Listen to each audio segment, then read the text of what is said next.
call at like 12 a.m. and 2 a.m. and shit, and then because I don't know, but I don't think Calendly shows. You know what I'm saying? Just put like a VPN on. The only reason why I say that I've seen other people when I was working there. Like there was they got the job before they traveled. You never really seen them get it abroad. Yeah. Yeah. And not only that, it was like I seen 2 people that was on my team just leave the chat one day, like because you don't know if they got fired or they quit. But it was funny that both of them left at the same time, and these were both people that were overseas. So I don't know if they had a change of policy because they're not very forthcoming about things like that. They just do shit behind the scenes. So it's like I just kind of read between the lines of, all right, cool. So it's like if you're gonna apply, just use your and it's good that there's a gap because I disappeared for a little bit and then show back up. Yeah. So just use a little VPN when you sign up. And then like, I wouldn't go like I don't think they're checking it on their website, but like when you get the job and shit, and then do the Zoom, you can see it on Zoom and shit like that. So just what I mean, like yeah. But other than that, that's the only thing I would say. And then it's the easy job. Indochina time. Indo what? Bro, did you if y'all know what we're talking about, we were just on Jay Rello's stream and towards the end. So bro, his chat didn't. I told her I'm gonna go for 3 weeks, and she looked at me crazy, like I killed her dog or some shit. Yeah. I was like, she gonna have the keys she gonna have the keys to the crib, or you about to switch it up? I mean, she got her own crib, so she could go to her crib. Oh, okay, so you gonna take your keys with you? 100%. Damn. Cold blooded. No, it's not. Nah, you good. I'm fucking with you. You go home now. No. I'm gonna leave my where. Yeah, Jay Rello need a little cool little girlfriend that's gonna show him around. That's what you need. Yeah, that's what I was telling bro. Like, yo, you need to when she's showing me some spots, he's like, this shit look expensive. I'm like, yo, bro, why you taking this chick out to this? I wasn't trying to violate because she right there type shit. But it's like, what's going on, Black Manosphere? Shout outs to you. You can get a meal for 30 baht, right? Shit, I was getting food. I didn't know it because it's cheaper there. I was getting food for like 5 baht in the countryside. I'm like, damn. No, wait, not 5 baht. Wait, no, yeah, it was 5 baht. They got that's the green one, right? Let me hold on. I haven't seen. Where the hell did I put? Now the green one is. I got some Thai money on me right now. I'll tell you. Yeah, I don't have any Thai bills around me at the moment. They don't got a 5 baht note. The smallest they have the coin. Yeah, I was using the coin too. But you can get food for less than nothing out there, especially in the countryside. You gotta go to those like the not like the mom and pop stores, but you gotta go to the market. Like the Amish markets. The green one is 20. Then you got the the green one was 20. Yeah, I got something for 20. You can get stuff for 5 baht though. I've gotten like with the coin, the actual coin.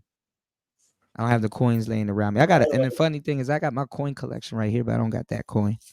Let's see how much. You know what's funny? If you put like a bunch of coins, I got like a bunch of like rare coins in this this Crown Royale bag.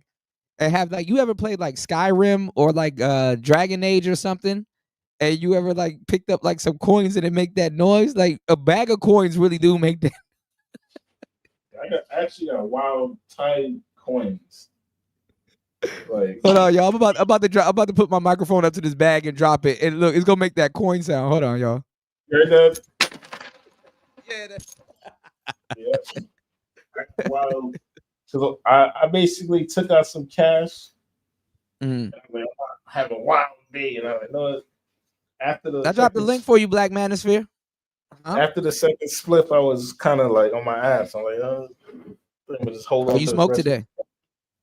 No, not today. When I was in Thailand last time, I probably took out like $100. I'm gonna have a good time. Yeah. But then I was like, I don't drink that much. I mean, this is the thing. This is what I try to tell him. Like in Asia, I was trying to tell Jay Rello, like in Asia, in where we at right now, like Thailand is a gimmick at this point. You know. Yeah, sadly. You want weed? Okay, I know after you want weed, you want lady. You want lady, and then I know after you want lady, you want hotel. You want hotel. It's like, damn, like what the fuck? You got what you just need. Planning my shit. Anything you need, you got what right. You need. I was gonna tell him too, but them just over there feeding him the wrong information because they want to see him fuck his life up. I was telling him, I wanted to tell him to watch out for the tuk-tuk drivers. You know? Yeah, I'm gonna try to lace him with some game if he allows it. You know what I'm saying? Like if he wants to take it. Yeah, that's why I just said I'll just give him my book and bounce. You know, because there's too much game in that book. You know. They were asking me too, but I couldn't post it. I couldn't post it at all. Yeah, that's how I do that. I'll probably put it on in the comment section or whatever. Hopefully, you can get it. I could. I'll leave on the 22nd. So I'm going there on the 20th. I could get back on the 22nd for $65. If I stay one more day on the 23rd. Yeah, you doing Air Asia? You doing another Airbus? Nah, it's a Viet Travels. Oh yeah, they're cheaper too. Yeah, they're right neck. They're like neck and neck with Air Asia. Their flight is $65 if I do it on the 22nd. Yeah, so it's kind of, like that's an extra $30. On a good day, you can go for $40. On a good day, but you gotta buy a ticket. When I booked it last month, so it's like I already got the flight there. But I'm just looking for the flight back. You got what? You got 1, 2, 3 go Asia. No. Download 1, 2, 3 go Asia. That's where all the buses. That's where the trains. That's what like. Okay, I don't think I will take a bus. Do they have a bus from Vietnam to Thailand? That'd be a wild ride. Absolutely, they got all that shit. From Vietnam to Thailand? Oh no, I can't do that. That would be crazy. You got sightsee. You got to throw a podcast and sightsee. That shit, you know. I could film the process. Maybe it could be some good content. Man, you looking at, I don't even understand. You in Asia, you looking at a bunch of people you know damn well never been on an airplane before. Yeah, that's a fact. Daily. You know. Cynical said, what was the hardest thing to get used to while moving to Thailand? You out here. You ain't, you out here. Ain't nobody coming to save you. Some shit. I think the hardest thing is the saving face culture. Maybe not the hardest, but it was like the first time I was out here, it was like, you telling somebody like, yo, I need such and such done. Can you do this? And I'm like, yeah. Like, instead of them telling you like I might be able to do it or I can't do it. You know what I mean? It's like so it's like now you dependent on what they said. But really like they just saying it to save face as opposed to like just telling you what it is. So you gotta go off their word type shit. You don't want to go off their word. You kind of want to read between the lines. Well, you don't, but yeah. That's it's a lot of cultural. It's a lot of cultural differences too, though. Cynical. It's just a lot of stuff to soak in. Like, even if you're a dude that's like, manga traveling, you're forced to see things that's like, dang, like you just got to take certain things in. Even just the architecture, the structure of some of the buildings and stuff like that, and the pinnacles and stuff, and how their temples are set up. It's like night and day in certain places. And the funny part is that like you'll be talking to like you might be out there and there's like a group of hoes and shit like that, and you're talking to her and you're like at a temple. Like I just picked this bitch up at a temple. Be like that. Really, I was gonna just go out there for like 2 days, bro. Huh? I was gonna just breeze out there for like 2 days, come back. Yeah, in and out if you need. But you know, Rello's like, he's gonna be out there for a weekend. I'm like, should I stay extra day? It cost me extra $30 for the flight. Do like 4 days. Yeah, I'm looking at, if I do the 20th to 24th, then the flight back $86. If I leave on Saturday, Another thing too, I'll give you the game. Go on Kiwi. Yeah. And then you have another thing called Google Flights. Okay. All right, I'll give you the game when you get out here. I put all of this stuff in that book. So jokes on the people that I'm gonna tell you right now. If whoever said that was right. I don't even take that as racism, bro. If you want to hide something from a nigga, put it in a book. You know what's going on, War Master? Shout outs to War Master in the building. We're gonna do part 2. War Master, you're gonna get a kick out of this. Shout outs to War Master. I shouted you out on the last show, man. You gonna get a kick out of this one. You know. So thank you everybody that tuned in to the last show. You know, we were talking about the history and the space, with Kevin Samuels and the tech and the gear and stuff. And War Master was here for it all. With the whole Kevin Samuels gate. So it's like a lot of people really trying to rewrite history in this space, but I don't know why. I don't know why. I don't know why a lot of people try to rewrite history in this space, but yeah.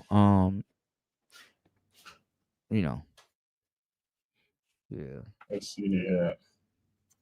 Actually, I did find some a little cheaper on Google Flights, oddly enough. Yeah. Google Flights is and when you go back to it, they don't jack up the price. Like that's how they get you. You'll see an initial price, and then you'll have that price in your head, and then when you go back to it, it go up. Yeah. Actually, you know what's actually even better? I'm not even gonna lie. Going down to the airport the same day and buy the ticket from the lady at the desk, cheaper. I've tried that, but with AirAsia. But what I've noticed, AirAsia, they got their own app, right? Yeah, they book up fast because people travel for work. That's why. From what I've seen, the app works better than even going, because the same thing with 123 Go Asia. Like your ticket will be there, and then you go back, and then this ticket got sold. You said one day Kuda will get a kick out of playing Xbox. Look, we gonna be back with the video games, man. Trust me. I already have all of that. I'm having all of that stuff set up, man. I know that's War Master. That's War Master. Yeah, man. Yeah, absolutely. War Master ain't telling me nothing wrong, man. Never had neither. I'm like, yeah, let me get up out the mix. I want to play Jet Set Radio so bad and Sega G. I want to play all the old Xbox games. I'm gonna check out Kiwi right now. Yeah, Kiwi. See? A little. Because literally they strip down the ticket and you could just get your carry on. Yeah, and maybe I think one bag to go under. Huh? I'm gonna just carry one bag with me. Yeah, that's what I'm saying. They strip down the ticket. You don't have to pay for all that stupid shit, insurance and all that goofy shit. Just bring your backpack in, Facts. Yeah, that's the one thing why having a base is good. So you don't gotta carry any extra. You just, I'm just traveling with like 4 days worth of clothes type shit. Yeah. You know what I mean? Yeah. Visa runs are actually fun. You just gotta prepare for them. Yeah. I think I'm gonna book my next visa run in advance, like way in advance, type shit. Oh, it's still alive. War Master said he thought he broke his old he broke his old Xbox. It said I'm still alive. I'm still Yeah, you see niggas doing a fundraiser. We should do an Xbox fundraiser for Kuda. No, I have one. I just gotta go find it, and or if anything, I just buy a new one. I have my controller and my cable here. I just can't find it. I think it's in my other bag. That's on the other side of town. they gotta find his Xbox. That's not crazy. No, because I got too much gear. Like you have no idea how much gear I have. Like it's ridiculous. You know. How you use an Xbox, dog? I mean, you get engaged in life, and then you stop playing a little bit. You know, you stop playing as much as you did, and then I don't know, the places that I've been. I don't watch TV at all. So if there's a TV laying around, it's just there if I'm gonna play video games. And like I don't know, I've been on a streak where I'm just not in house. Even if I have, even like my spot, I'll just to get some work done, I will go outside or go to a cafe or go to a club or something like that and just go sit down and work, you know, because if I'm at home, I'm like, I'm going to get distracted, you know, sometimes.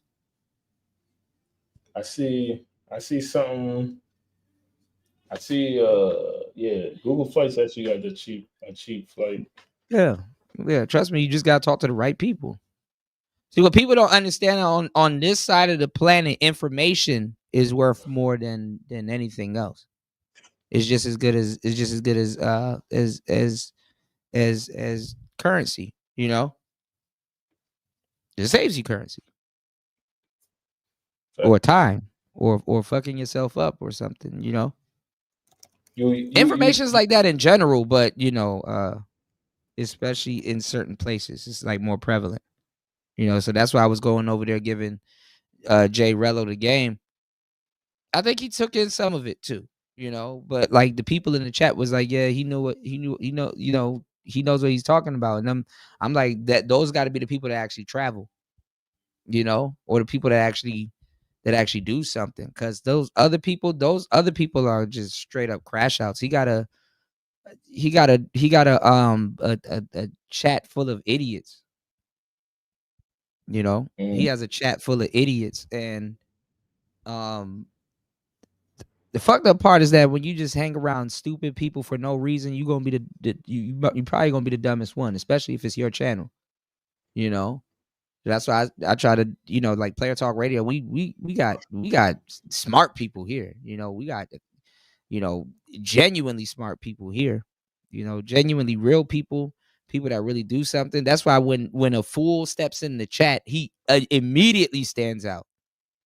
You know, immediately stands out. It's like, bro, you lost, somebody ordered pizza. You know, like that's how you got to kind of really keep your circle. When somebody comes in to disrupt, they immediately stand out.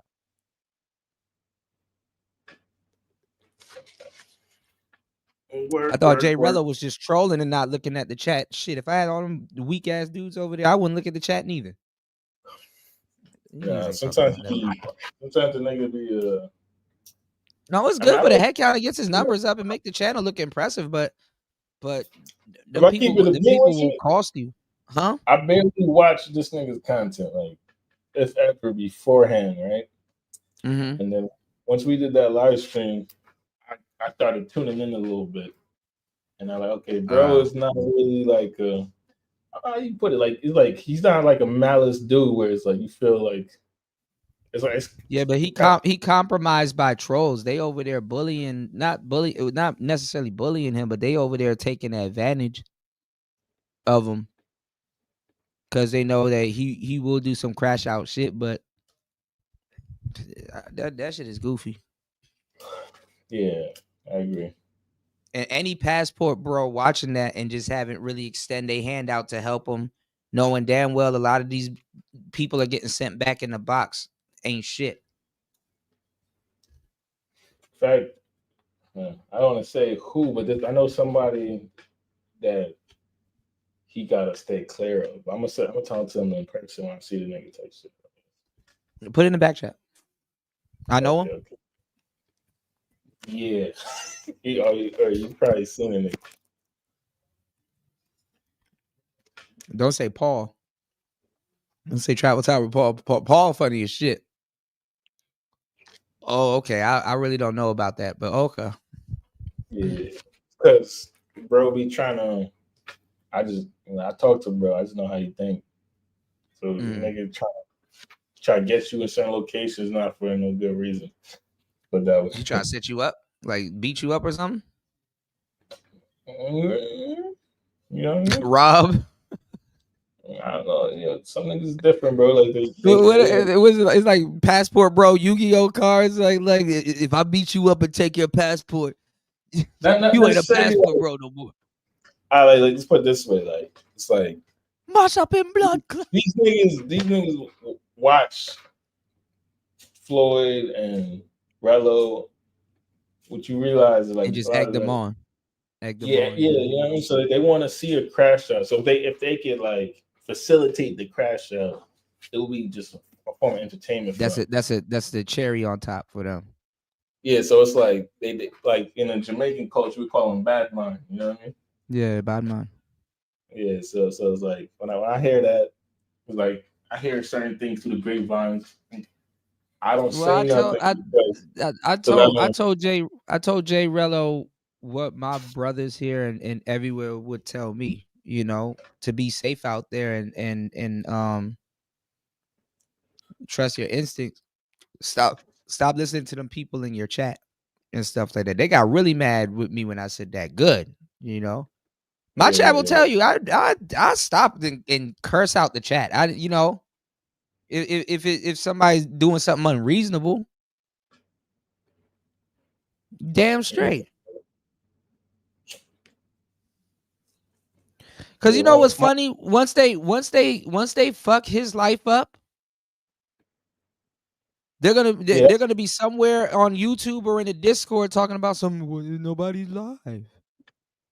Nobody's live.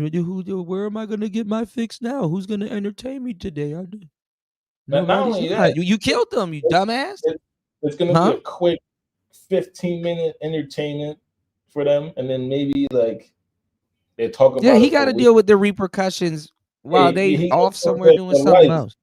Yeah, whatever it is, there's gonna be some long-term implications. Yeah, that's why I don't really, you know what I mean, because I don't really that's say not right. Niggas think they could say certain things to me, and I'm like, oh, I find that funny. I don't find that shit funny, bro. You know what I mean? Like, no, but it's I wouldn't nobody do like that to me. You know what I'm saying? Right, it's not right. So yeah, that's why I was like, yeah. When I peep certain things, like, okay, I already see what type of time bro's on. Yeah. So like that's why like I didn't even say nothing. Like, okay, I'm gonna just say it at the right opportune time type shit. Like, yeah. Because it's not a threat right now. Because I'm glad I got a little bit of a chance to speak to him. He was cool. You know what I'm saying? I gotta y'all can go watch those episodes on Rumble, but I'll take, out of respect for him, I'll take them down off of YouTube. You know? Yeah. I'll take them down or put on private. Yeah, it's private that shit. Yeah, I agree. Yeah. I mean, you see me. I try to stay neutral on certain things because, like, you know, I'll put it. My main thing with, especially with the but that first one was that definitely was a tranny. You know, that was a tranny. You said I don't know what that was. Yeah, I don't know. Yeah, I told him I don't know what the fuck that was, that first one, but hey, you know. Yo, but the thing is, bro, and this is why I feel bad for bro, because it's like I don't think he went in there. He getting chewed up. Bangkok would have chewed him up. He in a beach city right now, but Bangkok would have chewed him up. Yeah, that's why I was like, I'm gonna have to, like, I really have to put you on game. Bro. That's why I was like, make sure you look at the ID. Like I said so a few times. Yeah, you know? No, but see, that's a. I mean, I don't do the ID shit, but that's a dangerous game. Like, you're in Thailand and you getting egged on by people that never been there before.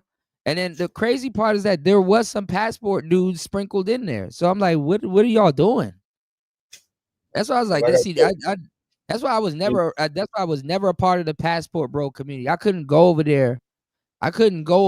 And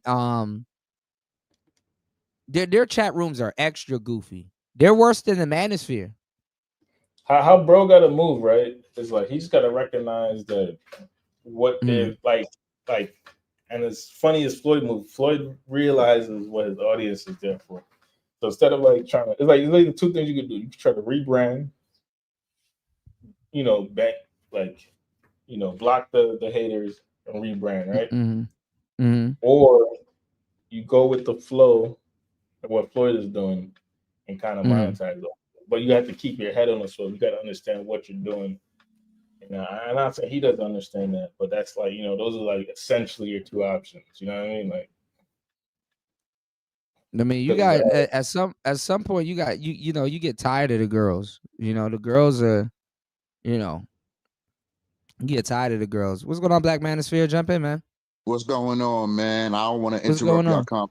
I ain't nothing much, man. I don't want to interrupt y'all conversation. Gucci, bro. You Gucci, man. How you been? Happy New Year. Happy New Year's to you. Yes, sir. Ski. Jump in, man. What you got going on? Yeah, I seen the title. I seen, you was talking about Kevin Samuels, the Black Manosphere, and things like that. So, rewriting things, and I think we should rewrite things and spin them our way. Yeah, but this is the second part from a video that I did earlier. Because most people wasn't here when Kevin Samuels was here. The Manosphere didn't put Kevin Samuels on. You did? Kevin Samuels was in the Manosphere just like anybody else here, and going through his fair share of trials and tribulations here. The Black Manosphere rejected Kevin Samuels on numerous occasions. Hip hop culture put Kevin Samuels on. Hip hop culture put Kevin Samuels on. World Star Hip Hop and other people outside of the Manosphere reacting to it put Kevin Samuels on. The same way people reacting to those Pop the Balloon shows put a lot of other people on that the people in the Manosphere tried to take and messed up. They messed up that the Aaron, the plumber dude. They messed up the Brandon Jamal dude. They fucked that up. The quote unquote Manosphere people. You have guests in the Manosphere inviting other dudes in the Manosphere and trying to make it seem like, oh, we're putting on the next best thing, because the Manosphere, Kevin Samuels was an accidental Manosphere mascot. Shout outs to Thai City for the Manosphere mascot concept. The Kevin Samuels he was an accidental Manosphere mascot. These dudes in this Manosphere space. What is a mascot? I'm telling you, a mascot is often seen with the team, right? Yeah, but Kevin wasn't seen with the team. Yeah, so it's kind of like, I get the analogy, but I get it, but yeah, like the mask. How I'm using it is a little bit different. I see what you're saying. Right, now I get it. But in terms of a mascot is representative of a team. It's always with the team. Yeah, it's cheering for the team. Yeah. No, but I like how I like the angle that you're taking. Good angle right there. Yeah, sometimes you do see the mascot on the field and with the team, but like it's kind of like a face, like a president. Right. And representing right. And Kevin Samuels, as much as the Manosphere lies, because the Manosphere lies about the type of guys that are in it. Kevin Samuels,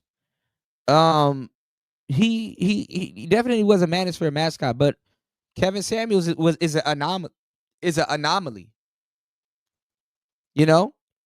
You would know how to tailor your conversation and talk to the men in this space if you were to say that, hey, I'm talking to a couple thousand Kevin Samuels. That's not what you're talking to. Well, I think the aspiration was to be more like a Kevin Samuels, dress better. No, that's to be like Kevin. But this is what I'm saying. Just give some examples. No. Listen to what I'm telling you. To in the Manosphere, the concept of being like Kevin Samuels is a really new concept. The dudes in the Manosphere did not want to be like Kevin Samuels. I'm being dead serious. When Kevin Samuels was here and he told them niggas to wash their ass, they got mad at him. When Kevin Samuels was here and he told niggas to wear certain colognes, they got mad at him. When Kevin Samuels was here and he told dudes to dress a certain, they got mad at him. They were not trying to be Kevin Samuels until after. And then even then, dudes, yeah, go ahead. Well, I think we have a delay. You can't like, there's a way to deal with men, right? because you're not talking to there's boys and there's men, right? So you don't have to tell a man to wash his ass. You ain't Kevin gotta did. what I mean, so what I'm saying is Kevin can be a role model in ways, but he's not the God or the Godfather or your father, or unless somebody takes him like that. But I Right. mean, just in general terms, if you could dress a little better, if you could speak, you know what I'm saying, if that's you what get he your was money saying, but together, people, yeah. but that's what he was saying, and dudes overtook it. They overblew it. If you're in the manosphere and you're a Samuelite, you're new. You know what I'm saying? You're new, cause this is the thing. Kevin been here. Kevin been here. Right. He had shows with see Angry Man. Have you when did you come Kevin. in? Huh? We all been in here in Manosphere talking to Kevin Samuels, been in the chats with him. We've all seen him come in and his rise and ascension, and from going from the colognes and talking to men, and then gearing things more towards talking about women. Right. And the dudes rejected him. A lot of people rejected him. He still was famous. It was still still a figure. So you could reject him. He wasn't really a figure here though, because when he got in the manosphere, his subs and all of that stuff came from like the image consultant stuff. He was running an image consultant channel, and the guys in the manosphere needed a makeover. We've been saying that for the longest time. That's what I'm saying. Just to dress a little better. That's what I'm saying. Right, but we've been saying that for the longest time. The only sense of style that niggas have for the most part in this space is from Pookie, or what they were calling Pookie at the time. They're not trying to be, huh? Well, does it Angry Man? People like all the polo and things that Angry Man was rocking. But that's what I'm telling you. They overtly rejected Kevin Samuels. Even Angry Man, even like when BGS and all of them and stuff like that was going in on Angry Man and was telling them that he needs to dress his age. Angry Man, he made some good points. He defended it. Should. I mean, we're all different men here. I mean, we all but not the same. That's what I'm saying. But dudes wasn't trying to be. Dudes are trying to be fresh, but they're not trying to be as clean as Kevin was. You understand what I'm saying? Like the shit that Kevin is talking to. You know what I'm talking about, right? Like the shit that Kevin is talking about is pristine. No problem. Like nobody's coming to check somebody's personal style and things like that. That's on you. That's on your own anyway. That's not a main talking anyway. Right. But see, even the dating coaches and people in general got to give dudes a fashion tip. What's going on, Joe? Even they got to give dudes a fashion tip, because it's like it's all valuable. It's all a step up. It's all just a help up. Hey, if you needed a help in this area, if you needed a, that's what I'm saying. It's all just that adding on. But you gotta tell niggas, bro, throw away the dragon shirt, bro. No more dragon shirt. Don't do that. No more dragon shirt, bro. Throw that shit away. All of us had to. You know what shirt I'm talking about. Everybody has a dragon shirt at some point. Every nigga had a dragon shirt at some point in life. Throw that shit away. You got to tell dudes, clean your clothes. Throw them drawers away. You got your boxers got monkeypox. Clean shirt, bro. What are you doing? That doesn't match. Like, dudes need a fashion tip.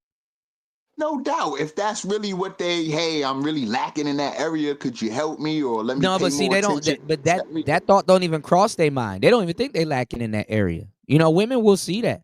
And then I've even got called a Pookie.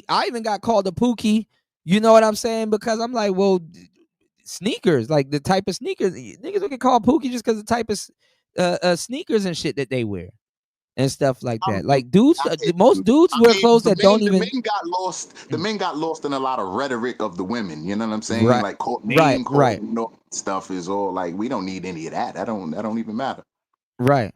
But, and the thing is that okay, well, if you're not gonna dress the part, well, you better have a mouthpiece, or something. Well, hey, take her these are mind all off. add-ons: a mouthpiece, the game, the dressing, the money, the whole everything, making yourself a better band. To just even if you come up just a little bit, it's all Right. good. It's all Right. good. You know what I'm saying? Right. And But you have to. they rejected all of that stuff.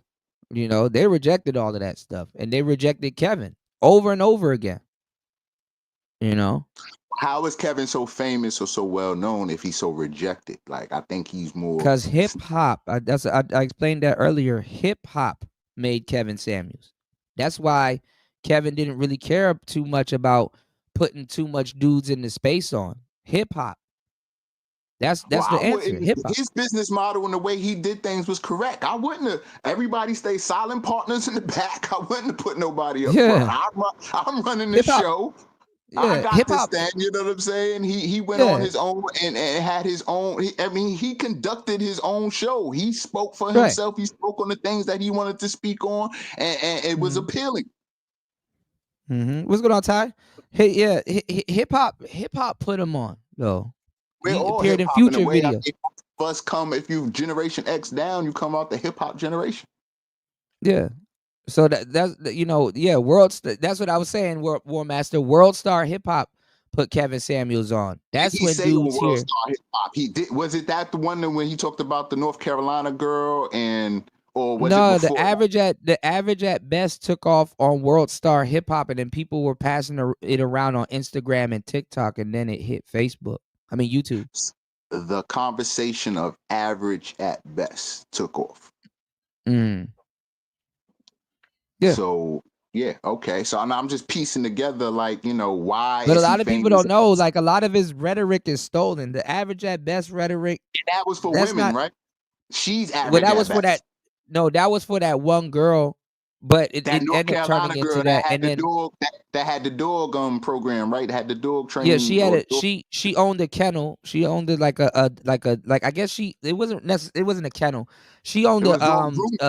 it was a grooming place for the dog. Yeah, Mm-hmm. she owned a grooming place, and she was like, she made more than 6 figures, which is not true technically. Like she probably makes about 30, 40, maybe 50K, But just go business with it. wise. Yeah, just go Yeah, with but it. just go with it. Yeah. And she went on a couple more dating shows and stuff like that. I think Kendra G picked her up like a minute ago, and then she couldn't.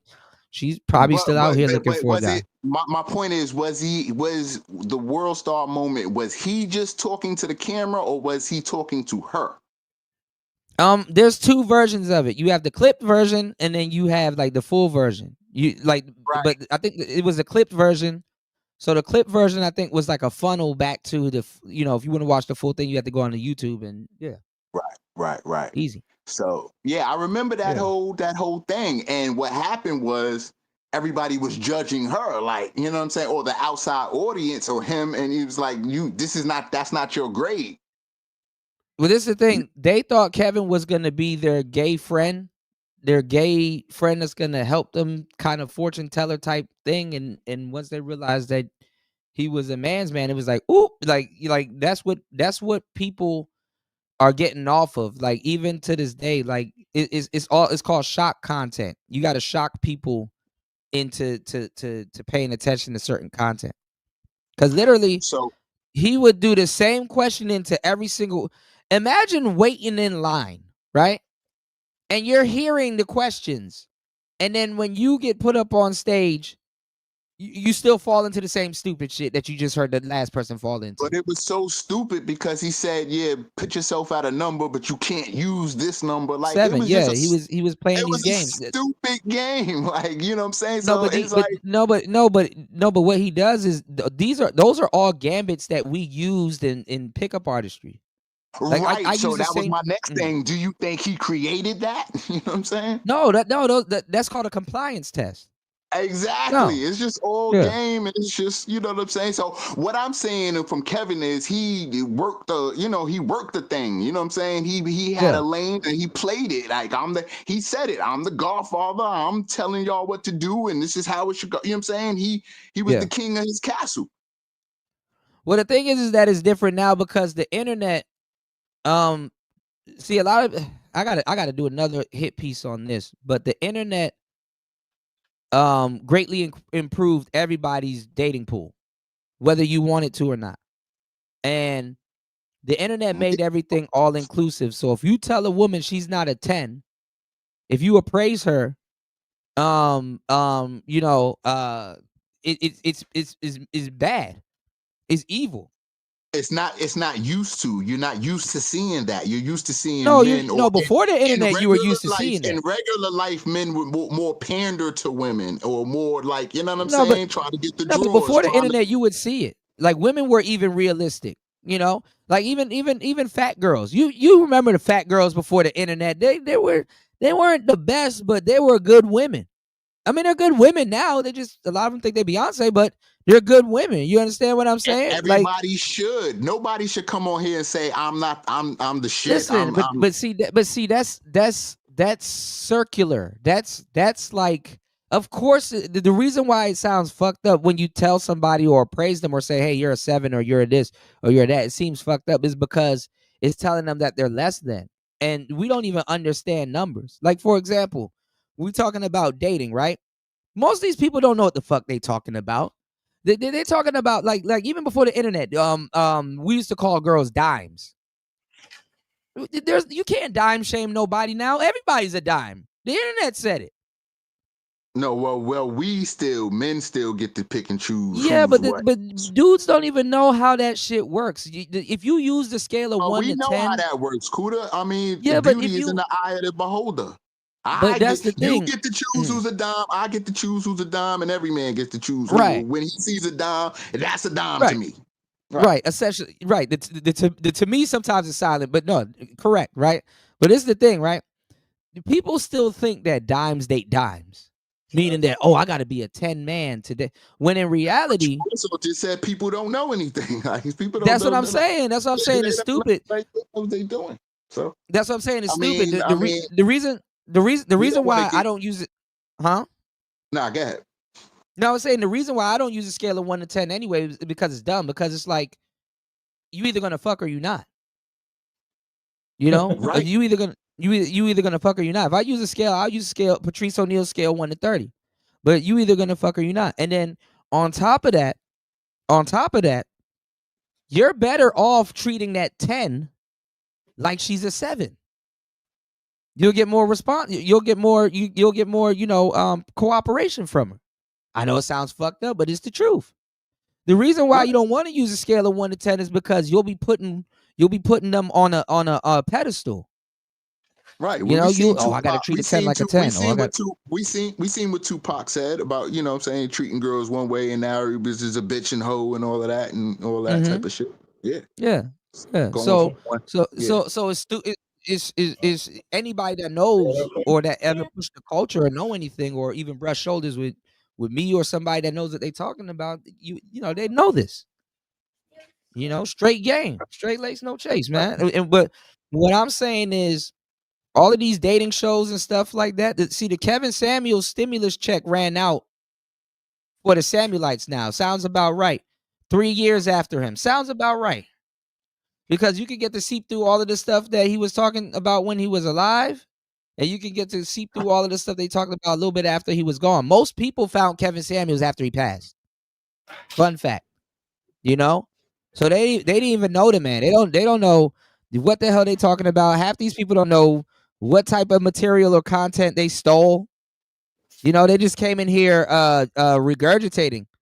So that gives us a chance to peep game and rewrite. Nah, I don't want to. I'm not rewriting shit with a lot of these new cats. Hell no. They don't know. They steal. The part that put me off set, is that they acted like this space didn't even exist. So are you up to date on what's going on? Like, did you get to see the panel? Because it was on Rumble. Did you get to see the panel with Myron, Donovan, Aaron Clary, Rolo, Angry Man, and a couple of other? Did you get to see that panel? Oh, I did not. That wasn't on YouTube. It was on Rumble. No, it was on Rumble. This is what we're reacting to. Yeah, I did a show on it. Huh? Oh, okay. Yeah, I What did was it. I'm gonna get what you. did you what was the take? What did you get from that whole thing? No, well, they were talking about why the black manosphere never took off, and it's like and then Myron did this whole piece about it never took off because Kevin Samuels didn't put his people on. And it's like, well, Kevin did, but it wasn't the people that people thought that should have got put on, or the people that actually was gonna get put on. Like it's just a myriad of things that was happening at that time. Was there a manosphere meetup in the time of Kevin Samuels while he was living? There was one, but in Obsidian wanted Kevin Samuels to show up because Kevin didn't. Yeah, he didn't. But he did the next best thing. I mean, he promoted the man's book. That's personal business between them two. Well, now O'Shea, I didn't know O'Shea and Obsidian fell out. O'Shea threw some slick shots. I just covered it on the last show. O'Shea threw some slick shots at Obsidian. I forgot who Obsidian endorsed recently, and O'Shea was at odds with them. So I mentioned it on my show back then when I was covering, and I was like, "Yo, they might fall out behind this," but I didn't think it was gonna happen. But I think it did, or I think, was it Pearl? But I forgot, it was somebody. But anyway, yeah. So Myron, they're going in on Myron right now, huh? Oh, okay. Now I was just saying, I just don't confuse the manosphere with like people's, like I see how people are personally using it for their personal gain. Kevin Samuels. Yeah, that's the part that I don't like. Yeah. Kevin Samuels, being one of them. And then Obsidian seen it. Angry Man wanted in, but was rejected. That's why he was mad. We were supposed to do some business too, and we didn't get that going, but he worked with Obsidian. And so I mean, Kevin and Angry Man already had a show together back in the day. Why was Angry Man upset? Because they fell out behind that, and then it was a lot of like goofball stuff going on behind got his platform. When Kevin got that huge platform, it was no Angry Man mention. It was no, you know what I'm saying? It was no. He didn't mention nobody, but exactly. Yeah, he didn't mention. Yeah. He barely mentioned O'Shea. But you just said he did promote Obsidian. Yeah, but that was on some sidebar shit. You know what I'm saying? Like, yeah, but everybody can see it. Everybody can see it, and you can say, "Oh, you working with him? You came from us," and you know what I'm saying? You can see where all the little personal beefs would be at. Yeah, because it was just a lot going on. Because like, always aspired to be there at that position, and now you're not gonna help me. Oh, okay. Yeah, but nah. I mean, people were looking for the recognition because I mean, if you think about it, if you tuning into his show, and some stuff that you were talking about on your show popped up, and he got it from your show. He got it from your show a couple nights ago, but remixed it. You gonna feel some type of way, You gonna feel some type of way. Of course, everybody got it. If you really have a brand, because this is what social media is about: brands, marketing. Well, it turned into that. It wasn't about that at first, but yeah, it's always been that. If you haven't used it for that, that's on you. But it's very much an opportunity to brand to the whole world. This is who I am. This is what I'm about. Buy my coffee mug. Buy my t-shirts. Support show up to my event here. But see, and that's true. But that's social still media. Period. Well, now it is. So this is what the manosphere has to do. The manosphere should be running 24/7, have production shows, and have it all going on. This is what Myron and all the rest of them have done, and then kept the manosphere out. You know what I'm saying? You know what I'm saying?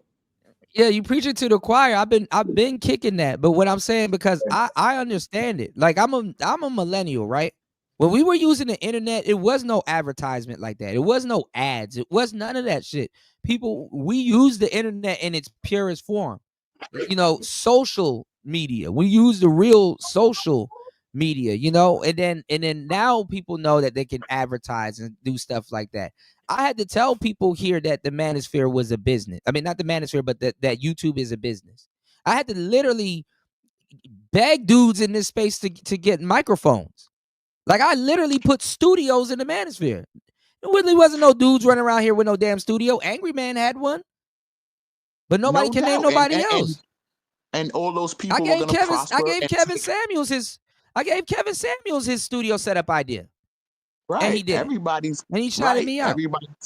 Everybody's gonna take from everybody and elevate themselves because it's social media. I'm elevating my brand, not yours. Right. I'm elevating my thing. But so, even also too, Kevin was copying people, and he said it, and he even alluded to it on air. Everybody copies everybody here. I mean, yeah, I know, but he you see anything, you're gonna copy it and be like, oh, let me add that to me.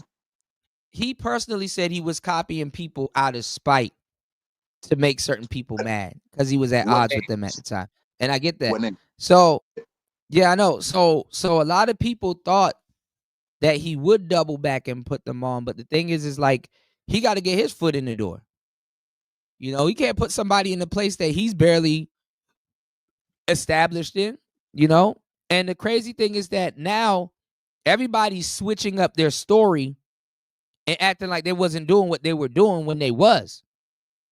And everybody here at the bottom saw it. Myron and all of them, respectfully, for years they acted like these spaces didn't exist. You know what I'm saying? I get it. It's toxic. You don't, run far away, Simba. I get it. But like for years, they acted like these spaces didn't exist. When all the ideas were coming out of this space, I remember when I was running third shift, we were the main ones pumping out all the ideas for future content, and then other people was watching it. And then when I hand the show off to somebody else, they would take the alley-oop and do their thing. We were definitely influential, People wasn't streaming overnight like that. The only person that was like BGS, but everybody would just go to sleep if they wasn't watching BGS. You know? So you kept shifts, and you know what I'm saying, made it, you know what I'm saying? There was a lot of valuable things that the manosphere could really use on a larger scale. Yeah, we influence urban culture. Like, go look at the Urban Dictionary right now. See how much manosphere words that you see in there now. I know easily. How much influence we got. I'm totally on board. I know, men, we have the win. You know what I'm saying? We just got to see it in our own mind's eye. You know what I'm saying? We got to believe in ourselves and see us as the great people that we are. And you know what I'm saying? Those individuals did see that in themselves and see where they could use things, and they elevated themselves. Right. But that's the thing, though, too, that nobody's really talking about. And then, rest in peace to Kevin Samuels, but he left a gaping hole in the space. You see people dressing like him. They've been doing it. This is like the fourth wave. I'm tired of it, bro. I done seen enough. I'm tired of it. It's the fourth wave of niggas, man. It's the fourth wave of niggas, man. I remember when I was telling people to get they gear and all that tech and shit like that, and niggas was lighting candles and shit in their house and damn near burning down their house and all kinds of shit, trying to be Kevin and shit. The shit was ridiculous, Yeah. I mean, it's levels to everything. It's levels. Absolutely. Everybody can't go to all the levels. But everybody can play a part and be like a gear in the chain, like, and keep the, you know what I'm saying, and keep things going if that's what they want to do. Yeah, but if it was going to start P, if you're going to be a content creator, you got to live up to the word creator, not a content copier. A lot of these dudes are carbon copies and stuff like that. And as an adult, that's just a money grab. That's why the best advice, like I said, I could give guys that had copied Kevin a money grab. Yeah, everything can be a money grab. Yeah, this whole manosphere thing is all about these young men getting the money from them, getting there. You know what I'm saying? If it's the men, we're gonna get the young boys money. That's why. Not necessarily, but that is a part of it. Yeah, that can be a part of it. Yeah, definitely. I mean, I would rather even shit. Even my kid, if he don't want to listen to me, I would rather my kid take his bread and get some game. And instead of paying prostitutes. That's why when the dudes in the space was like, "Oh, take your money and go spend it on hookers and stuff like that," I was like, "Whoa, what are y'all talking about?"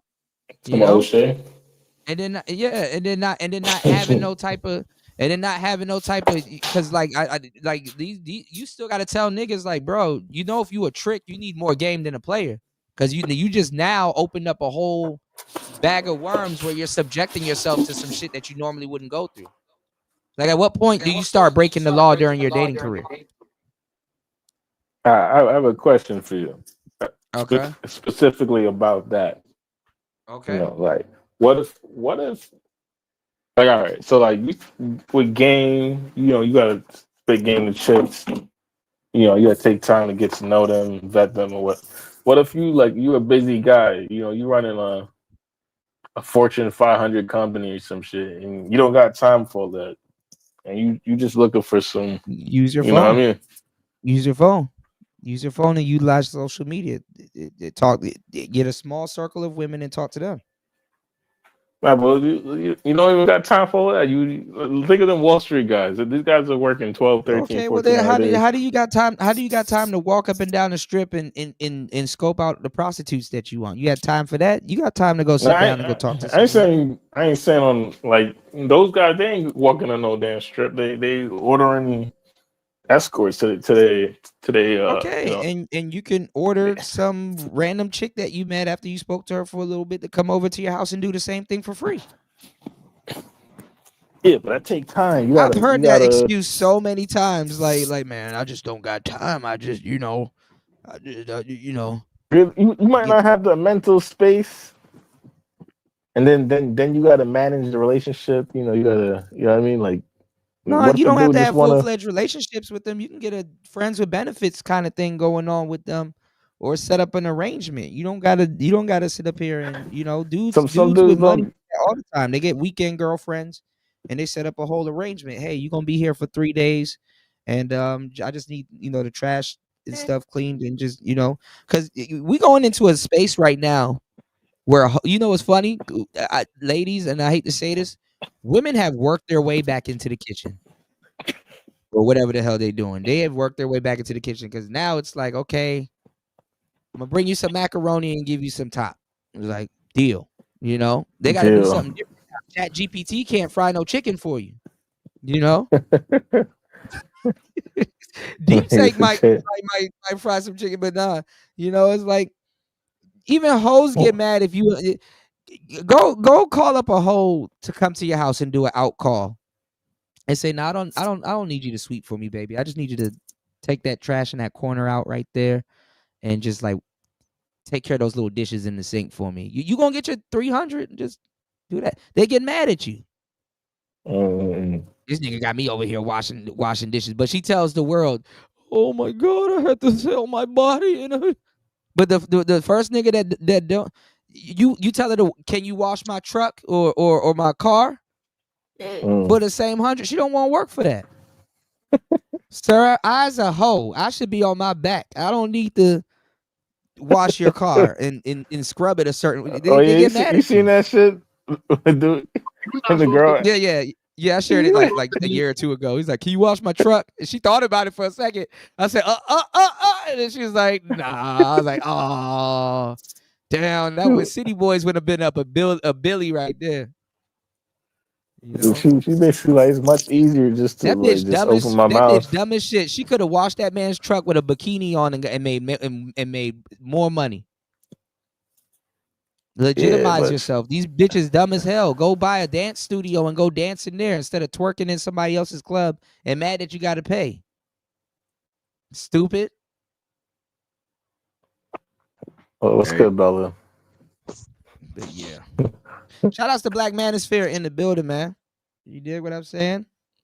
Shout out to Kuda. Shout out to the chat panel. We in the building, man. Yeah, shout outs to Bella. Yeah. Shout out to Bella. Bella the baker. She be baking. Bella, what you baking? You over there baking them faux noodles? She be making cakes and shit. Okay. Shout outs to Bella.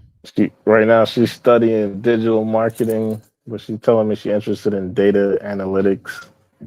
Oh, she on Shopify? Nah, she taking that Google certification for digital marketing. Oh, okay. She has a degree in psychology already, but that degree is pretty much you already know, like underwater basket weaving. Yeah, basically. So it's like now she's just trying to beef up her skill sets right now. That's what I'm trying to do this year. Niggas asking me about a girlfriend. I'm like, bro, bro. Trying to get some money. Like what? I pick some video games over abroad at this point. If I on my spare time, I'm chilling. Like I done it all, man. I'm good, man. So exactly, because it's too much. It's time consuming. You that's what I'm trying to say. Like, yeah. And then once they realize they like you, then they want to be around you all fucking day, just doing shit. Like, oh my god, don't touch that, please. Like, it's like some of them are cool, but some of them is just like, yeah, I'm about to bounce. I think the best type of situation is like you guys could be in the same room together and not talk and be quiet. It's not like be completely quiet and y'all on the same page. You know, yeah. Or every once in a while, you always ask for attention. Like we'll link up, get some food together. Sometimes dinner. Sometimes that's the thing. That's how like and because nobody's really talking about this stuff because they're not traveling and shit like that. Sometimes that language barrier is good. Yo, I like it, bro. Yeah, I like it. I love it. I love it. You don't have to oversay shit or undersay shit. Yeah, that's where we. As people's talking too much, we heading into more using abbreviations and signs and stuff. People's running their mouths too. That we need them language barriers and not knowing each other's game and culture so well because then we scared to play. Actually, you know more about somebody when that language barrier is there because you can use more body language or use more interaction and what they call it. I'm supposed to know this because I'm a damn teacher. What they call this stoic TPR? Was it TP? What's the acronym for it? I keep forgetting the acronym for TPR. We're using more acronyms and talking like that and stuff now. So not acronyms, but like you could be more expressive a little bit, and give people like you could use your hands, and it's not necessarily sign language, but you can kind of just be more like body language type shit. Yeah, like halfway playing charades. Yeah. We should get ready to get more telepathic and all of that type of stuff. People running their mouths. Nobody want to hear what nobody got to say no more. I use Google Translate. That's how we communicate. Put that little earpiece in my ear. Not even. I just play it out loud. Start using Neuralink. Start pulling women. I be just wondering how when people look at us when we at dinner, it's like quiet, but it's like we're communicating, but they just don't know what the fuck we're talking about. So it's like we're just texting back and forth. So like that might look weird to people. Like I in my mind, so I wonder if people think it's weird that we're just texting each other. Nah, that's millennial. That's millennial Gen X. I mean, that's millennial Gen Z type shit. What? Yeah, I mean, she's Gen Z, so yeah. Sitting around texting this person and they right there. I mean, if you want to be sneaky and be like, "Hey, look at this nigga's hat," or something, or while you can do stuff like that, but it's because people have different personalities and personas. Like the text you versus the real life you versus the you on social media is like you got to tell people in real life. Yeah. You got to literally in real life is a disclaimer. Like when you hear somebody talk like in like they try to speak English and then it's not their first language, it's almost like that. It's like you might like think they're retarded or something because it like the way they're speaking, but then when they text you and you hear that wittiness in their speech, like okay, there's something deeper to this person, like mentally, like this person actually kind of witty or they kind of smart certain ways, like. But even like she was talking about she likes data analytics, and I was asking her like. I mean, you'll be surprised with people that can't speak English like that. No, it's like, yeah. Because I was like, you would you rather do data analytics? Because like she first started taking the digital marketing course. Like, would you rather do the data analytics or the digital marketing? And then she was like, well, a good digital marketer would know data analytics. And I was like, oh, and I started doing my research, and I was like, oh shit, these two skill sets are actually they complement each other very well. They go hand in hand, yeah. So I was like, yo, just do both search then. Well, I mean, you got to like I said, you got to attract bees with honey, and so do same with bears. So, you know, War Master said, if you can't speak, money won't help. That is absolutely true, and money also amplifies things. You know, puts a magnifying glass on things. You know, yeah, makes the problem bigger sometimes. Yeah, if it's a problem, yeah. What's going on, Chaos? I give it a scoop. They fell out because of Pearl. Yeah, I think it was Pearl. I was thinking about it. And I was like, Pearl. I was there. I remember because he did videos on Pearl against that. He was defending. Yeah, he was defending Pearl, and O'Shea was acting like he was pro-black. He's a man that he is one of the fathers of the Manosphere, and his moves with Pearl were strictly business. So I understand what Obsidian was doing at the time. I know what Obsidian was doing at the time. The thing is that Obsidian did something, and he was defending Pearl, and O'Shea was like cranking out because O'Shea, of the business. Yeah, O'Shea was cranking out endless videos because first of all, O'Shea was defending Pearl at first. O'Shea was throwing black men under the bus for Pearl. O'Shea literally never owned a piece of equipment like that. He had a bunch of USB mics and maybe a little green screen thing in the background, and that was it. That was in barely any equipment. And one of the talking points that O'Shea used to throw black men in the manosphere under the bus was, y'all don't even invest in equipment. She invested into the business. She hit up Kevin Samuels and got equipment and stuff. O'Shea was equipment shaming y'all. Y'all let him do that. When he came over here, it was like, nigga, why you got all the mics? Okay. Oh, damn. Oh, that's what you. Oh, okay. O'Shea was he was bragging to everybody behind the scenes. He made Minister Jack by a roadcaster. Y'all welcome again. It's Cuda. I told y'all.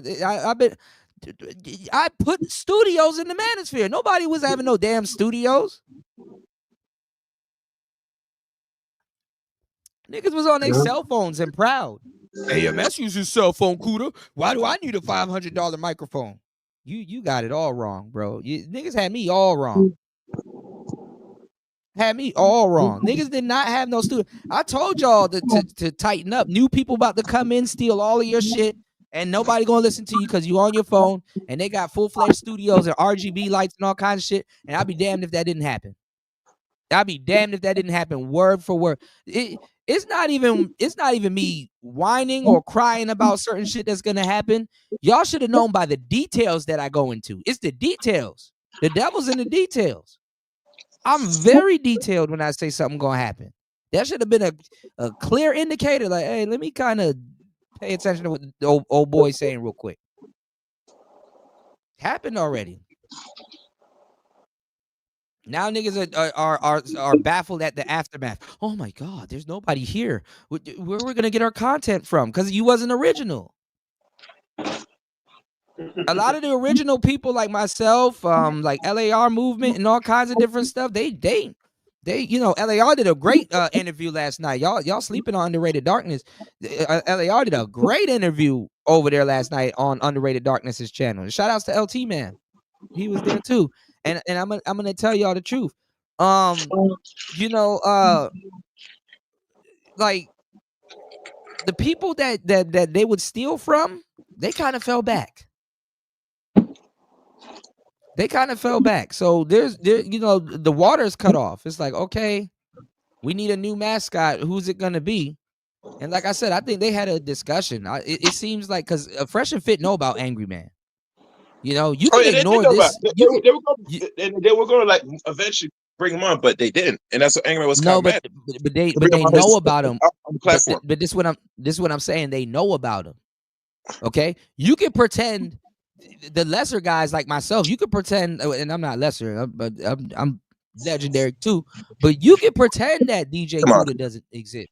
You can pretend that a Game Changer or all these other, you know, dudes that I guess used to claim the space. You can pretend they don't exist, but honestly, as consistent and how he was growing the channel, you can't pretend Angry Man didn't exist.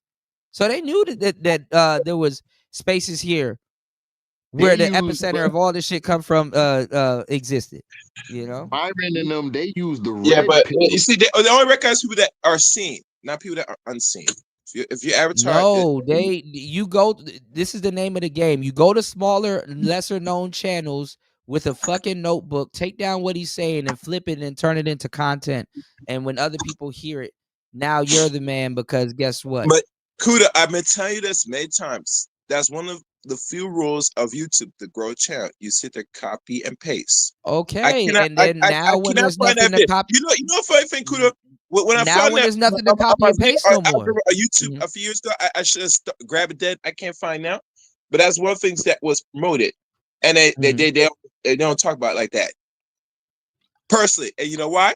Because people will say, "Oh, all I do is copy paste." Yes.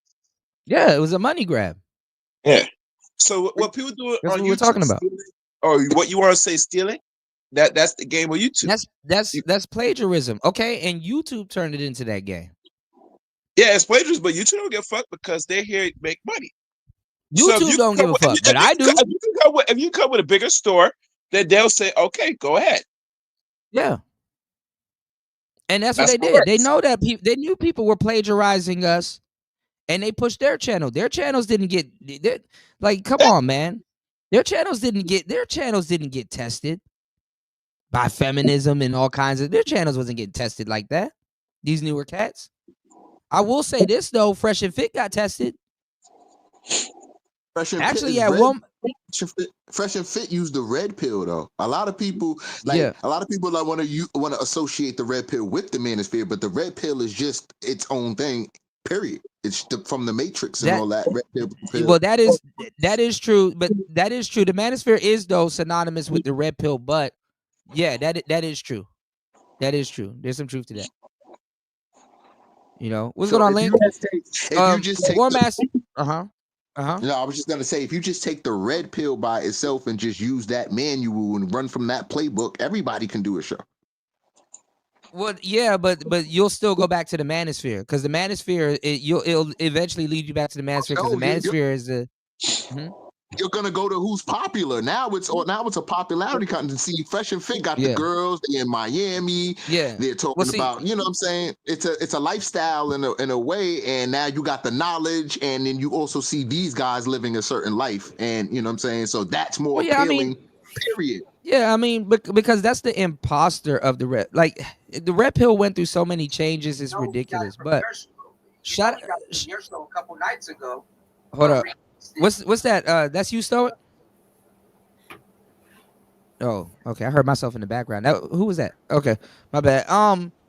Shout outs to Link in the building. What was I about to say? It just threw me off. I guess we're on Rumble. Yeah, I am on Rumble. What was I about to say? But with the red pill, shout outs to the sister, and shout outs to Soul Provider, because he interviewed her too. But shout outs to the sister that created the red pill. She got her the Matrix. My bad. She got the rights back, and they're working on with the Matrix 5 or some shit like that. Yeah, it's gonna flop. Yeah, but I think 5 might be okay, but it's about somebody else. But shout outs to her getting that back. But yeah, the red pill just went through a lot. You know, it's just a lot. It's had a lot of different representatives and mascots and lead guys, you know, representing stuff. And then you have pearly things come in and represent it, right? So now you getting the flip and the feel from a white girl, and you know what I'm saying, in the space. So it's went through a lot. But Pearl copied also though, because she sounded just like a black man, and I'm like, God damn it.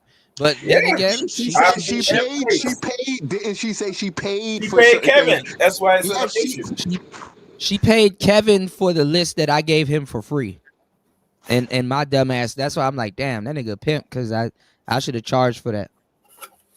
All you gotta do is gave a lot of free game in the manosphere. I gave so much free game in the manosphere to this day. You got to understand, Kuda.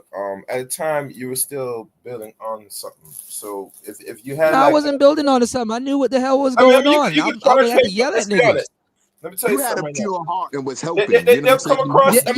Thank you. Yeah, that's exactly what happened. I got fucked over. That always happens to me. I tell you one thing. Even if you charge, someone else is gonna take it and then say it's mine, and they're gonna pay, and they got a bigger reach. That's how it goes. So you make your little money, but ain't gonna go any farther. So now, right now. Yeah. Didn't O'Shea AMS threw, but take? O'Shea threw a lot of people under the bus over Pearl. He was like, "Oh, well, she understands the business and stuff like that." It's just that That's when the they were key. forced, That's yeah. the key right there. It's the business. It's understanding the business. We talking about all the business, the techniques, the this, the that, and that's the bigger game to understand as men here. Like this is a business that the manosphere has been running. You know what I'm saying? And O'Shea Yeah. and Obsidian and all of them been taking the business models all the way through the years and gaining their way to the top. And Kevin Samuel was the one who just went all the way to the top past everybody.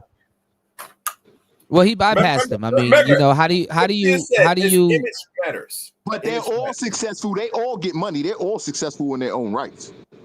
Yeah, they made sure they stayed successful. But I mean, I'm not even gonna lie. I mean, it's kind of easy when you have a pool of dudes that's kind of doing your bidding for you. That's that's what I don't like. But see, and that's why they go to the young dudes. You know what I'm saying? They don't really deal with the grown men. They go to the young dudes, and I think that needs to be talked about more. Because that's where you like you're swindling, or you're like kind of I talked about that on the first show, right? Because the manosphere is really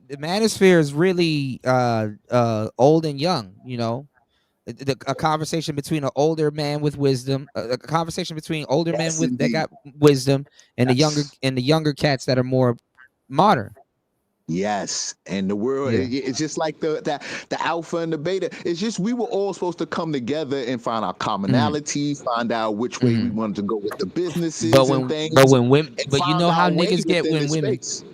You know how niggas get when one woman come in the mix. Why you think Obsidian removed the women element out, and that's why she made the conflict? Obsidian inserted the women element way too much. Yeah, but he controlled that. He had Obsidian had a bunch of broads running around. Even O'Shea. O'Shea right now is Kevin Samuel's best friend, but he was cackling and he-heing when Taz was running around calling him gay. Oh, nobody remembers that though. Uh-oh. I remember everything. Nobody remembers that though. When Taz and Nyla was in here calling them kitten heels. Nobody remembers that. I think they were no longer around space. Right. O'Shea, I like O'Shea, but O'Shea is fake as hell, and he fenced it. O'Shea about his business. O'Shea is businessman. He business man. No, if he was about his business, he'd stop. O'Shea is business can be selfish. I'm not gonna say it can't, but he's a selfish dude. He wants to be on Fresh and Fit. That's funny. The funny part is that if they invite his ass, he wants to go. He wants to be on Fresh and Fit. He wish he was on Fresh and Fit. And you know what's been happening over the years that nobody peeped? Angry Man been chasing O'Shea out of every single space he went. O'Shea was over on the P for a little bit. Angry Man popped up. Now he has to watch from the clouds. Oh snap, for real? Yeah, y'all don't remember that? No, O'Shea was over there a couple of episodes. You got to show video of that. I don't know. I never know enough about that. Him on the list. See, y'all be seeing everything like but the shit that y'all need to see. I like O'Shea just has that celebrity junk, and he does well with that. And he also does but that's stuff that's a scapegoat. That's a scapegoat. Like it's actually kind of. But it pays him, right? It pays him, right? Yeah, we've talked about that years ago. You know how you can just do celebrity gossip and stuff like that, and literally that's like an out. You know, in the manosphere. You know, I talk about celebrity gossip, but I still add like a moral to the story or something that men can learn from. You know.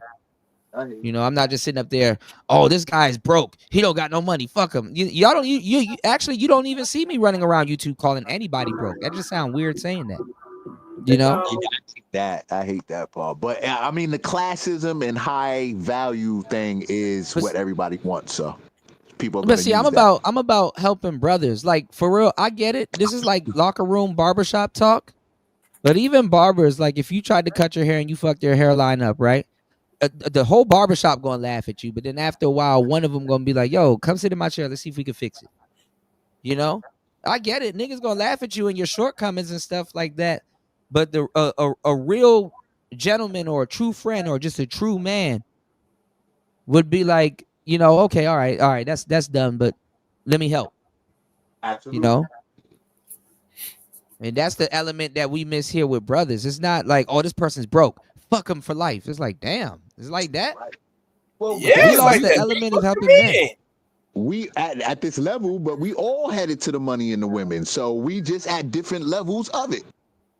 Nah, some of these niggas want sex dolls and robots. I don't know if they headed to the women. They gonna find themselves a little they might find themselves a little outcasted, but I mean, for the most part, we all headed to money and women. So yeah, I can't give these young niggas the game. I don't know what's gonna happen to you, bro, if Chat GPT turn on you. Your Chat GPT girlfriend or your Deep State girlfriend turns on you. I don't know what's gonna happen to a nigga. So yeah, man, it'll be like Megan 2.2. Inferiors to something. I can't even imagine going home and be like, man, I gotta make it home. Why? I gotta download the update for my girlfriend.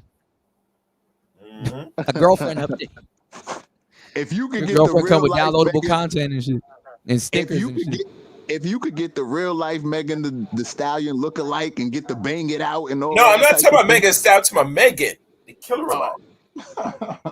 That bitch. I already exposed these dudes with the Megan Thee Stallion doll. Yeah, I told dude like niggas thought they were like niggas thought they were like some elite no homo dick slanging niggas. I'm like, nigga, if I put you in a nice hotel room with a Megan Thee Stallion sex doll and it got all her proportions and everything right, and I leave you in there with a bottle of Hennessy, you gonna do something. Yo, you know, because dudes be thinking that we're like these advanced creatures and stuff like that. Thing, though. We gotta help design yeah. Yeah, we got dudes be thinking like they're these advanced creatures. Like the shit. If you put one of these niggas in a room with a glory hole and a bottle of Hennessy, they going. Just give them all you do is you put three things on the table: the glory hole, the room, and the bottle of Hennessy, and just give them time. That's it. That's it. We got to get some money out of that, because they're gonna make them dolls too expensive. I'm hearing that them dolls are gonna be super expensive. Well, the same guys that are a part of the manosphere are pushing them. Turd flinging monkey, all them dudes, they got stocks and waifu dolls coming from Japan. Like literally, them joints start at like 1,500, and dudes will pay that. Oh, dudes will pay that. Yeah. I didn't know it was that low. I thought it was like even like more expensive than that. That's and then they got detachable parts. Like you could swap out her head or her arms or hands and shit. Right. But the ass, the thighs, the features got to be like almost like human, like with the jelly factor in it and all of that. The movable, you know what I'm saying? Like there's, you know what I'm saying? They can get as disgusting as you want. Investing in that and really making that thing really like what it's supposed to be. You know what I'm saying? So the thing is I'm seeing the money grab in it. I'm looking at the money. It is a money grab. That's what I was just about to say. What they do is that those guys, and the funny part is because they go in on dating coaches. Those guys, to a certain degree, to get dudes to do anything, you have to encourage or build up a healthy fear in dudes for them to pull the trigger on something like that. And I know it sounds dark and evil and fucked up, but the thing is that dudes already have half of what you have to build up already instilled in them. They already have low self-esteem. The same way these makeup companies and certain things take advantage of women's low self-esteem. Yeah. Right. You know, Rihanna trying to sell Fenty. She's not telling you to wear your natural face. Rihanna can't even wear her natural face like that. She look crazy. $1 billion crazy. When I'm looking at like a doll like that, I'm looking for like the sick, the shut in, people who are in wheelchairs, or you know what I'm saying? I'm looking at that that lower, you know what I'm saying? Like that can't really do the relationship thing like they really want to. You know what I'm saying? So that's that community first and foremost. And then, you know, somebody else who got some other issues and stuff, but those other issues can be fixed and worked on if you want to work on. But you know what I'm saying? I'm just looking at the money grab of it all. Like, you know what I'm saying? I just see the money. And so I could see investing in something like that. You know what I'm saying? And really getting that doll or them products really to where, you know what I'm saying, is really profitable. People really want it. Like, no, this is incredible. But with robotics and stuff that's going on right now, dudes are going to turn to that. You well, know? then, hey, it's even more. It expands. It's only more and more. Like I started on the low with the wheelchair people and all this type of, you know what I'm saying? And then it just goes higher and higher. Yeah, I ain't gonna lie. Hannah Han and Linda Loshan has saved a lot of people from doing stupid shit. But I you know, That's always yeah. gonna be there. People want to. We're in the future. We got to step it up. Like we should be thinking the year 3000. Yeah, I know. Niggas are looking for alien pussy and all kinds of shit, man. Let's Man, go. you ain't no real man. 3000. Let's rewrite everything. Let's twist everything and spin the narrative our way or from all way. Yeah. Well, I don't know, man. It's a dudes up here mindset, man. lying, So, talking about I'm never gonna deal with a single mother, and it's like, bro, shut up. Shut up. You know, didn't Angry Man deal with a single mother? yeah, I think, yeah. He's a stepdad. Yeah, so like, come on, man. Like, everybody's men. Everybody's gonna do what they do. Nobody's gonna go into nobody's personal life and be checking in unless you're gonna bring it to social media and want to try to air somebody out, which is like, you know what I'm saying? That's what, I hate those channels too. I don't like them exposed channels, You know but we can get them. You know what I'm saying? When we get tighter and get things going, what we want to do as a group, we can get everybody else. But we not doing that no more. There's too much people in here that ain't got no. They say the manosphere is coming back. I don't know, but literally the time for us to do it was when I was giving people the game, and then I even doubled down. And spent a huge bag on tech and gear and stuff throughout COVID to say, hey, you know what? Let me show up and help black men with their studio setups and audio and stuff like that, man. And I ain't get nothing but like aside from my real ones, I didn't get nothing but a huge slap in the face, you know. And niggas stole it anyway. Sorry, you know. Oh, what's the name on that microphone? Okay, I'm gonna go get that, but I ain't gonna say because he gonna think that he. And it's like, bro, you just go get the fucking microphone and get out my.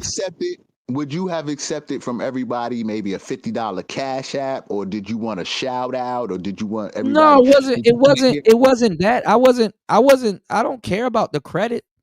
You know what I'm saying? It wasn't an issue until it became an issue with the space. Because I would definitely pay you for your information and no, you Gucci, yeah. I definitely give you way more than than expected. But what I'm saying is that, like at the time, I was pushing that and nobody listened to me, right? Everybody was like, oh, he delusional. Oh, he don't know what he talking about. Oh, they were acting like I was profiting off of them going to go get a microphone, you know? And the thing is that in the middle of all of that, Kevin hits me up. You know what I'm saying? Because me and him, we done had back and forths. I done cursed him out. He done cursed me out. We done went back our own separate ways. He never did a video on me. I never did a video on him or nothing like that. We just disagreed with a lot of stuff, you know? And you know, like I said, like me and Kevin definitely knew each other. And and I like some of the stuff he said. He liked some of the stuff that I said. Which is cool. But like, when I went up on that panel and because all the other people, Fantastic was afraid to go up. MOT, everybody, people, they were in my chat talking. Some of them were on my panel. I'm like, y'all ain't gonna go over there? And they're like, no. It got quiet. And I'm like, all right, I'll go over there. Because I was restreaming and I went over there and I spoke to Kevin. I was like, bro, streaming is the future. And he was like, no, y'all got to focus on pre-records. I'm like, I know what you're talking about, but no, we got to focus on streaming. People ain't running these streams like we are. We revolutionizing what's going on right now. And I guess he wanted to be the only one in the space streaming. I mean, I get it. You get rid of the competition and right. Yeah, that's and competition. You think they on your side and they're really your comp. Yeah, I'm on some everybody can eat type shit, and niggas are on some just me. Right. Yeah. And that's the problem because you can't see the word manosphere anywhere. Or I can't really catch, you know what I'm saying? Like it in anybody's title, anybody representing it, you know what I mean? Or this is where we meet up at, or you know what I'm saying? But everybody's doing their little loose channels and got their own little businesses going, which is really what YouTube is about. YouTube is about. But black people were the last people to realize that. We had to do endless. To this day, niggas got to do streams and be like, "Yo, YouTube is a business." White people figured it out. When I was telling these dudes to get microphones, they're like, I just don't see why I should make that type of investment. Niggas were literally saying like, I don't take what I'm doing seriously, but I'm gonna sit here for hours and do it. People are like, oh, cool. Mm-hmm. Yeah, black people don't know the world of business like that. This is all they new don't. to them. They don't. That's why I don't. That's why I don't listen to niggas about hip hop contracts and music contracts and shit like that. Oh, hell no. Like, right. It's all slavery. They all getting duped. You know what I'm saying? They all getting, but they happy. See, the thing with black people is they just happy to get the crumb or happy to be, in the spotlight or get that little piece of something that's valuable to them. But somebody else is getting offer you 1,000-fold. You know what I'm saying? Absolutely. The real thing. That's what the imagery, like if you ever seen the slave movies where they show the people having a feast on the table and like they're taking all of the parts of the meat and the bone and shit that they don't eat and put it under the table, and there's like little black slaves under the table like just grabbing what they could get from off the top of the table. Those are the niggas that's under the table. Those are the people that's under the table. And black people, we turned that shit into a cuisine. That's where chitlins and that's where all of the discarded because stuff. We're innovative. You give us anything, give us space, time, of an object, and we're gonna manipulate it into something that's gonna work for us. That's why I'm like, that's exactly what we're supposed to do with everything. So the smarter ones are just going to do it and be like, and that's the thing. I got tired of us being those people, and I'm like, man, we need to have some fly shit. You know what Mace told me? That's why I wanted us to have some gear and stuff like that, because the thing is that I know the price of going out of your way to get something, like if like people, you got to put a barrier, you got to put some deterrence there, you got to put a barrier there. If it was just as easy to go to Target and go get a headset, anybody can do it. So I was like, man, we got to have some fly shit. Just like, go get a piece of equipment. You could choose what, you could choose. Well, I would match, I would voice, because I offered a service where I voice people. Like if I hear somebody's voice, just off of hearing your voice, I know exactly what microphone would complement your voice, because I know when you're listening to your own videos or you're editing your videos, you're going to hear your voice the most. And most people don't like their voice, but I know exactly what mic to match to your voice to project to where you're like, damn, I sound good. Right. Right. And when you're talking your shit, because that black men, that's what we do. You got that conviction in your voice because you know how you sound. Yep. You got that roar. You like, and then but you know what people took from me? When I used to argue with people and they wanted to argue with me, this same unit that I'm using right now, I would drive the gain up and drown them out. Drown their ass out. I had a nigga mic. That's what people came to me for. They're like, Kuda, I don't even want that nice shit. I want a nigga mic.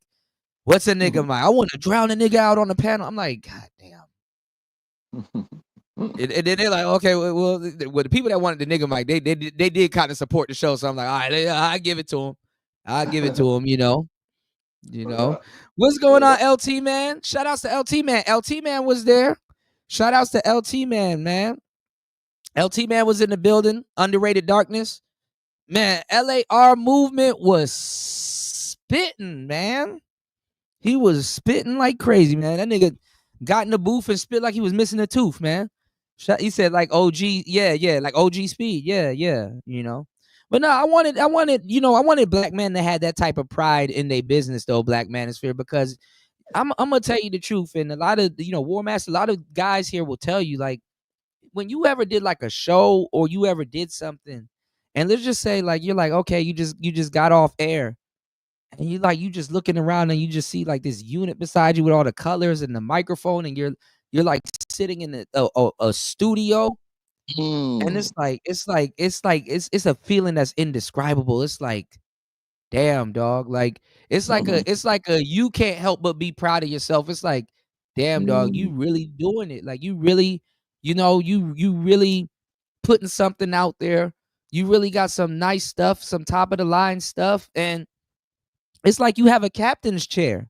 You understand what I'm saying? You probably got your video game chair, you got your desk, you got your TV, you got your monitors, you got your, you wired all of that shit up yourself, huh? What's that Hebrew dude? There's a dude who had a setup like that here in the space. He was Hebrew. I forgot his name. He got that from me also. Ringo. All them dudes. There you go. All of them do, bro. At that time, when I was pushing that shit heavy, a lot of people was sky watching. They didn't have this equipment. And there was really no YouTubers talking about it. Some of the equipment I was covering, YouTubers didn't have it. There was only I will tell you the people that was covering the equipment. It was me and a bunch of white dudes. And shout outs to my white players, man. It was me, my brother Bark from Obscure Mics. Y'all go show Bark some love. Type in Obscure Mics. My brother Bark, my brother Bandrew, and it was a couple of other people like Jay's 2 Cents and some other people that was covering it, but they weren't covering the units that we were covering. You know what I'm saying? You were the black tech guy in this space. You were the top black tech guy. The black audio guy too, because I didn't just do microphones. I did all things tech. All things tech. Yeah. But my problem was I did physical hardware. And that's now I got that shit is cumbersome. Like physical hardware. Like that was where I messed up. So I take credit for that. I had to get the gear, I had to fairly learn the gear, read the manual, and then just go at it and do it. But I was like the only guy doing it. And I'm not gonna lie, the Manosphere band together and I ain't gonna lie, they did a number on my channel. They did. We're gonna side. But I was putting them niggas to work because I show up every day. I make sure, nigga, if you gonna do something to me, you have to show up every day too. So I just put a nigga in a position where it's like, nigga, you have to hire somebody else or show up every day. So. Real talk. Stay down till you come up, man. That's how it goes, But man, I was doing it with physical gear. You definitely brought all the technology and the mic. You brought all of that to the space. So I don't get mentioned, and I'm not looking for it. But it's like, damn. It's like they were driving and they let you out the bus, or they let you, like, you know what I'm saying? Like Angry Man did. Like a lot of changes went all throughout the, you know what I'm saying, as people was rising in their power and in their glory. So But the real ones will still always give you your due and know, like, they couldn't have got there without that knowledge from you. Yeah, I appreciate that, But my thing is that now all of these new channels, and I caught this, right? All of the new channels, I'm like, bro, they about to come in here with tech. Because the thing was, it was like to a point where it's like, damn, even kids running around here playing Minecraft had more gear than, than Stoic. Come on, I'll be serious, bro. That's crazy. No, but that's what was blowing my head, and like I was trying to wrap my head around it. War Master, a bunch of people had to calm me down. I'm like, bro, kids running around here playing Minecraft has more. They're more tech savvy than the so-called nigga nerds and tech guys here. Like, there's no way the Manosphere, and shout outs to my brother too, Light Bear. There's no way the Manosphere doesn't have a index right now, or a website, or hell, a fucking meme coin or something. O'Shea had the Negro Manosphere website at one point, which Obsidian and Angry Man were writing for him, and Donovan too, Yeah. Because Donovan, O'Shea got him from Return of Kings, but now the thing is that niggas don't read. Well, that's true. No, for real. That's true. I mean, we want the audiobook version. You know what I'm saying? Yeah. I would look. I just went over to Jay Rello's page, and I was like, look, go get my book, and I was like, I know I called it a book, but look, it's the audio book. So you can listen to it just like you listen to the podcast, Right. I revolutionized that too, because you know what? On ACX, ACX, they wanted y'all to use like an M box and just like acoustic treating and stuff like that. I'm like, I'm not about to have this audiobook sound like an audiobook. I'm about to use radio equipment and do the audiobook so it's easy listening. I'm not about to sit up here and yeah, I'm not about to sit up here and be like, next on audio. I mean, next on Audible. You need to, like, I don't want you to feel like you listening to a news program. I want you to like you listening to a smooth radio program. Because see, what they don't know, what people don't know, they're like, oh, well, I want an audiobook, but they don't know anything about audio. You know what people get? They get listening fatigue. They get listening fatigue. And it does with a myriad of things. You know, if you don't have the proper headphones, listening fatigue. If you have earphones in your ears for like a long time, or you fall asleep with them, your ears get sore. You know, listening fatigue. You have to use. This is why you ever just been on the phone with somebody and the conversation's okay, but it's like, all right, I just gotta go. You know, it's like, all right, let me get off this phone real quick. It's because listening fatigue. You know, but that's the genius of you. And the and you know what I'm saying, it's a lot that you have, like, and that you display, and you know, it just speaks to you. Well, I mean, I knew we were doing long form content, so definitely the audio and stuff definitely got to be on point. You know, even if you just talking gibberish or whatever, as long as you sound good, people, right? You know, you got to sound. That's the thing. You got to sound like money. You know, you got to sound like you give a damn. People know that they got them concepts and they're gonna run with them on other levels. You know what I'm saying? They needed that tech information to take it and go to the next levels. But see, that's why I was warning. That's why I was warning the space, because guess what? I told them word for word. I said the new cats are gonna come in knowing this. Like, while you're still running around like, should I get a microphone? The new cats already got one. They en route and they know they got to come in here with a microphone. And they came in strong. No doubt. They came in strong. They're supposed to, though. That's just a good play. That's good work for them. That's good. That's gonna, benefit them. Yeah. You know, and it's also the space is elevating. It's like, then that's a standard now. But that's what I was trying to get us in on, that standard. I wanted people to be like, okay, damn, before I even start getting on here talking this manosphere shit, I do got to spend at least $1,500. Right. But everybody wasn't willing to spend. Everybody didn't have the money. Everybody didn't have the drive. Everybody didn't have the, you know what I'm saying? More girls probably had the, you know what I'm saying? Oh, I want to do this. You know what I'm saying? Probably no, but there was a lot of people that had it though. There was a lot of people getting endless support and stuff like that, and there was a lot of people that had it. You know, we were even talking about pooling together to make sure every single one of us in the group had it. We didn't have no representation. You know what I like? You know what I've always liked about the Black Order? And it's the littlest things, but it means a lot. You remember back in the day when Angry Man, BGS, and all of them used to run around, and they all used to have a crest. Yes, they always used to have that shield. Yep. And Cerulean was making those crests and shields so that when somebody was in your chat or affiliated or associated with them, it was like, okay, we got the Black Order in the building. You knew. Dope. That's dope. It's just like, standing out, branding and marketing. The manosphere don't even have, the Black Manosphere don't even have a logo. That's what I said. No branding. I said there's no Black man. You can't even see that lettering nowhere. You know what I'm saying? Black Manosphere. You know what I'm saying? You can't see that anywhere. So everybody's been kind of, it's like a mythical shadow. It's like Michael Knight. You know what I'm saying? Like a shadowy figure. It's there, you know what I'm saying? It's there, but it's not there. You know what I'm saying? You come and take from it. Like, you know what I mean?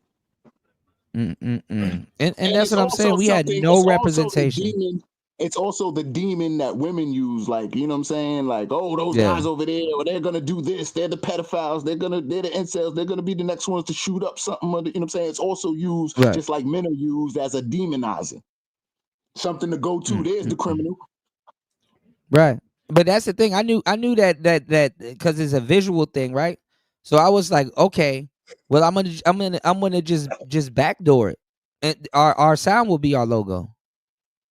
You know, so when somebody else sounded a certain way or sounded good, they're like, oh, you know what? I like what you got going on, but this kind of sounds like those Manosphere guys or the Black Manosphere guys. Because honestly, even the white man, Mace was telling me that, like, he had a couple of guys on his channel, because Mace talks about sports and stuff like that. That's my bro Mace, right? Mace Taggart. Make sure y'all subscribe to Mace.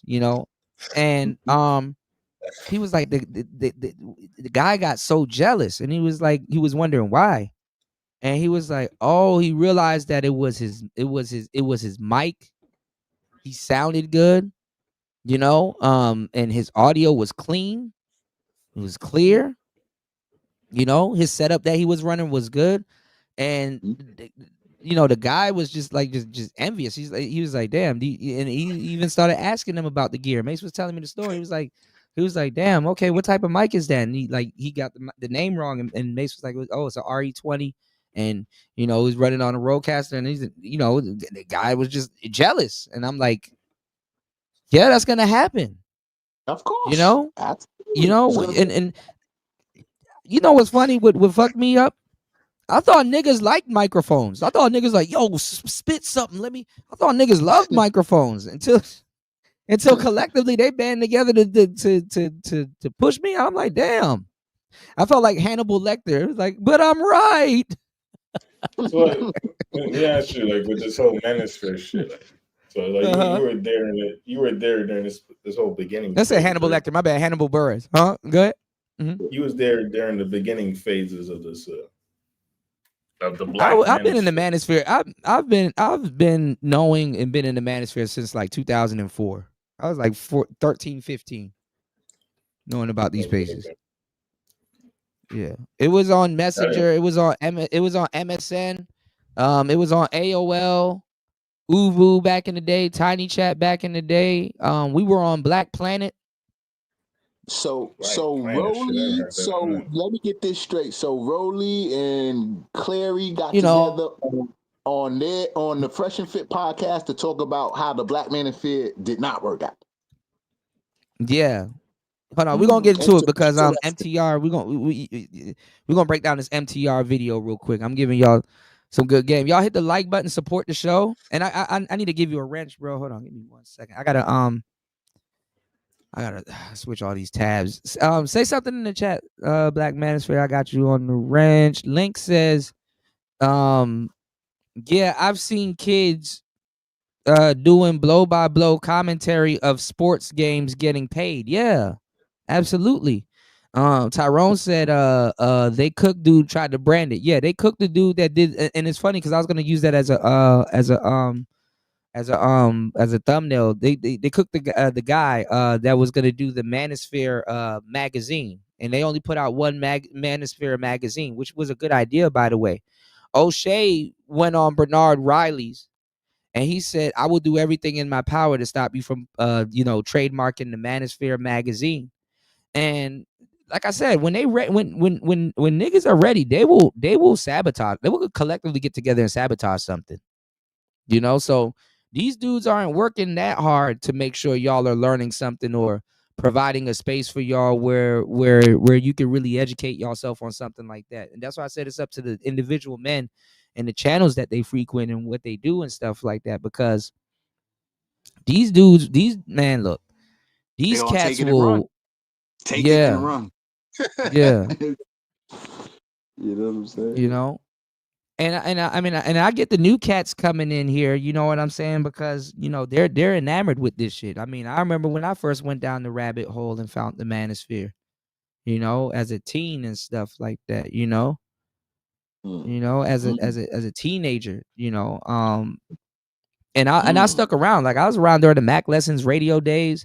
I was around during Alan Roger Curry Blog Talk radio days and stuff like that, man.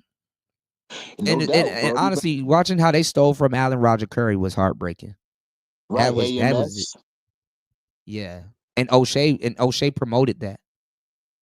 Alan Roger Curry wrote for O'Shea. O'Shea promoted that. O'Shea swapped out Alan Roger Curry for AMS. The more popular guy, younger, popular. You know what I'm saying? It's business. This is all about business. If we can stay focused on that, we can get some business too. It's but a lot of good people gonna get passed up.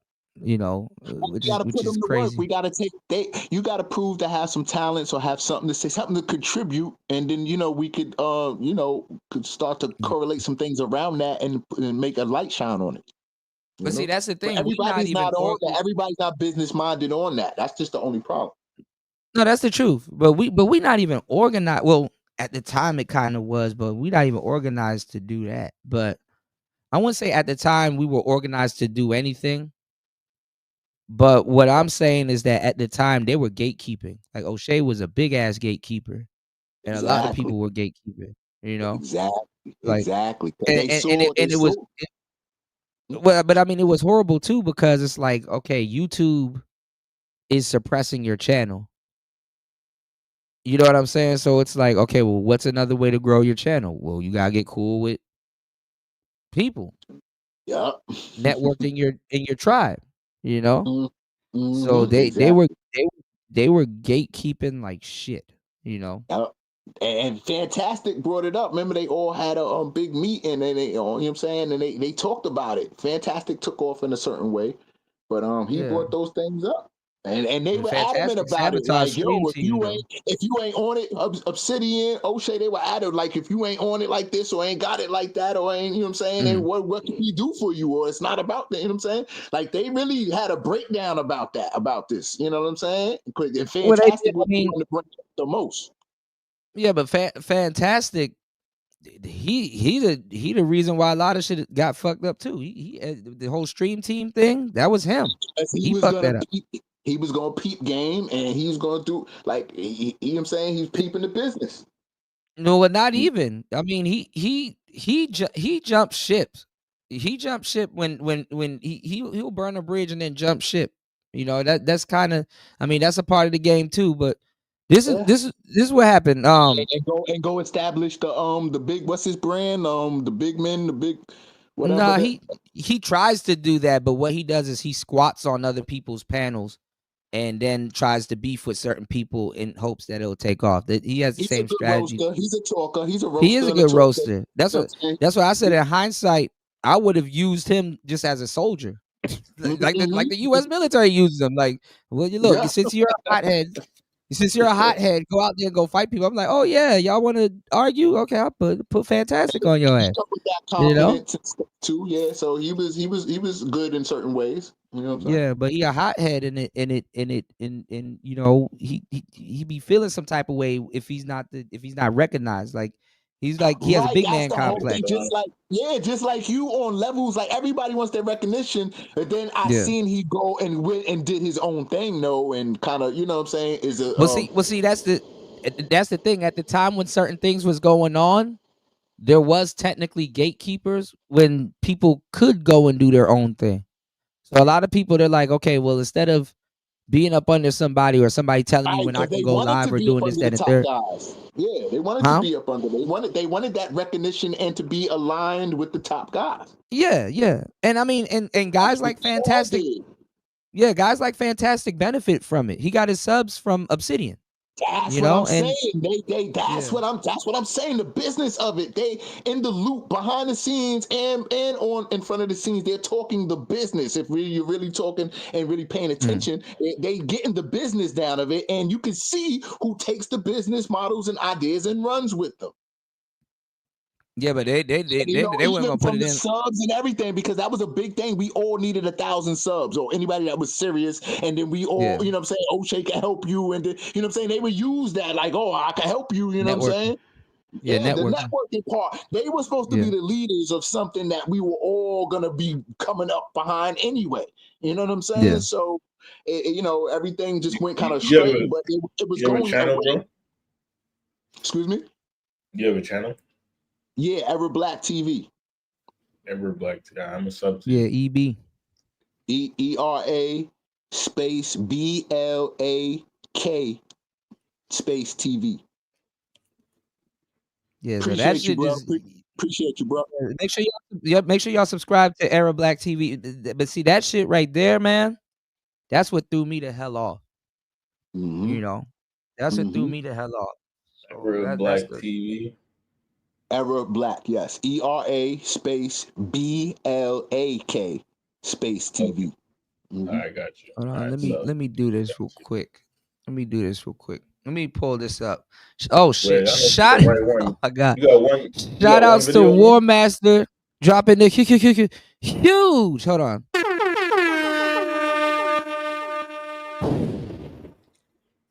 I got you, War Master. Here we go. Hold up. Let me tell every goddamn body who's listening to this. The sun has been coming up for billions of years. Ain't nobody call that old. The moon has been coming up for billions of years. Ain't nobody calling that old because it works. If something works, and if it don't work, and even if it's a foundation, take it and retweak it and make it work to your advantage. Shout outs to War Master dropping the huge $20 on the Cash App. He said Kuda should focus on Xbox, and I absolutely am. Let's go. Wendy? Thanks, Chuck. We're standing here in front of the Olympic Liquor Store in Queens where scores of African Americans have been lined up for hours. We spoke to a few of them earlier. Ladies, may we get a word? Hide the money, y'all. There's poor people around. With your broke ass. Shout out to War Master. He said if Kuda would have built a real computer with multiple screens, he wouldn't be worried about a few.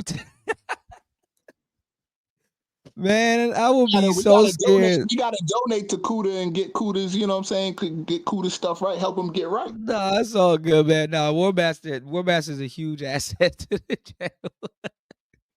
War Master got Cerebro in his house, man. War Master got the whole Cerebro setup. War Master can turn his computer setup on while he's sitting in his truck outside his house, like on the way home. Like literally, he can start his setup before he gets in the door. You dig? What's going on, Gail, at night?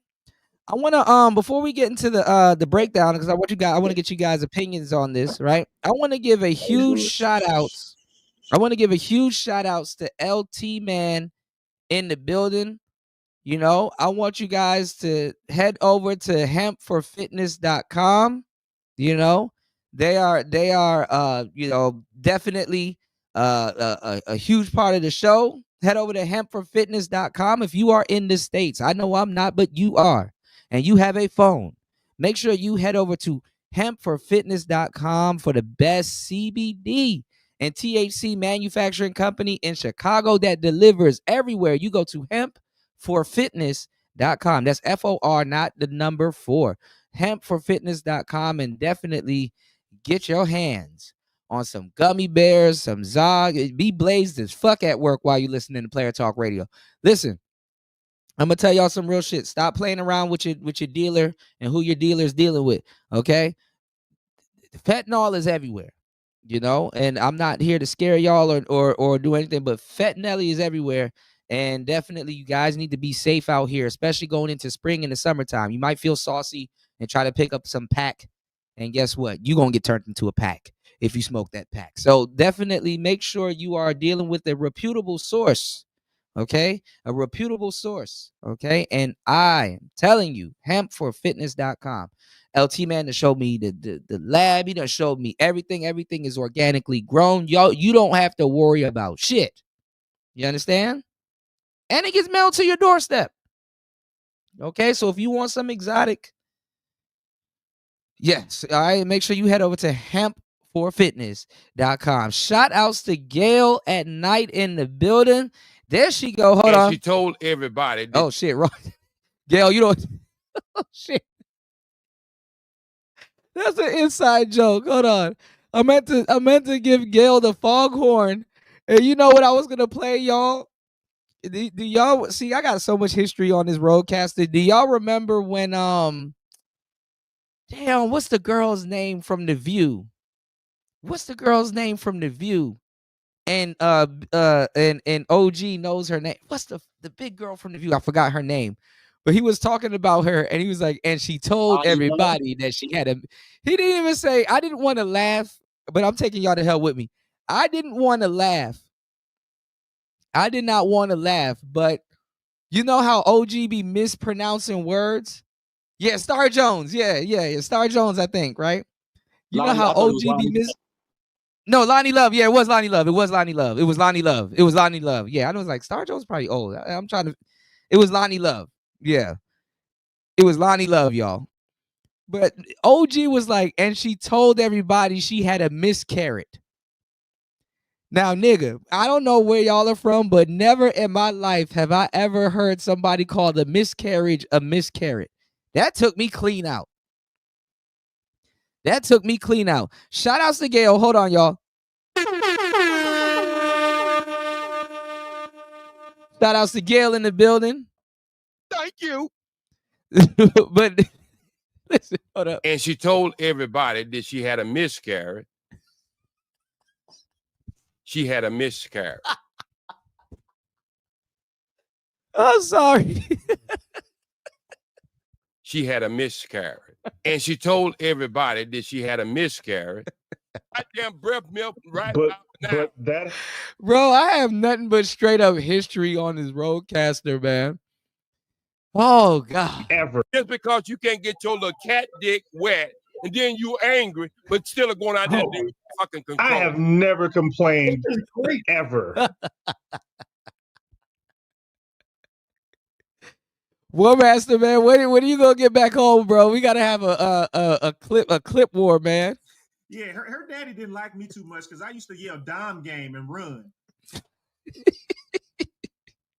Yeah, I put it back together. I said, man, wait till War Master come through, man. Put it right back together. Hold on. Raul. A lot of people don't remember. Y'all remember Perry's Ratliff? Remember I used to do the Perry's Ratliff? I used to let the Perry's Ratliff shows play, and bro, we would be here dying. Hold up. Suck the dick. And it just gradually just transformed into a power suck. And then as she was giving me that fucking power suck, I began to lose my fucking footing. And maybe 2 times I almost fell. I'm not gonna lie, I almost fell. So I had to hold on to the fucking dresser just to keep my fucking knees intact because it was a lot of spit. It was a lot of hand motion. It was a very well done blowjob. I mean, it was. I mean, this bitch was destroying my. He said, and then it gradually turned into a power suck. Yo, let me tell y'all something. After a certain age, standing up and getting head is diabolical. Standing up and getting head is diabolical. Oh, my bad, y'all. Whew. I had to go down memory lane for a second there, man. That shit was funny, man. Look at how Roadcaster took my idea, y'all. The Road took my idea, y'all. They remember I was like, we needed to be able to do endless clips, by integrating the clips with the SD card. Man, they put that new technology on the new Roadcaster. I said, look at how they just done took my fucking. That's why I don't like answering. Like you ever go to a place, right? You ever go to a place and not a place, but like a website, and they ask you for feedback, and they're like, hey, do you like this? And you hit the like button. It's like, oh shit. Now these niggas about to ask me for a damn paragraph for feedback. Don't ever fill out that feedback form, because they will take your idea and man, listen. You know what's going on, Nightish? Shout outs to LT man. Oh, LT man, I gotta put you on the Perry's Ratliff. He's from Chicago too. You'd love him. You love him. You said War Master said he probably farted. Hey, look, I'm not even gonna tell y'all that story, man. I'm not even gonna tell y'all that story. Shout outs to my brother Nightish in the building. I'm not even gonna tell y'all that story. Y'all gonna look at me different if I told y'all that story. Oh man. Anyway, shout outs to everybody here. You said, War, I think it's better to fart and waste it than to burp into.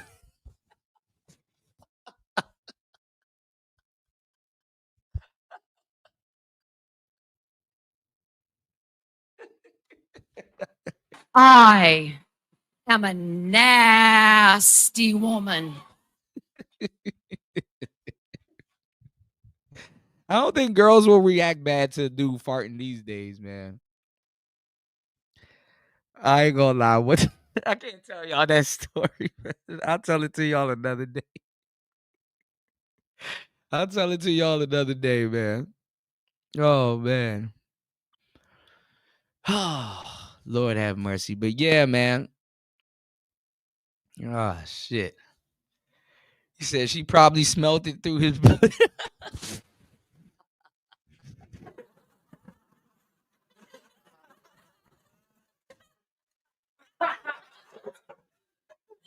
Oh man. All right, let me bring this up, y'all. Let me bring this up. Holy shit. And let me tell y'all something too. Don't think for a second that mediocre tutorials and reviews don't want to go on Fresh and Fit also. A lot of these dudes that are hating on Fresh and Fit would jump at the moment to go on Fresh and Fit. All right, let's go. Myron Gaines from the Fresh and Fit podcast is receiving backlash for his recent comments in regards to the late Kevin Samuels. I want to give you guys my perspective. Kevin is not here right now to speak out for or defend himself. Which one of you so I'm going to give niggas my was eating perspective ass? of the reality of the conversation, because history will not be revised on my watch. The truth will be accurate. So let's talk about it. Without further ado, for quick context, this is a live stream conversation on the Fresh and Fit platform. There was a bunch of content creators up there. They were talking about the fall of the manosphere and solutions. And let me tell y'all something, how a lot of these dudes that are critiquing this are fucking cap. Because now all of a sudden, that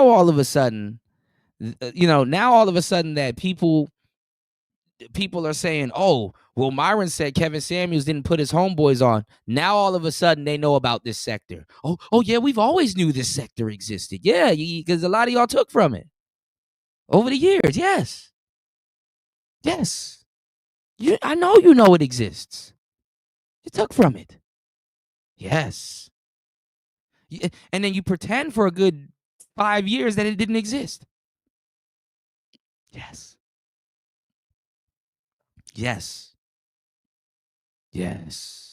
For it, but there was also a specific topic about the Black manosphere. Myron postures something in regards to Kevin. Let's watch. One thing, right? And I really dislike to even say this, but the truth is the truth, and I kind of had to say it.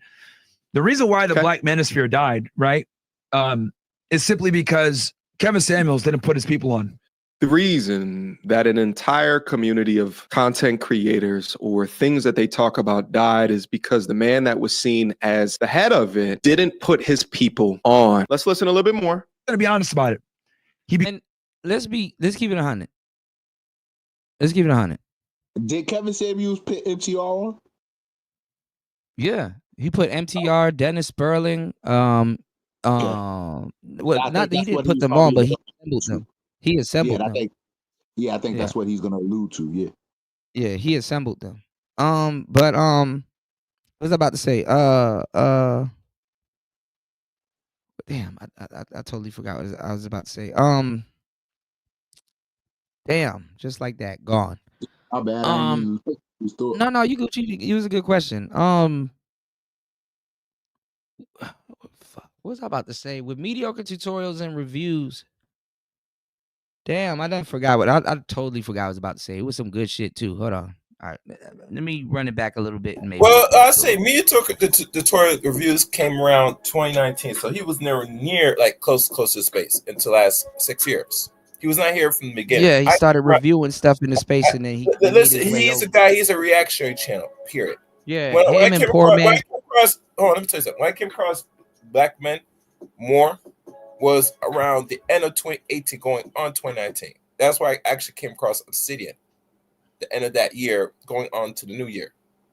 And that's why really I discovered there was a said Black man called what we call a Black Mancer. But Chaos, you've been around for a long time. You've been around since 2017, 2016. No, I wasn't been that long. I've been listening to content longer than this. I did not really start paying attention or start calling on to shows until roughly. You was on panels when it was the Black Order. You was around during the Black Order. Yeah, but the Black Order came around 2018. I went around them around 2018, not 2017. Let's be clear. I'm giving them. Yeah, because I used to see you always on BGS's panels, Blackwater. I came across them eventually around that year because I really, to be honest with you, I never did a show on this. It was one particular content creator that he's not doing content more that got me around a lot of you guys. Who's that? I probably will say that for my own show to go in the back. I'll put it. Can you put it in the back chat? I won't say that. You might know him. You know. He used to do a lot. He did some content, but then he eventually retired from it. I'm not sure what happened to him now, but he did some things. Can you put it in the back chat? I might. Give me a sec. I'm doing some things. He said I might. Or things that they talk about died is because the man that was seen as the head of it didn't put his. Okay, this is what I wanted to say. The only person that people outside of the people in the manosphere heard that Kevin Samuels. I'm gonna say something real. People outside of the manosphere heard that Kevin Samuels came from the manosphere, but they didn't care. They didn't know what the manosphere was, and they didn't know specifically the black manosphere. The only people that thought Kevin Samuels was the head of the black manosphere was people that was new here, and people that didn't know any better. What about women?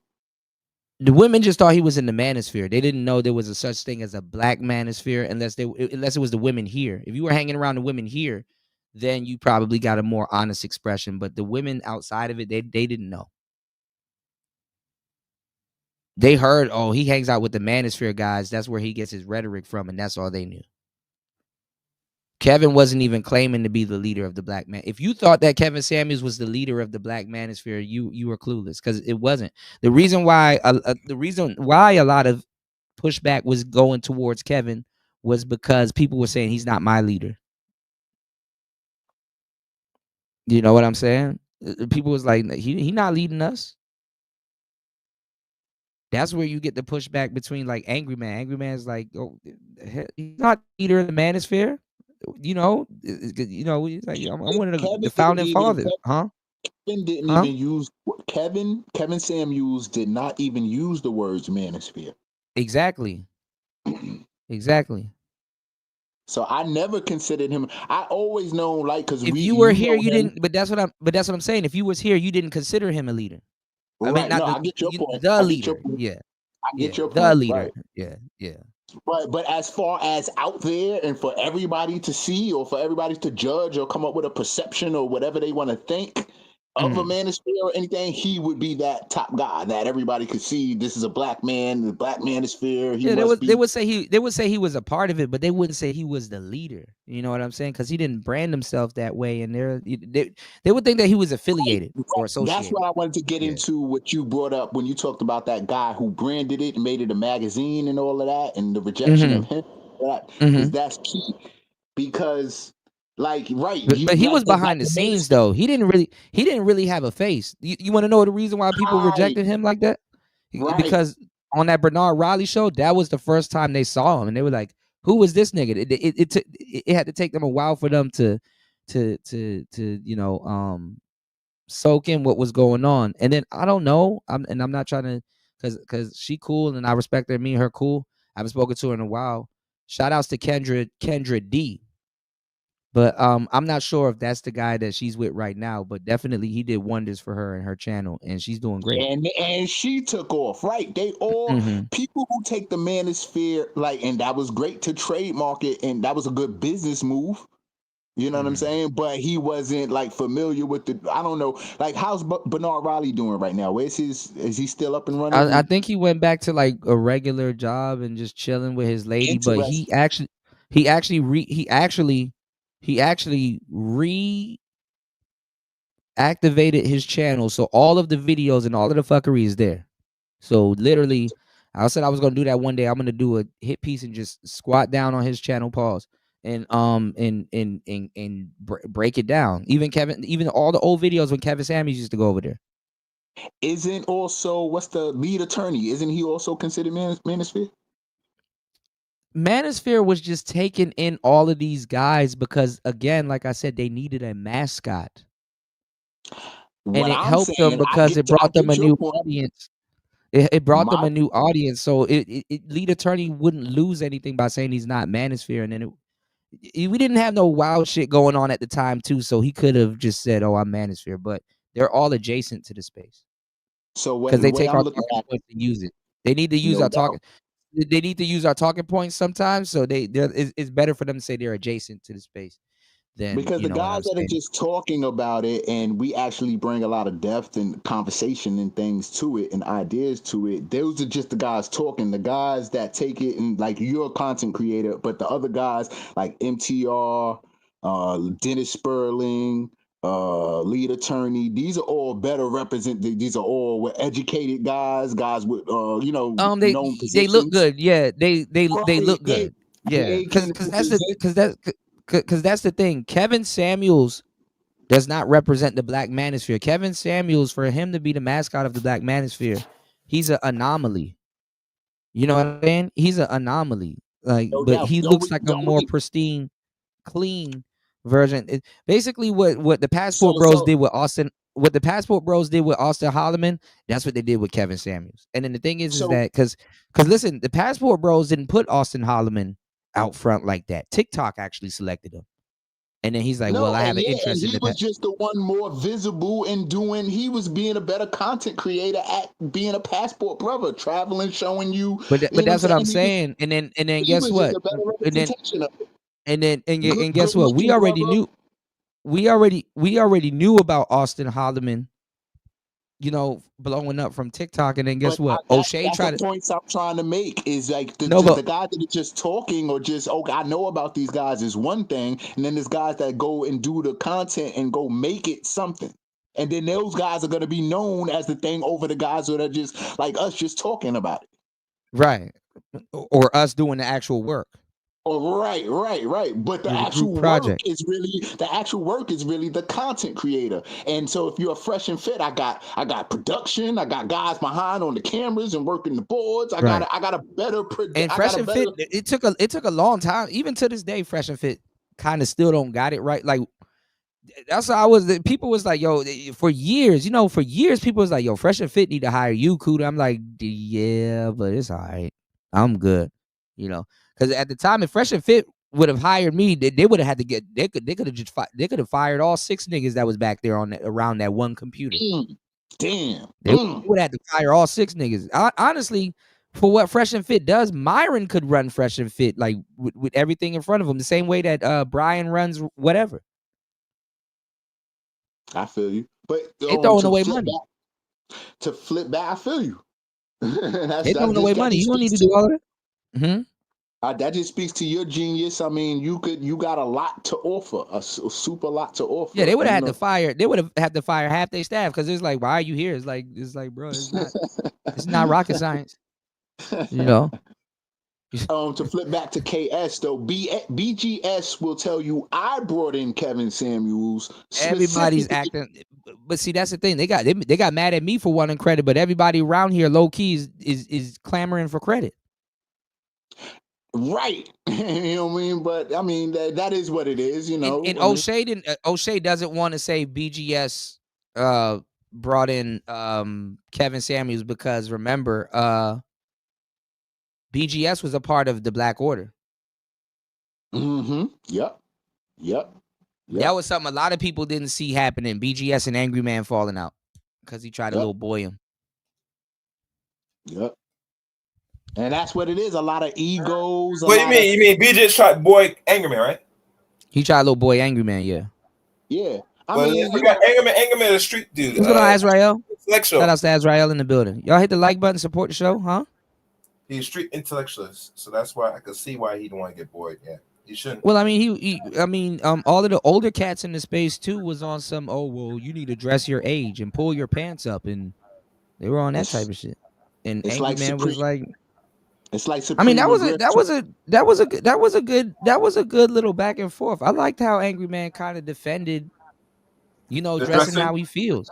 Yeah, of course. I mean to a certain degree. There's so many different type of men here, and that can be represented. And Angry Man was a good representation of guys that come from more of a street background. There you go. Yeah. and are intellectual too. That's why we're all here. Nobody here is really like a bum or like some, you know what I'm saying? Like, but see, that's but see, that's the thing. And I was talking about that. I'm glad that you brought that up, because that's one of my talking points also. What killed the black manosphere is because we're trying to fit each other into either educated lame or Pookie and Ray Ray. Well, that was the problem with men and all their egos and all of this, because that's that high class. Well, that's that high. That's classism destroys all of us. You know what I'm saying? And it doesn't help promote bringing somebody together. It divides. So all these guys want their ego stroked. They want to be the top dog. You know, the Indians chiefs. You know, type of scenario, type of thing. So that was gonna play out over the years and over time anyway. You know what I mean? So it was just a natural, but those guys that can see bigger than that, we are still here and still, you know what I mean, can see a bigger picture.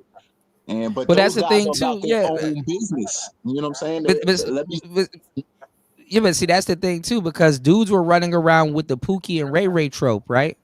Because you were here, dudes were running around with the Pookie and Ray Ray trope. So usually guys that dress like Angry Man, they were trying to make it seem like, oh, okay, well, if you dress like that, you're a knuckle dragger. You know what I'm saying? You're like a, you know, that was a problem. That's a big issue still, because you got a lot of black guys around here that are not from the street, not from the hood. They want to destroy the community. You know what I mean? They definitely want to date Keisha though. They hate the hood up until the point where they dating Keisha. Right. Yeah, because Keisha got to give that throat goat, man. That's the only thing, man. Bitch, make yourself useful. Open that mouth. Right. So, you know, it was an issue in class and playing both sides, or can those so-called knuckle dragger guys get some respect? And the guys that are with Angry Man or feel like him or come from his backgrounds could go with him then. LT Man. Yeah. LT Man said if you were on Fresh and Fit, you'll be the 304 checker. Nah, man, I have fun. I would have fun on Fresh and Fit. You know, I would have fun with those girls. You know, you said I'm doing my MBA in accounting now. I'm thinking I'm going back to school next month, Azriel. Well, I'm getting some credits next month. I am going back to school, but I'm getting some credits next month, and I don't know if I want to take. I want to take something easy. I don't know if I want to take I don't know if I want to take accounting though, because I'm like, I'll just do the bookkeeping. I don't need no damn accounting degree. I'm tired of numbers anyway. No, do bookkeeping. You know?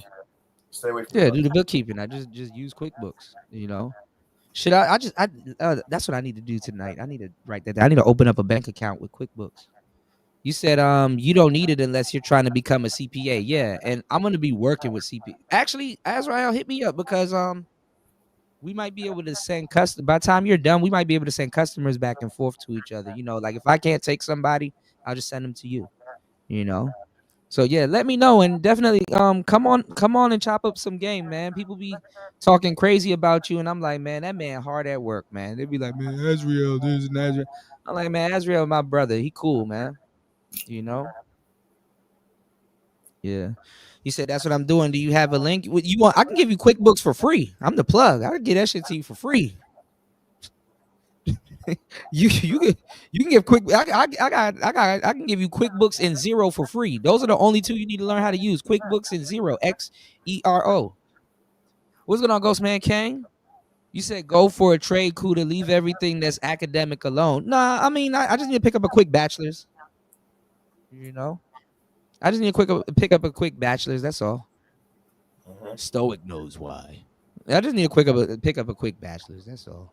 That's actually easy and doable. All you do is you college hack. All right, I gave y'all the game. All you do is college hack. You go to Sophia.com, go get you as much credits as you need, but you have to look at your path. You know how much credits whatever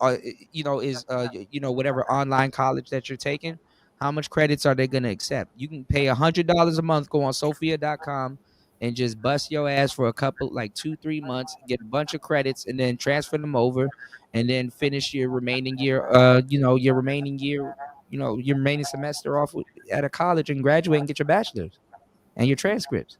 Yeah, it depends on what's going on, you guys. It depends on what's going on. Because you still need to learn marketing, Azrael. The bachelor's don't. I mean, the degree doesn't market for you, but it does look good. Let me tell you something. Marketing is my arch nemesis. I hated that shit. I know that's the killer of all companies. That's actually one of the very few D's I got in school. I hated that shit. Yeah, marketing.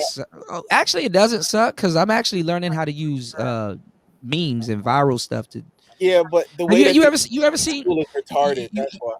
You ever seen that video of that cow? Like the guy's driving, and there's like he's in the truck, and like the door swings open, and it's like the cow is like looking like I can't get free, but this car is moving, and it's like don't do it, and the cow jumps off the moving truck onto the highway and stuff like that. Like halfway through the cow jumping off, they showed like a beef patty getting flipped on a grill, and it was like Gerald's Burgers. The best burgers in Justify. You literally use like viral videos and edit them and use them for marketing. Nah, well, So, the beef that people have with me is that I was going into tech, but my thing is this: like it's not like I didn't stop, right? I'm still doing it. Like I already know you're doing a bunch of things at once, and people are like, if you're not focused on one thing, you're not doing none of it. But that's not true. Hypothetically, let's look, and I don't want to take up too much of the space, but hypothetically, look at it this way: if you were in the middle of your degree and then you figured out, there's another skill that you can pick up that you're interested in, yeah, and it's even more flexible than the career choice that you're choosing. Yeah. Why not? And plus, it makes you even more recession proof. Why not at least be curious about it? Which is what I do. I literally have. I if people know, it's called Wisant. It's a tutoring app that you can use, and I pay somebody like $60 an hour every week, at least once or twice a week, to help me with my coding. So I already know. Not only do I know theoretically all the SQL stuff like database development, I also can code really well. Like I got a bunch of code on my computer that I do. I use SQL. So you know Java, I don't know Java. I don't know. I know database development. Python. Okay. A little bit, not too much though. I know more. I know more the data analyst stuff. But I was thinking about going over that stuff also. I mean, the guy that you need to speak to, he's here on the panel. Stoic. You know, but here's the thing: people don't realize they were trying to say, "Oh, I'm doing too much things at one time." But if you know, Kuda, what's the biggest software that accountants use? QuickBooks and Xero. It's actually Excel. Oh yeah, Excel. Yeah, Excel also, but because all of that stuff transfers over to. But you can pull all of that into QuickBooks. Actually, I found that one of my teachers, she has a guy that does it's like this AI thing. Like you literally run your customers through the AI, and they take all of that data and transfer it over to QuickBooks, and literally you could take on like way more customers than. I'll talk to you about it later. And more or less, I already knew that it was going to overlap, right? And this was like 2 or 3 weeks ago. QuickBooks is getting AI also too, by the way. Everything's getting exactly. AI. But what do you do in Excel? All you're doing is reorganizing and what's called like data cleansing. You're basically ordering around the data. You're creating pivot tables. You do the same exact thing. You know, right now for my MBA, what the class I'm taking is Advanced Accounting Info Systems. And you're literally learning how to do Tableau, which is just another kind of data. It's like Oracle and SQL, Microsoft SQL, and they're teaching Power BI, right? They're teaching and they're still doing Excel. SQL is just another version of Tableau and Power BI because what you're doing is you're taking the business information and then you collect it and then create like charts and graphs and trends. And then that's when you send it up to your bosses, and the bosses send it up to the shareholders, and then they can be like, "All right, this is what we need to do." If I were to recommend anybody, don't even become an accountant. Try to become a financial analyst because you're doing less work and you make more money coming out of college. Or I'll tell people to just do bookkeeping because literally you could just start outsourcing the work and hiring other bookkeepers and run a firm that way. Yeah, but you got to be really efficient with it and. You know, you're dealing with other people's books, so like, your personal information. Yeah, if you just starting out, I would tell somebody first try to get a bookkeeping job, work under somebody for like a year or two. Right. You need to Excel is something just like Microsoft Word. You don't get good at it until you practice it. And same Yeah. thing with QuickBooks. Because when you do QuickBooks, you start off, okay, you got to create a vendor. Okay, now you got to create your own personal name for the Well, company. QuickBooks is good because the thing is that you could just log out and use the sample company. Exactly. But The sample company, I'm learning so much with just using the sample company. You know, learn how to reconcile. Okay, learn how to categorize stuff. Learn how to, do the reports. Learn how to really properly, have the balance sheet. And people also need, and not only the balance sheet, you need to look at your P&L. profit and loss sheet. Yeah, P&L. You need to you need to look at your income statement, and then you need to look at what's called statement of cash flows. You have your operating, your investment, and your finance. But you're gonna know that stuff that they teach you in college, but you need to have somebody behind you looking over your work. Like I wouldn't recommend somebody everybody's different. Well, I would just say I think people. No, you pay monthly to be in a group and stuff like that. If you run into any problems, you reach out and you network that way. I would never tell somebody to get into to run a bookkeeping company by themselves unless they have years in. But like definitely, some of the money that comes, you monthly you pay. And you become a part of a group, and then you just make sure your work is good. Hey, you got a friend that be like, hey, I don't think I did the books right. Can you look over it and see if you can find something? And it's can be even just as lucrative too. Not only learning QuickBooks, but learning how to do people's payroll, learning how to use ADP. Yeah, they got payroll and tax preparation. Yeah, if you know how to, taxes, that's always going to be a given because but I don't want to. I'm gonna let other people go. Oh, I was gonna say this too. If people wanted to get into it, you can get an accounting degree online. To be honest, you could go to WJU. WGU. Yeah, WGU. Yeah. That's what I'm gonna. That's what I'm college hacking right now. I'm gonna get my Sophia credits and transfer over to WGU. Yeah, you see the guy right next to Michael Sertan, Aaron Clary. He tells people about that, like being comedy. Yeah. Aaron Clary's a gangster, man. I love Aaron Clary. He the GOAT. He's actually more. I think he's more revolutionary than Rollo. I read his books before I read Rollo's book. And that's the thing that kills me about Myron Brown Nose and Ass talking about, oh, he never brought up anybody. I respect Rollo, but who has Rollo? I like Rollo, but Rollo wasn't red pilled in the beginning. Yeah, his audience or purple pill, but my thing is that he started becoming more red pill when he brought in the stats, which I respect. Like he was bringing Rollo doubled back and did his thing, but he wasn't originally red pill. I've been around that long. If there's anybody, he's a dating coach. If there's anybody that's red pill, it's definitely Aaron. Out of all people. Yeah, Aaron is super red pill. He literally has a book. He's black pill actually, but I was just about to say that, but he's not as much as a nihilist. He is low key a nihilist, but he's not as bad, right? He wrote a book for black men. A lot of people don't know. He got endless books. Yeah, Aaron was a dating. Aaron Clary was a dating coach also. Yeah, the Black Man's Guide Out of Poverty. I got the book. Yeah, that's a good book. But then he has another book he just put out. He put out a minimalist boot camp. Like he really do genuinely try to help men. People don't realize. Yeah, Aaron is that dude. He's definitely not a Aaron is that dude. Right. Yeah. Okay, shout out to the Black Manosphere. He dropped real quick. But yeah, Aaron is definitely that dude. Ghostman said people don't know SQL and people don't know SQL and Excel will get you a job in any company. In any company. Excel is just a database. Okay. I'm gonna write that down, Ghost Man. Shout outs to you. Shout outs to my brother LT man. He said my child is my child's third year in high school, and she's been learning coding since she was a sophomore. That's good. And that's the thing nowadays. Like kids are literally set before they even get out of high school these days. If your kids sit around play Minecraft all day and shit like that and link up with the right team, college where? Yeah. He could buy a college.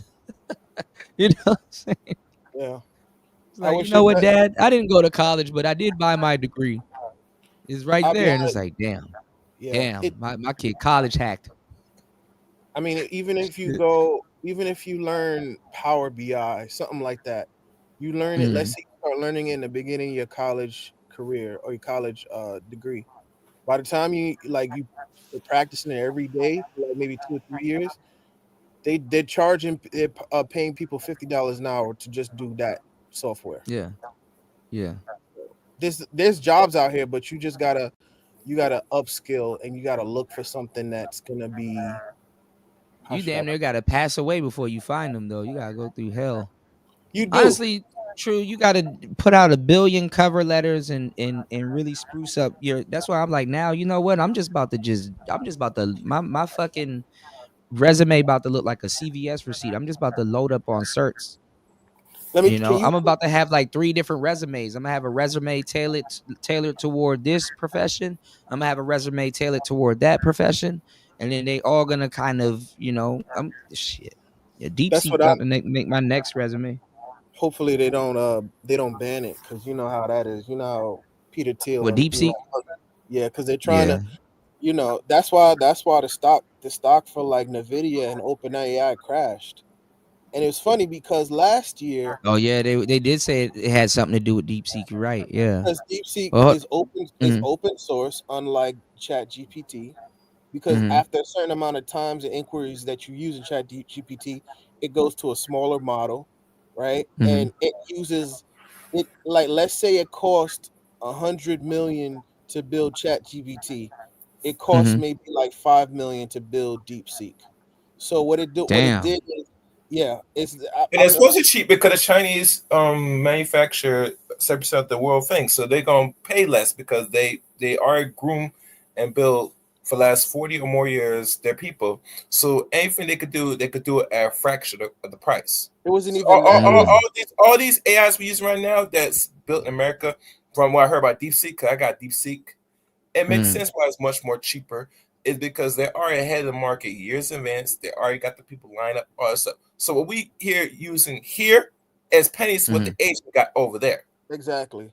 And it's not even, because there's one thing, there's the labor cost, and then there's the material cost. Even the material cost. Yuan is not necessarily cheap though. The yuan is up there also, but okay, that's interesting. The components, excluding the labor, just the material to build the computer. I mean, to build the infrastructure for that kind of AI. Thank you, Gail. Took even less. It took even less time. So now, not only that, I don't know if Ed uses it a lot. He put me onto it, called Leonardo AI, and like I use it. It's the freest one right now. Okay. Exactly. I heard of Claude. I never heard of Leonardo. Yeah. So exactly. Hold on, wait. Stoic, are you here? Are you hearing this? Stoic probably sleep. Stoic. Unmute. I'm which one's like 2 Don't Stoics. tell me I'm putting you to sleep, nigga. No. Stoic probably sleep. Hold on. I know. Hold on. Definitely Stoic. This is up his alley. Right there. Stoic is like, one of his things dropped. Okay, he probably be back. Stoic is like, these niggas cured my insomnia. No, but I need to get that website. He was showing me like a quick tech cert that you can get, and it's literally everything's online. He's like, it's easy, and they like, you literally just get that and get a high paying job. Like Stoic knows his shit in and out. Like, he out here in Vietnam too. So where, what part? Da Nang? He's in Da Nang. Oh no, in Ho Chi Minh. Ho Chi Minh. City. Bro, yeah. I told people this. If you give me $1 million today, I would either go to Cambodia or I will go to Da Nang and live there for like 2 years, or maybe some part of Phuket and not come back for like a good 2 years and just live and just right. triple up. And just get a nice little remote job. Literally, you got teachers throwing $1,000 a month into crypto in China and all these places and stuff. I would take $500,000 of that, right? After, of course, paying the IRS or not. I'll take $500,000 of that and put it. You don't have to pay the IRS if you out here. If you make a certain amount, you don't have to pay them. Well, no, I'm saying if I had $1 million right now, like if somebody gave me $1 million. Oh, okay. I would drop half of it into the SP 500. I've been telling people, if you put and Q and I'm not the biggest fan of the crypto because I feel like crypto's a little too volatile for me. No, these are stocks. These are stocks I'm talking about. SHD. I'm trying to throw something in Take Two. They're producing Grand Theft Auto. Yeah, but I would just live off of the dividends and still keep a job and then just live my life, like live in Vietnam for like a couple of years and then come back and see how America's looking. I mean that. And I'm glad you put up the thing with LT Man said, what about hiring anybody? Let me tell you something about Yeah, I was just about to jump into what LT Man said. Okay, jump in. A lot of computer sci, even Harvard MBAs can't get jobs. Harvard computer sci, they're not teaching people how to code. They're just teaching people theory. It's like if I But see, that's the thing too. You gotta, depending on how you're trained and learn how to code. Coding damn near turned into bartending. Like if you come from certain places in schools and stuff like that, and they feel that they have to spend a decent amount of time unteaching what they taught you, and then you can do the job. They're like, I'm just gonna get somebody from over here that we could just train up to do the job, because we can't be sitting here unteaching habits. You know, like we can't teach this nigga how to unride a bike. This is kind of offensive to most people that still invest in this college education route. It's man. I just hold on before you say what I said. Hold on, wait, hold on. Before you say what you say, didn't I tell y'all earlier? Now, remember when I was telling y'all that back in the day in the manosphere, we were going against college graduates and all them other people because back in the day that's all people had.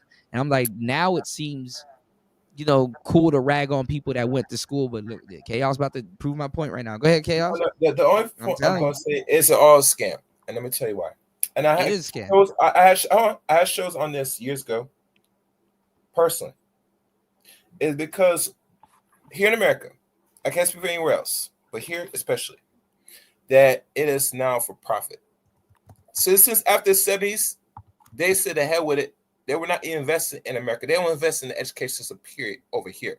Now, I can't speak for outside America because they had to prioritize, because they had to educate their people to make it more of a labor class and slave class. But overall, if we talk about real education today, I tell people this many times. And one time I paid one seminar years back that you're going to have to take whatever money you have and you're going to find someone that knows the thing and make an alliance with him. And he'll probably put you in these little circles. But in regards to going to the school route, you're playing a game of death. And I'll tell you why you're playing a game of death with them is because they're not teaching shit. They're not investing in teaching shit. They're not in the business of it. Because they know most people are going to try to invest in money to hope for the possibility of a job. So what they did, can I finish? So what they're going to do? Yeah, I was saying, always done is they're going to keep the game and push the game going. That's why when I heard, was the last 2 years, 3 years with Zuckerberg on dudes, even the coding side of things, they know the schools ain't teaching the way it's supposed to be what they want, demand. So they said we're going to create some outside that. People are learning more outside of the schools than inside the schools. No, but you see, the people that they hired, they are going to eventually, if they have not done it, they're going to start separate from these institutions. And I'm telling you, the college right now, the amount of college we have here, they're going to soon be closing out very soon.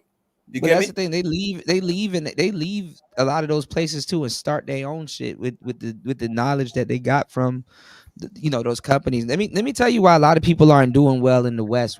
I love Udemy. Yeah.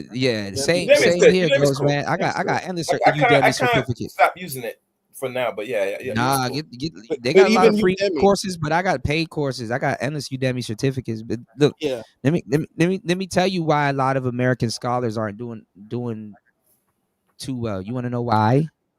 And it's not what y'all think it is. You hear people be like, "Oh man, I got an MBA. Oh man, I got this degree. Oh man, I got that degree. Oh man, I got this degree," and blah blah blah. But you know what they don't know how to do? You know what most of them aren't? Solve problems. No, bilingual. That's the killer. That's definitely a factor. I would say this though. College is not a scam. You need to be bilingual too. You need to be bilingual. That's what the foreigners have over you. You need to be bilingual. Yeah, most Americans aren't bilingual. Look at Spanish is a second language in America, and most Americans can't speak Spanish. No, let me tell you, most Americans can't speak another language, period. Most Americans can't speak American. Here is English. Yeah, but a lot of people not even speaking English, right? We're not speaking the old English, the English from over there. We speak American English. You talk here, you talk back in Europe, totally different English. But the reason why, and I don't want to play devil's advocate, but one of the biggest reasons why is English is the lingua franca, which is like the language of commerce, right? So more people are going to learn English more than they're going to learn other languages. Yeah, but they're learning it outside of it. I like literally, I'm studying a course right now to teach people business English. Yeah, and I'm like, and that's the thing, like people because that's where the money is. Now we'll see how it is. Come back 25 years from now, you might see more and more people trying to learn Mandarin, to be honest with you, depending on how the landscape might change.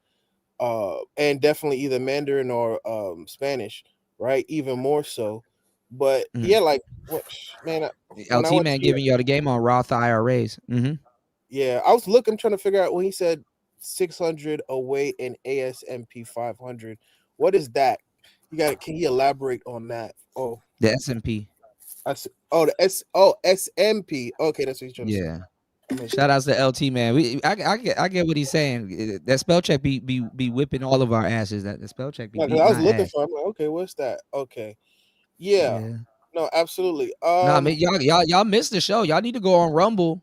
Y'all need to follow me on Rumble and go. Me and LT man ironed it out. We did a long ass marathon show. We were dropping gems on that show, like physical, like these stocks and stuff. That's all cool and shit. But if you can't access that shit on your phone, or you can't really pull that capital to do nothing, like hey, I don't know what to tell you, but.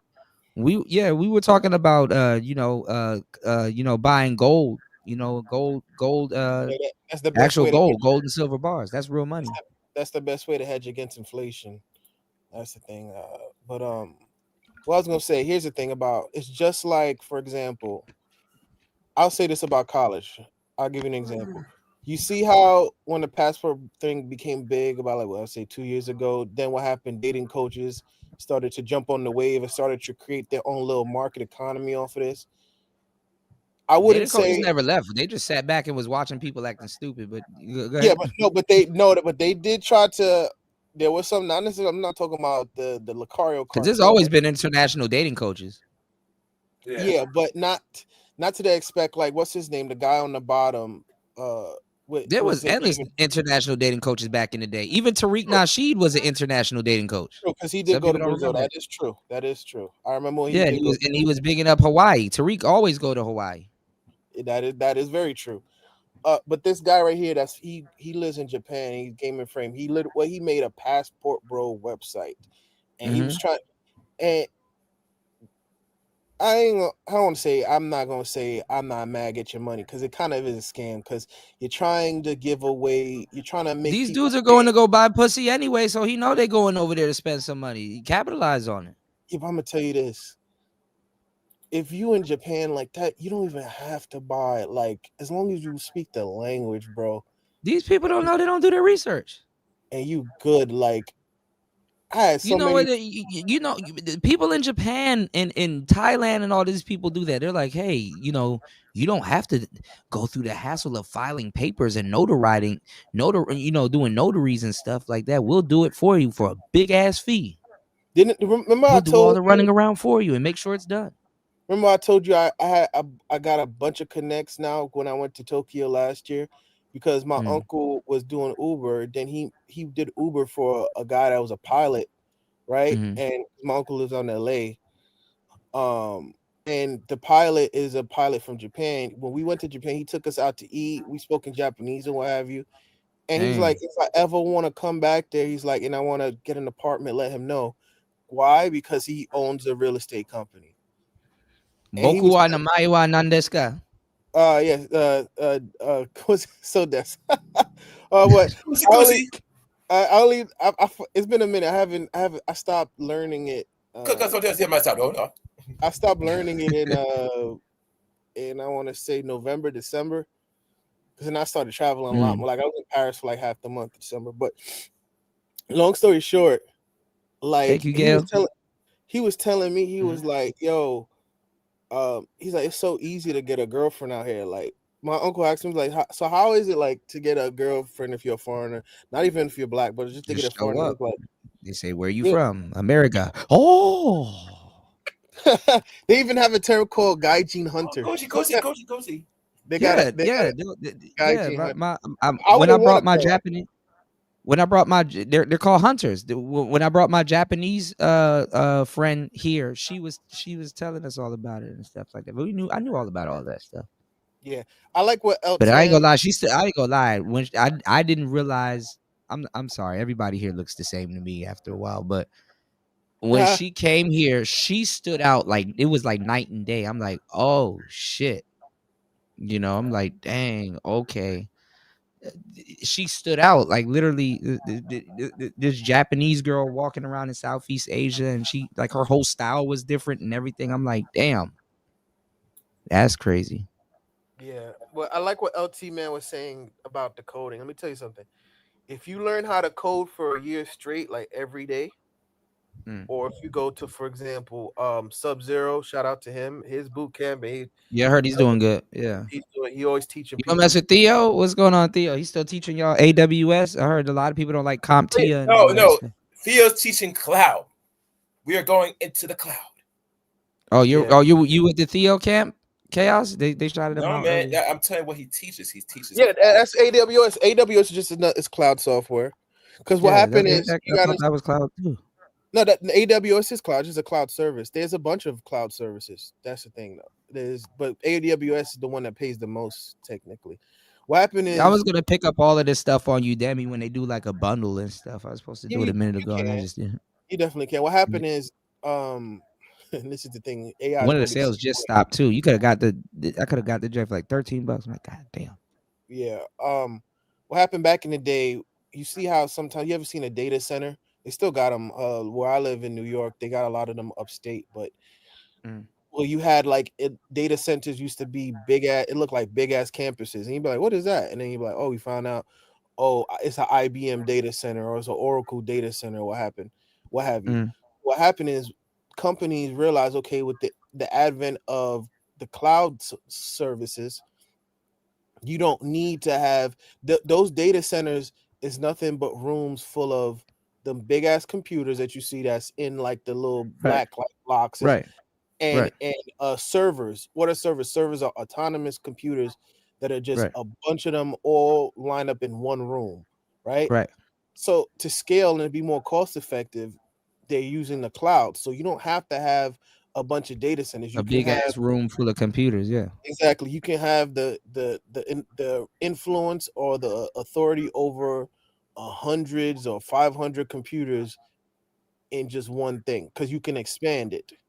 Yeah, it's just data, and it's organized, and when they need it, they just pull from it, and then it reloads, and then boom, there it is. Yep. Yeah.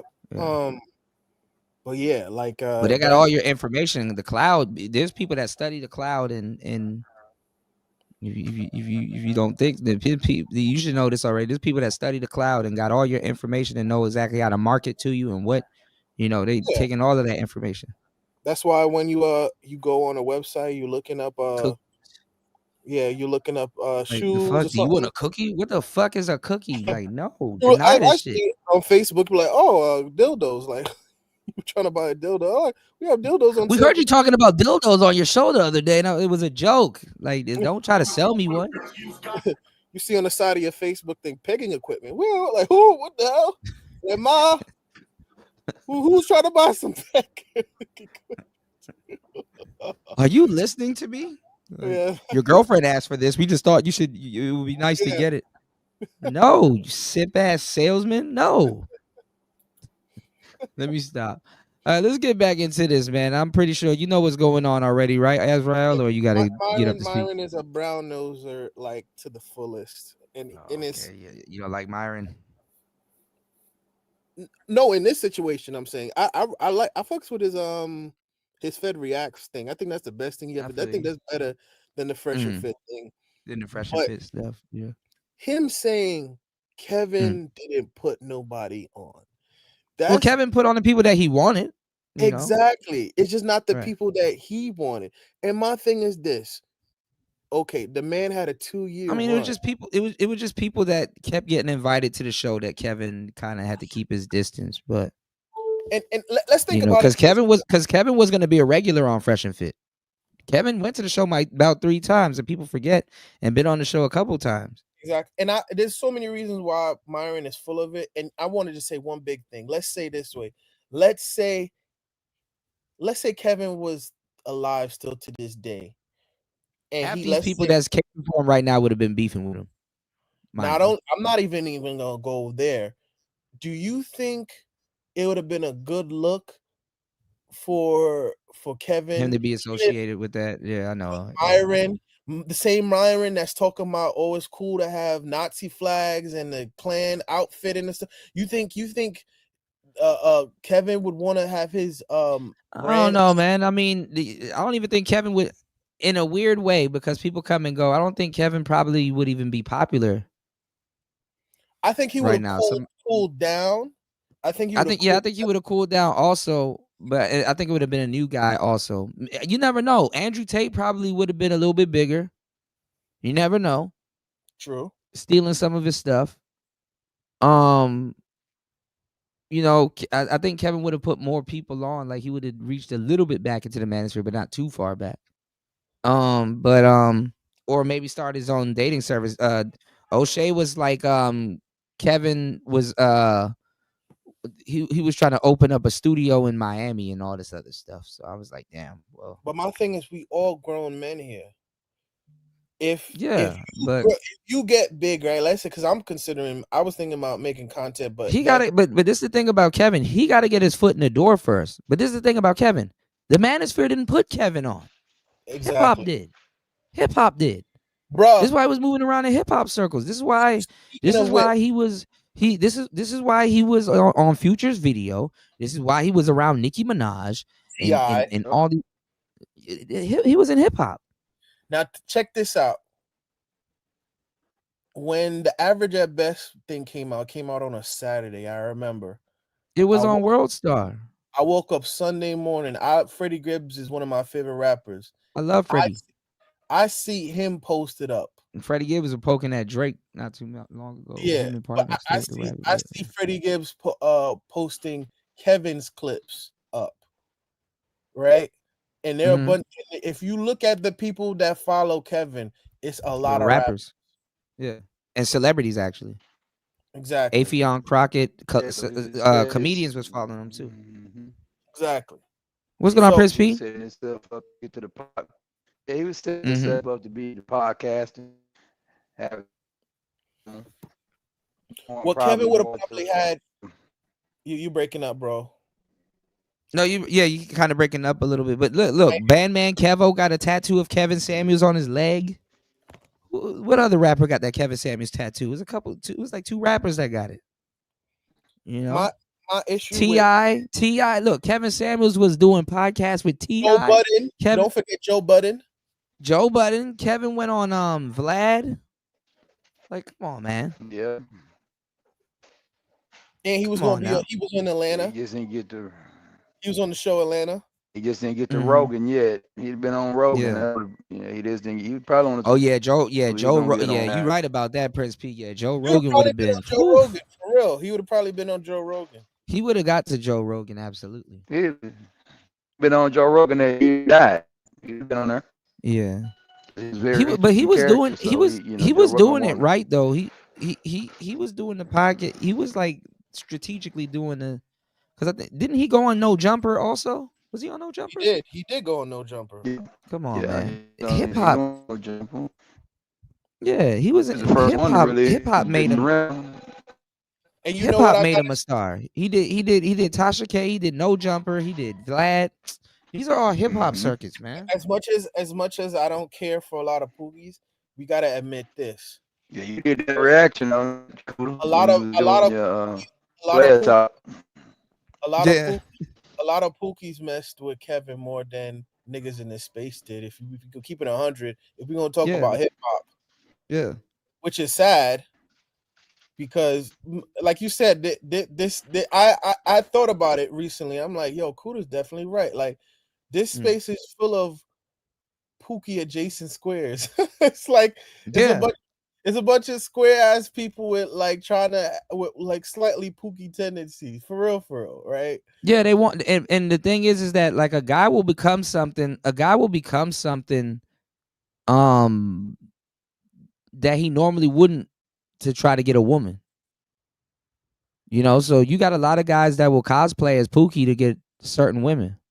Mm-hmm. You know, women got to put up with that. You know, women put up with a lot in the dating game too now. Like this shit is like playing fucking Cracker Jack box. Not as much though. Every nigga. Not as much. Women put up with a lot of shit. They play games just to circumvent that shit, but they put up with a lot of shit. You know. Can you elaborate slightly? Because I don't see. To me, when people say you gotta study AWS and get certs and all this other shit, and to get a nice job, women could just go get a boyfriend. You know what somebody said recently, and I was listening to it. Funny. That's out loud. Say dating for men is like looking for. Are you back? You back, Stoic? Are you there? Yeah, we were just asking about you. We were just asking about you, man. Like, I apologize bro. For putting you to the sleep, bro. I mean, no, you good. No, he stepped off his other. I thought his other channel dropped. Okay, I was bro. We were can you share that website again with that easy cert? I was like, I might double back this week and just go pick that up and just throw it on my. I was saying before. Are you talking about the one? I don't know. It's like a website. It was like you showed a website on one of the channels. On one of the my bad, I said channels. My shows. Where you like you can head over there and get like a quick easy cert, and they're looking for that type of cert also. It's like a easy cert, and you can easily get a high paying job with just this one small ass. Well, it's easy. I wouldn't say high paying, but you can get a remote job with type shit. Yeah. My bad. Go ahead, Azriel, real quick, and then I saw a clip and they said dating for men is like looking for water in a Sahara, and for women it's like trying to look for water in a swamp. I don't know, man. Dating for men is easy also, but it's just you got to know what you talking to or how to talk to what you talking to. You know, things might be hard for men. That's easy for me though, and I know that because like I know how to read people. I know how to. I don't know. I'm weird. You know, I just know shit for the sake of knowing shit, and sometimes even I don't know why I know that, and then sometimes I do. I'm like, well, you did kind of study that, or. I think when people always say, "Oh," like even when people ask me, "Oh, do you have trouble with girls?" I'm like, define what do you consider trouble? Because I can. It's not hard for me to find a girl by the end of the week, and we have relations. You know, we do the horizontal boogie. You know what I mean? That's not hard, but to have a meaningful relationship for even a year. Did you see what happened to Jay Rello? Me and Stoke was just on Jay Rello's show not too long ago, and it was actually pretty good. That nigga, man. He got that first night. That was a training. See, that's the thing. Like, now think about this. Look at me. I'm no comment. I'm consider myself a passport bro, full and true, right? I'm over here traveling to Asia, parts of Eastern Europe, but now Jay Rello out here dealing with Transformers and Sasua, and people gonna be like, "Oh, we're both the same." It's like, no, we're not the same. That's what I'm saying. It makes us look bad, but it's his audience. It's his audience. His audience is he talks to a lot of dumbasses. I be forgetting there's a lot of dumbasses on the you know. Oh, that's the CompTIA one. Okay, well let me go get that thing on Udemy and go scoop that up. I was considering making a YouTube channel just to show my travels, but I was thinking I want to do it once I leave the country, like if I leave the country, because I wanted to get a long-term visa to France, but we'll see how that works out. I don't know. And I also wanted to go to Portugal for my birthday. Oh, you want to go? You want to be out there on some Tina Marie type shit? I feel you. Portugal. You want to go to Portugal? Yeah. Tudo bem. You going back to Thailand anytime soon? Yeah. Stoic about to go to Thailand. That's where Jay Rello is. I'm thinking about either going back to Thailand or Vietnam, but I Thailand. wanted to go to China, but like honestly, I really thought about it. I'm like, damn, I would have to fucking VPN everything. Yeah, and you need a visa to go there too. Yeah, that ain't nothing. I'm figuring all of that out. So I was like, I'm gonna double back and pick up. I'll just go. I might go sit down in either Thailand again or stay here or where the hell I'm doing, because I just need to study, hack this little bachelor degree real quick, and then I'll be good. So I'm Or just spending. what you could do, maybe do like And 7 days. just fix the channel, like just do what I'm doing now, fix the channel, and do school, video games, work on the channel, do a You little like bit of South, work. what do you think about South Korea? What do you think about South Korea? I heard South Korea is nice too. I do want to do what I'm doing I do want to chill. I might go to Japan too, but I wouldn't I would have to do online work in Japan. I couldn't do the physical work because I would definitely need to get back in the gym.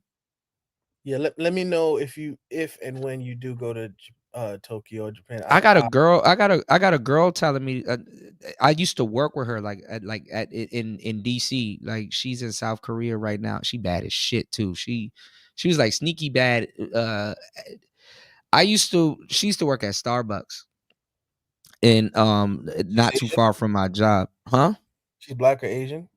Black. Oh, okay. Black. Yeah. Man, I was going to hit, man, I ain't gonna lie. I tell y'all not to mess with girls at work, but like I dropped this girl home. She lived in the hood, by the way. I was going to hit, but I didn't, right? And she, man, look, she in Korea with all that anime bullshit with the kanji and all that bullshit on her head and the bunny ears and all that other shit, and she's slender too, little panther body. I'm like, damn, fuck. She was like, where you at? I'm like, Asia. And she's like, oh my god, you need to come. I said, no, you need to come see me. I ain't about to Korea. Yeah, but no, man. Korea is like it's the most westernized country in Asia. They buy more. They buy more Louis Vuitton than we do. Actually, they're the most highest consumers in Louis Vuitton. I was just reading a funny meme. I was just reading a funny meme. They were like, it's tax season. I got back $11,600. And somebody was like, yo, meet me at Louis Vuitton. And then it was like talking about like they're at Louis Vuitton. It was like, hello, can I speak to Louis? Can I speak to Louis?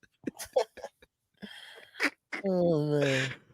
Oh shit. Let me tell you about niggas get a helicopter back on their taxes, man. Look, that's the type of bookkeeper I'm gonna be like I'm gonna be like, I can't wait till I get this bookkeeping business off the ground and just get like 2-3 like high paying clients, bro. You are gonna save a shit ton of money on fucking taxes fucking with me, man. I swear to God, we're gonna be hiding all kinds of assets and shit. You're gonna feel like Trump. Oh, yeah, cool. yeah. You bought a Rolls Royce? Okay, yeah. We're gonna put that. Anytime you put that Rolls Royce, we're gonna put that in the business name. So if something happens to you, they can't take your Rolls Royce. And every time you put gas in that motherfucker, we writing all of that shit off. Right off. Cool all to that realize, shit. cool to realize that Trump firing all those IRS agents. Oh, there's no risk of an audit now, so we go nigga. Yeah, that's what I'm saying. Like people don't understand what's going on. Yeah, well, see, this is the thing though, and I didn't know until I really got into bookkeeping. I was showing Stoic too the other day. The QuickBooks sample company, and I'm like, because I already got my logo, I already got my business. I already filed for like sole propriety. I just I know I could start without my cert, but I want to get my cert before I start, honestly, because I would like them to put me on a pro advisor and send me clients, if I can't find any, on the side. Yeah. So, and then also too, I was gonna link up with guys like yourself, CPAs and stuff like that, because CPA, bro, you find the right CPA, they'll send you clients. That is true. I want to send you clients if I can. Let me see. You know, you don't even have to do no advertisements. Just have a deal with a CPA. Yo, you find me some clients and you get a bonus. You get a finder's fee. Is it possible? I don't know. Just asking permission. If You I can want me to share share my your screen? Yeah. Okay, it's a circle though. I gotta change something up. All right, is it sanitized? Shout outs to Ghostman. He said Kuda the type to learn cybersecurity so he can hack banks. Look, I just need to add an extra 0 and it's something. I swear to everything, I don't have no midget corn on here. No midget takes dong from Okay. Black Godzilla stuff. No, No backyard boppers. I mean, if I get off and we just go on Rumble, or maybe I don't know. I probably have to go on goddamn. Can you see my screen? I mean X. Oh, you shared your page. Okay, yeah, I got you. Okay, I got it. Okay, so this is a website that people can definitely go on.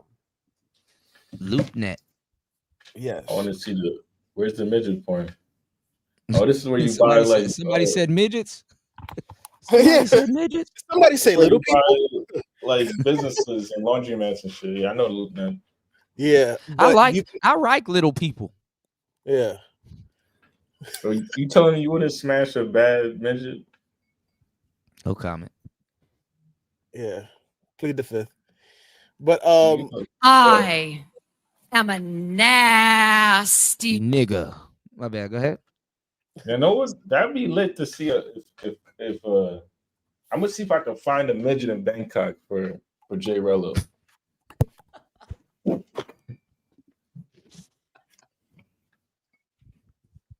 CPA. Oh my god! Did y'all see that Drewski skit where he had that midget sitting on his lap and he was like, "Oh, you just gonna sit on my lap?" And he's like, little crooked leg. He was like, "I eat this leg." I'm trying to look for you can buy like Look, while the midget girl was sitting on his leg, the midget dude, I forgot his name, but they were lying. You know the midget dude that be hanging out with Kai Cenat, and they were like, that was his dad, and like Krishan Rock picked him up. What the fuck? Yo, he came out, and he was like acting like he was serving Drewski, and then he winked at the girl and then went back in. It's like, bro, the Drewski has like a house full of midgets like serving him. Like that's like some borderline Willy Wonka type shit. I just found the baddest midget on the planet. So I couldn't be if I was like a midget or like a gnome. I would be a Oompa Loompa every year. Hilarious for Halloween. I'd be like a Oompa Loompa rapper. Look at the private chat real quick. So as you guys can see, right, you can literally Oh buy. my god, what the hell is this? Hot photos meet this world's sexiest dwarfs. I'm good, bro. Oh shit, she is cute. Oh fuck, she's a midget. Yeah. No, this ain't Dej Low. No, this black girl ain't a midget. Nah, bro, she like 4'8", bro. Can I share it? Hold on. Oh, go ahead if you want to share the screen. Oh, I know this girl. Why I seen a picture of this girl before? I think one of the hoes I was talking to used one of her pictures. I seen this picture before. Oh, she got catfished. But the girl did look like her, but she from Maryland. Where this girl from? She from Nigeria. Yo, you scared me. I think I don't. This couldn't be the same girl. This couldn't be the same girl. Hold on, my bad, Azrael. Hold on. I'm gonna share your screen again. Hold on, Azrael. Hold on. This couldn't be the same girl. This could not be the same girl. This picture right here. I know this picture right here. That girl is famous. She on Instagram. She always be posting her pictures of her feet and her boyfriend. It might not be. Her name is Forbes something. Forbes. Okay, because I don't know, because I have another picture of her and the girl that I know looked the same way, but I'm trying to remember if she had tattoos or not. I probably did. The girl looked exactly like her though. Anyway. That girl not a midget though. She's She's a midget, bro.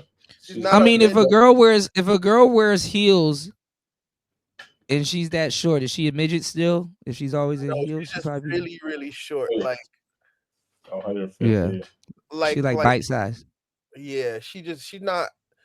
even with a dwarf, you can see that head shape is not even the same. Like she's just really short. I mean, there's a lot of girls in Asia like that too.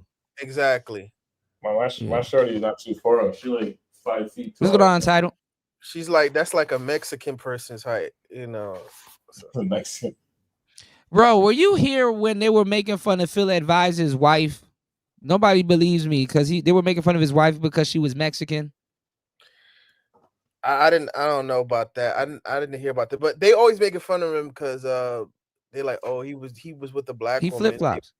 Yeah, he flip flops. So, bro, you consider yourself a passport, bro? Yep. Are you looking for marriage, or you just like what's your definition of passport? Yeah, bro? definitely work with Stoic and Azrael. Y'all two definitely, bro. There's a my lot of people that. See, I don't. It's a funny thing. I'm beyond. I hate to say it like this, but I'm beyond being a passport bro because I'm more on the digital nomad aspect. I'm beyond just finding just a woman. I've already elevated. That's what we are. Like I'm not an expat. I love America.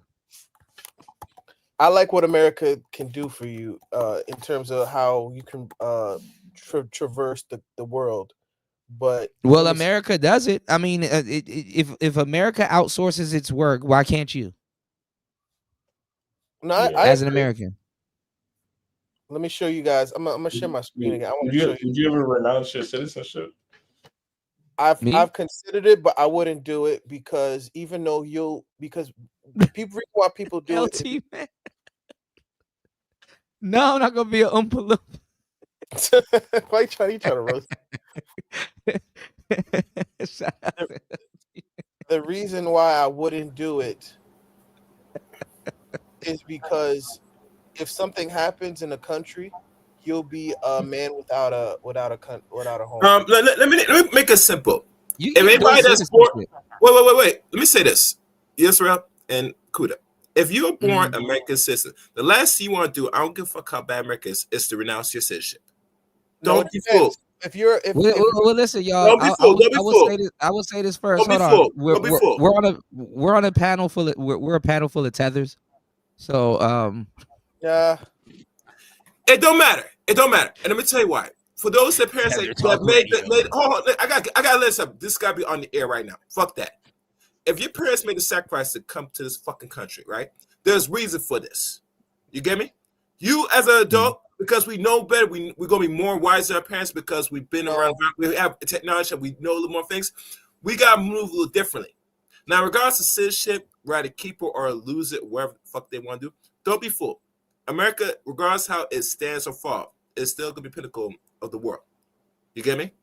Mm-hmm. So don't be fooled. Don't be listen to these propagandists on that bullshit. Can I share my screen? Because think about this. Yeah. You know how I know this? Because and you know anybody that travels, that blue book, right? Very powerful. I'm not gonna lie to you. I have like 3 citizenships, like just through birth, right, and shit. So it's like for me, it would be easy to renounce, but like for like you say, you guys only have 1 citizenship, you would have to get a 2nd citizenship to renounce. So I can see that being a complex thing, where you like. I mean, but in theory, you could just go live somewhere. I put the game in the Discord. I put Andrew Tate's Hustlers University. He tells you how you can get easily get 3 different passports. I have most people, especially like if you have like, let's say your parents immigrants, you could get their citizenship. But it takes. But here's the thing: there's different ways you can get it. You can get a passport in like Antigua or one of the Virgin Islands, but there's places that give them away. Mm-hmm. Yeah, but you got to pay like 6 figures.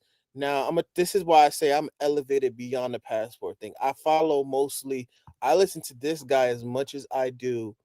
Austin. I told y'all the white passport bros are better. They just no, give not all of them. Game, some of them, not all of them. It's some of them. No, but if I listen to a passport bro or some passport dude, I'm listening to a white dude. I'm not listening really to the niggas. Niggas always.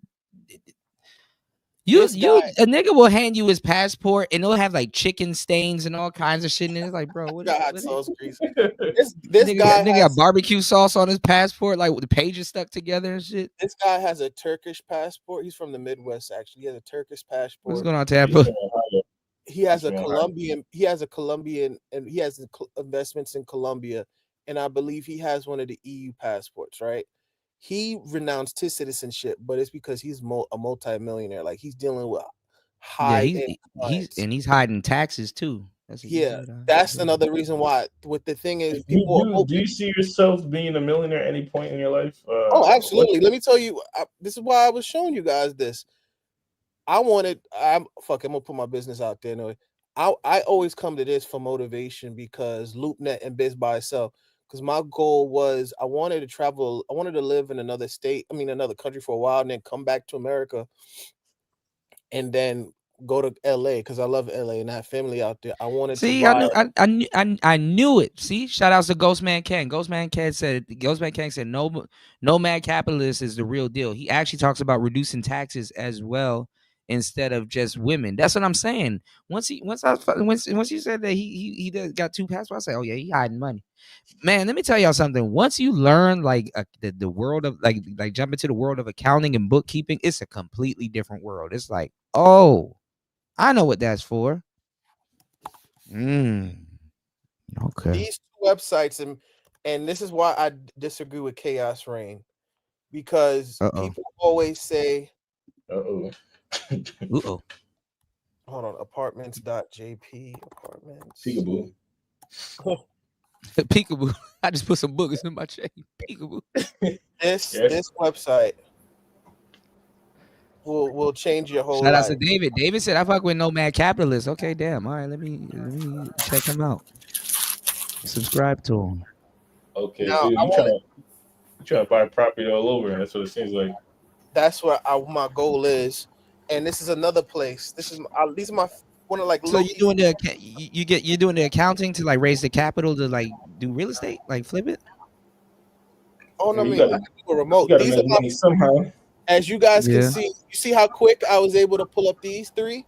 I want to try to buy property in all 3 of these countries. 1, Portugal. This is the website. But you're not gonna physically be there. You're gonna pay somebody to go look at it, or you're gonna fly out there and take a look at it. Now, here's the thing. My goal is to retire in Europe because, for example, Portugal, after you get the golden visa, you either stay there. You have to stay there for at least half the year for 5 years, or you have to. Oh yeah, I did hear that. Yeah. Some of those visas you do got to stay in the country for like a certain. Or you have to put in an investment. You can live in. Bro, you do realize that you can't get the golden visa with property anymore, right? No, that's for Spain. It's still available in Portugal. Well, they brought it back. No, they got rid of it in Spain. Spain was one of the easiest ones. Spain, I think they got rid of. It was on Nomad Capital. They got rid of the real estate option. You can start a business. There's a way you can finagle it around because the golden visa is not the only one, and they'll make exceptions. Spain is the one that shut down the whole program because Spain is actually the easiest one. I saw a lot. They were trying to shut it down in Portugal, but then they brought it back, but with stipulations where you can't use property anymore. What they're trying to do, because it was running up the property costs out there. What they're trying to do, and they're actually doing it in Italy too. What they'll do is they have places in Italy that you can buy a house or a building for like $1. But the trick is that you're more than likely gonna have to renovate it. But in order for you to renovate it, it has to be by Italian construction workers or laborers. Let me show you something real quick, just to see if I could. How about this shit? He share screen. Yeah, this one. See this on it. Somebody said I'll never flee from America. That's funny to me. I could tell you. I'm not. No offense, Tampa, you my boy, but let me tell you something. You're only gonna get older. Black men only live up until 70, right? So hypothetically, a lot of us have lived half of our life expectancy already. Wouldn't it be more cost effective to live in another country where healthcare is cheaper because you're only going to be your healthcare is going to only get more expensive, right? Maybe possibly if you have kids, you don't know if you want to put them, you can afford better schools in another country. If you want to retire and have things are going to be a lot more cheaper, your dollar can go even further. Like, come on now. Yeah. Then people talking about Floyd. Floyd, this is what I'm saying. It's very it's not only disingenuous, but it's also you're doing a disservice to compare me to someone like a Floyd. Look how many websites I've been putting people onto. I gave you Portugal, I gave you a Japanese, and I gave you a French real estate website that I go on consistently. Floyd, Floyd is not going to do that. Portugal, right? Let's look at if you notice here, Nomad Cap actually spoke on this. One of the most significant updates is the removal of real estate investment option, meaning applicants can no longer acquire a golden visa through real estate purchase or related fund investments. So like they removed the direct option, and then what people were doing and finagle around it was these fund investments where they invest into a fund. I heard about and that. Then the fund would invest into the real estate, but now they just remove that shit all together. So but you can still do it. They still contact me like once a week. Yeah, whoever is doing that, they scamming. That's I would be. I'd be. I mean, who knows? I'm gonna be honest with you. Sometimes these are the remaining options. So they remove capital transfer of 1.5 million. Can you drop that link too? Drop that link for that. I got you. I want to look at that. Yeah, I got you. No problem. But what you can do is venture capital fund. So you invest about $500,000 into some type of venture capital fund. You can do the job creation, which is where you create 10 full-time jobs, which is like, if you're smart, that's probably the best way to move about it. Cause you know what I mean? Like you can just do some like skill arbitrage where you get clients in the West or something and you hire people in like Portugal to do the work. Even if, like, let's say you just breaking even and you're just doing it for the visa. You know what I'm saying? Mm-hmm. Like, you could also turn into a profitable business. And you know what I mean? That might be a strategy. Scientific research, cultural and artistic support, and business creation. So the lowest investment option is $250K, but you just basically just throwing money into some artistic project. You might not make any profit on it. It's generally a donation. But out of all these options, I would say the job creation is probably, or venture capital. The job creation is the most reachable option, I think. For I mean, unless you got €500,000 sitting around. There was a guy. I'm gonna give me 1 sec. Let me. I'm about to share my screen in a sec, but continue talking though, if you want. Yeah, you can share your screen now. There was a guy, and I'm about to post it right now. See my thing. He contacted me and was telling me, breaking it down of what you need to get, even if you want to get your passport to Mexico. People sleeping on Mexico too, man. I told people to go to Merida. I told niggas to go chill out in Merida. Merida is beautiful. If you need, and I wrote it down. Let me see if I can find it. It's here too. Hold on. Dudes want to go play around with cartels and shit. I'm like, bro, what the fuck? Yeah, if you want to go, if you guys, well, I gotta. There's a way to get permanent residency in Mexico. It's pretty easy. I have it right here. He DM'd me and sent it to me. I'm gonna show right now. If I share my screen again. Yeah. In fact, I don't know if you guys know Paper Bag. Hold on. He got it. He got it. Just look in the back chat. I'm gonna send you that link for you. I'm gonna make it bigger. Are you currently in America or are you overseas right now? No, I'm in America right now, but I wanted to go to Brazil for March, but we'll see. I gotta pay off some student loans, but we'll see how it goes. Man, some student loans. No, I'm joking. But this is what he sent me. He was like, you need your original passport and letter from employer, and all you need to prove is that you for the month you make like about 4,400 a month, and that's simple. That's like a little bit like close to 60K. Is that pre-tax or post-tax? I think that might be net. It might not be, but I think that's still doable. He said approximately like 73. What's going on, Simply? Yeah, I got a Discord. I need to remember how to share the link. Hold on. If you could find a job, I think even if he said either that or saving investments, right? That's roughly 50 grand a year. That's what I said. That's what I'm like. That's around about that amount, right? So, or you're $25 an hour, or have a disposable income of 73,000, right? But they got to make sure that's in the actual bank. Yeah, you got to show, They and then you doing got to too show much. you got no. I think that's niggas supposed to be Trump and shit. You I better think show them a credit card. Let me tell you something. This, I got credit card. I think this is very doable compared to like. This is a good live stream. I just want to say. Yeah, for sure. But this is, to me, this is very doable compared to if you go to Europe. Like I wanted to get a long-term visa to go into yeah, I got you. Simply, I gotta record and edit it. I got you. I'm gonna do a pre-record. Why don't you just go live can you send it again? Actually, make sure it's the same video with Vince McMahon.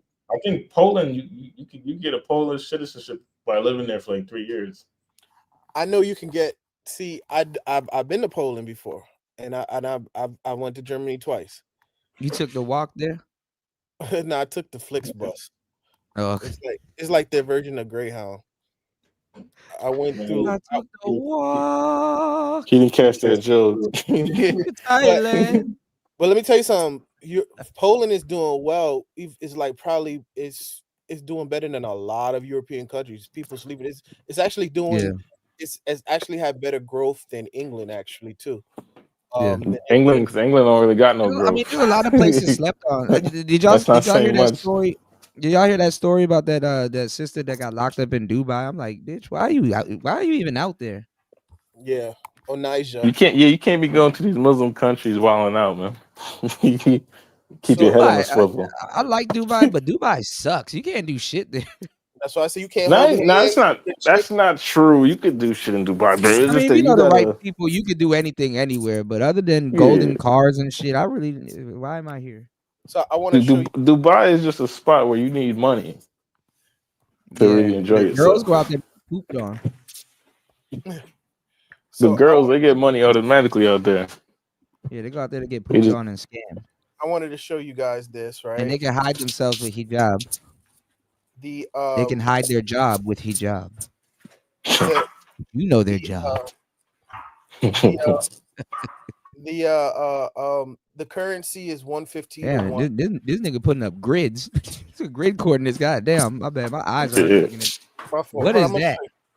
This kind of stream what we doing tonight. This is Tokyo. Oh yeah, okay.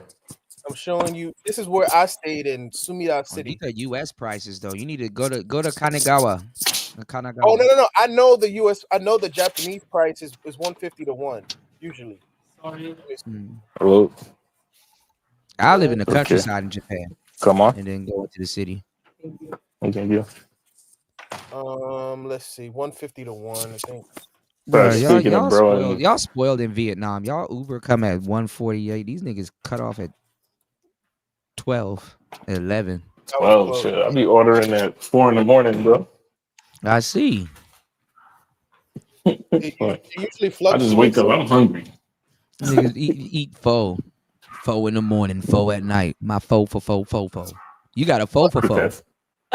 You got a pho for pho. Now look at you this. got the real pho for pho. Even though FHO. Even though we got a pho for 3 actually. Even though it's a 14-hour difference. Did you see that real skinny Japanese apartment? That should look fun actually. That should look like a slice of bread on the street. Did y'all you seen that joint? No, I've seen that real thin Japanese apartment. Y'all haven't seen that? I seen it.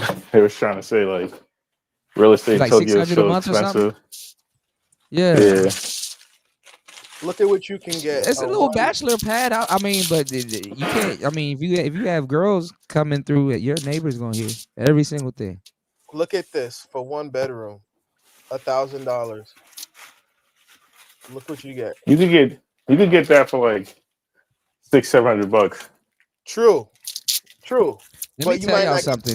You honestly, in Asia, I mean, and you don't even have to pay a deposit for most of these places and stuff like that. But honestly, you tripping if you go on the internet and find these places. You got to fly there, stay at a hotel for like 2 days, and then just walk around and go to like the desks and the front desks and places at these apartments. Now Japan. This is where a lot of times I was there. I stayed at Because if you try to go on the internet, they're gonna jack the price up because they gotta do listings and all kinds. I stayed right in this area. Over in this area, they have is called one of the Tokyo museums. The what's the thing? The sumo museum in Tokyo. I stayed right next to it, and I stayed in the FEA Eki Tower. It's like right next to the Oh, you in a high rise? Yeah, it was something like that. It's called Eki. Yo, bro, look in the private chat. I'm gonna send you. It's like the official Japanese genre that people use. I'm gonna check it out. I'm gonna give me 1 sec. But long story short, though, look at this. Look at a 1 bedroom. These are American prices, though. Yeah, but it's clean. You paying $750 for this? This is solid. With a bidet and everything. This is solid. And these are on the low end. Let's say you can afford $2,000 rent. You gonna get like you could get a 3-bedroom, for real. Right? So, and this is just in Tokyo area. Now, if you want to go out of Tokyo, like let's say you want to go to Yokohama, which is like right here. Let me see if I can find this thing real quick. Let's go to sumo.jp. Sumo.jp. Yeah, SUUMO. Oh, my mother's calling me. That's 2 U's. I'm gonna call her back. Her ass in Jamaica. She done left me for dead. It's just 2 U's. Oh, 2 U's. Yes, sir.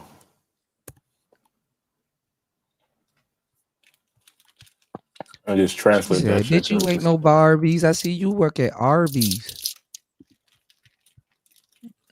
And you got to know the prefixture and all that extra shit. But I know it's Kanto. Like Pokemon. You didn't play Pokemon Go when you was out there? Waste of a trip. You get the special Pokemon in Japan, you know? Yeah. Man, I've been playing that Pokemon trading card game. I don't know what the hell I got last night, but I've been tearing shit up. This is where the Sumida Award was showing. Oh, this is a dope website. I don't like how it's You ain't no Barbie. I see you work at Arby's. Radical. But look at, and just do it from low to high. Just sort it low to high. Oh, where should I go? You said sort. Other than not being able to. Where's the sort? Hold on. Other than not being. Yeah. Other than not being able to use the internet and shit. Click low. Low. You hold on real quick. Highest. Hold on real quick. Wait, keep your reshare your screen, Azrael. Hold on. I want to show y'all something real quick. Hold on. Hold up. This is for $300 in China. Hello and welcome back to another video. If you're new to the channel, then my name his son is cute. is Jason, aka Humbo. And this is Lincoln. Lincoln's funny. Yeah, the half a tie, baby. Okay, so welcome Look at this to in China. my new apartment. Well, it's not actually my apartment. We're just renting it. So we're going to give you a tour around. We are currently, where are we, Lincoln? Where are we? Lincoln, where are we? We're on the balcony. So let's take a look at the balcony first. Okay, Lincoln's in the car. $300. So this is the balcony. This was a newly furnished apartment that we're renting for 25,000 RMB for the year. Let's just have a look. Got a nice view of a river down there. Sounds take a about look right. inside. It is a 3-bedroom. It's a 3-bedroom, bro. It is a Lincoln about to 3-bedroom have all the apartment. Sorry about the mess. I haven't cleaned up. You know what's crazy? That There's play Lincoln. or where that bed Let me is. just Where they have squeeze the nets. past the cot here. 3-bedroom apartment. This is the master bedroom Look at with this. ensuite, Western toilet there. What city is this a in? little bit tight when you're trying to squeeze past. It's not even that, Ghost Man. He got the mosquito net I'd say around it's pretty them, nice. but not Not around bad. Lincoln. Lincoln likes it. Lincoln about to get his ass ate up in that We've got a little crib. mosquito net on there that also acts as Yeah, he a got the bed mosquito guard net for when protecting Lincoln's him, in but there. Lincoln wide open. So hopefully the baby in the bed with him. Then we have 2 more bedrooms here. This place is about How huge this place is. 20 square meters. I deeply Need to get that apologize about fisheye lens off, man. Why is Fucking my head up. Right. open? I would like to say that we've only just moved in here, but we've been here about a month. Oh no, another room messy. Look at the state. Why the cupboards? Jao opened all the doors Like the floor plans in Asia is like completely different than America. and cupboards to get rid of the Like new they utilize space in a completely different way. decoration smell. So we don't actually use these rooms. As So if you you can had see, like it's just 2 kind of, roommates, But if you're claustrophobic though, you know, then that's probably. it's like if you had 2 Used as a roommates, you wardrobe, each spend $100 a And if month. we come down here, you have another Right. toilet. You've got a sink. Look at this. Yeah, this mirror. price. 100. The mirror has a little light on and heated. You got a Chinese Pretty wife? nice. Bro, China So as I said, is on this whole some. place was I ain't gonna lie, man. already China's on some newly other shit. decorated by the landlord. Let's just step in here. Oh It seems nah, to be, look at the that bathroom talk though. in my toilet. See, we have the Yeah, it's a squat wet bath. toilet. And also you have That's a weird toilet though. another shower here. That you want I to would never use. touch that It's a bit of toilet. a weird design, and you walk through the toilet into a laundry kind of area, and there's another dog here. Well, that's pretty useful. You could take Some your kind shit of while you're doing your laundry. some kind of very stinky French bulldog. That's why he keeps his dogs in the bathroom. Washing machine there, window. Because you know they got the hose where you can just spray everything down. Looking out onto the river down there. And then through there, you can see the kitchen. So let's just head back through now. I'm just showing y'all it's a big ass place still. That's my dog, Mo. But where in China is this? And this is Winston. Good, who is a good Kugil. And he's Good going question. mental at the moment. I don't know, but because he's he a can teacher. sense that there's a storm coming. Just calm down. It's not going to do anything. $300 is Calm nothing, down. I guess, for him. We can't give him like a bed. I mean, $300 because it just destroys it. So This you is a lot tear for it to 1,000 pieces. Anyway, so that's their place, and that's just temporary. Yeah, Anyway, but it's I have probably an like announcement at in the end the of this video. outskirts somewhere. It's probably not in a major city. He in a big ass high rise, but yeah, probably. It's not. You don't know that. It could be. So then you come into the Maybe having high rises in them little cities too. living room area. No, Look at this big ass living room. It's definitely a big This ass living crib, room though. alone is like 700 in America. Lincoln's got his cartoons on. 700 in The New living York. room is a studio. I know where you You live. like- It's $1,200. That's Couch. a $1,200 studio in New York. And you've got Lincoln's. Yeah, this No, is no, in a $7,000 America, apartment. Yeah, in in New America, York. this is easy. This is easy $4,000. thing, and then his play Yeah. area. Look at the state of it, all the toys. And probably more than that in New York. This is actually was an open balcony. I like Like places like realistically, this. like 4 or 5 G's.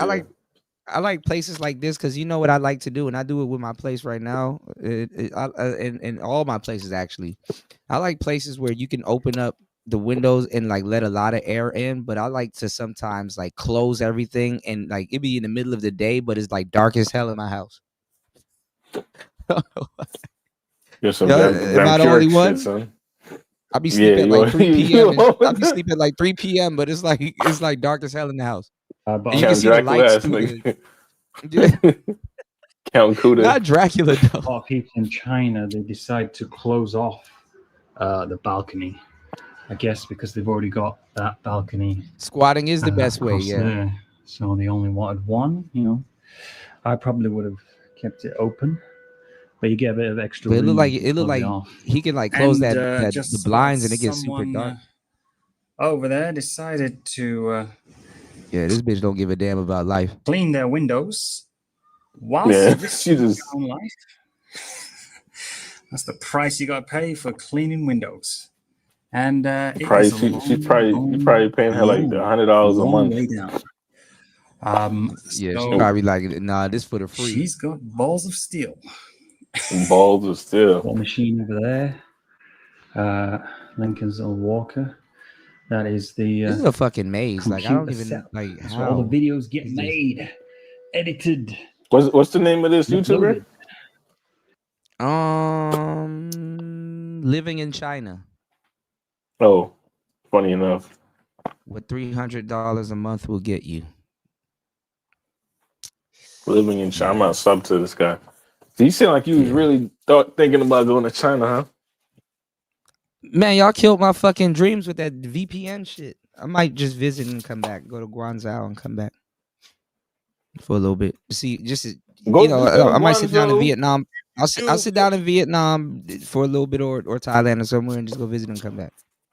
Yeah, and then they banned Airbnb in Guangzhou, in China. I mean, 90% of the apps on my phone I saw was banned. Yeah. Oh, you did some research. They banned WhatsApp. You can't even use WhatsApp. Like it's like, well, what am I supposed to do? I just think you can use leave Google my either. phone at home. You can't use Google either, too. So yeah, you got to gotta download use, like, the map. You got to use some crazy VPN, and then it might not be there tomorrow.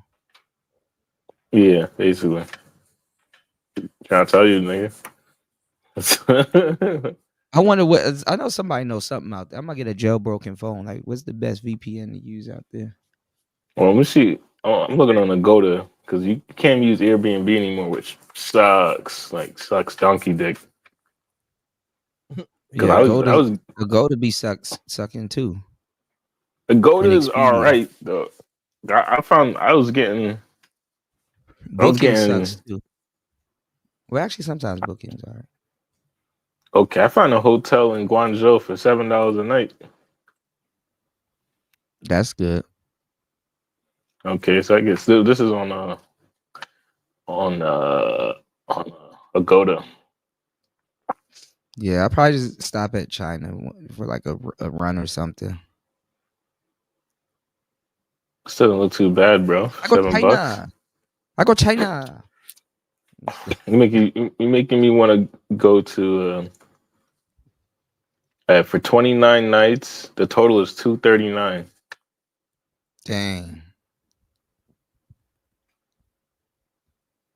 In Guangzhou. Guangzhou. Let me look at the map. Okay. Where was I staying last time? When we went to Guangzhou? Yeah. I've been to several cities in China. I went to Guangzhou, Shenzhen, now Hong Kong, Beijing, Shanghai, Wuhan. Oddly enough, it was a Tianjin. That's how you pronounce it. And Shuyuan. Pastor said, "Kuda gonna be a commie." Man, damn. I don't think it's that bad out there. Bro, I feel like every country's the same, really. I'm not gonna lie. Every country out here is communist, yo. But yeah, I live in a communist country right now. Right. I fuck with the communists. So Beijing, Tianjin. I've been to Shanghai, Guangzhou, Shenzhen, Wuhan, and it's probably cold as shit up there right now. If you want to go where, well, it depends. If you go to Guangzhou, it's hot year round. Okay. Same with they're like right on the Shenzhen. equator, I think. Yeah. Yeah, it's like The Miami equator, weather type shit. the equator here is weird, y'all, because remember America's tilted on an axis, so like it's like higher here than it No, it's is in not. like It's South not on America. the equator, but for whatever reason, Shenzhen is warm, which is why I found it weird that it's cool in Hanoi. Mm-hmm. Well, Because no, well, you technically, got to see. I think Hanoi is a valley technically. Okay. Where like what you call it? Like Chiang Mai is a valley. You know. Okay, so that's why you said Udon Thani earlier, because you're right near Udon Thani and Nungkai or Nungkai. It's on the way to Nong Khai, yeah. Yeah, I was staying. I'm right across from Nong Khai. When I went to Isan, I was like in Right, War Master. I'm scared. I'm like, shit. There's no player talk. That don't sound right. no player talk. It's like if I go live, hey guys, I'm in China. Somebody in my chat going snitch. He on a VPN. where was I going? Yeah. Udon. I forgot the name of it, bro. Udon Thani. No, not that. I know that one. Oh, set your Tinder down to Udon Thani. No, don't do that. Your girlfriend loves you. I can't even. If you set your Tinder down to Udon Thani. Yeah, you live right now, man. You're looking at me crazy right now. Don't set your Tinder down. Actually, delete it. See, baby, look what I do for you. Yeah, delete Tinder. I don't know what that is. What are you talking about? No, I'm joking. I'm trying to think because I want to. If I see the name Isan, and did they spell Isan with two S's? ESSAN.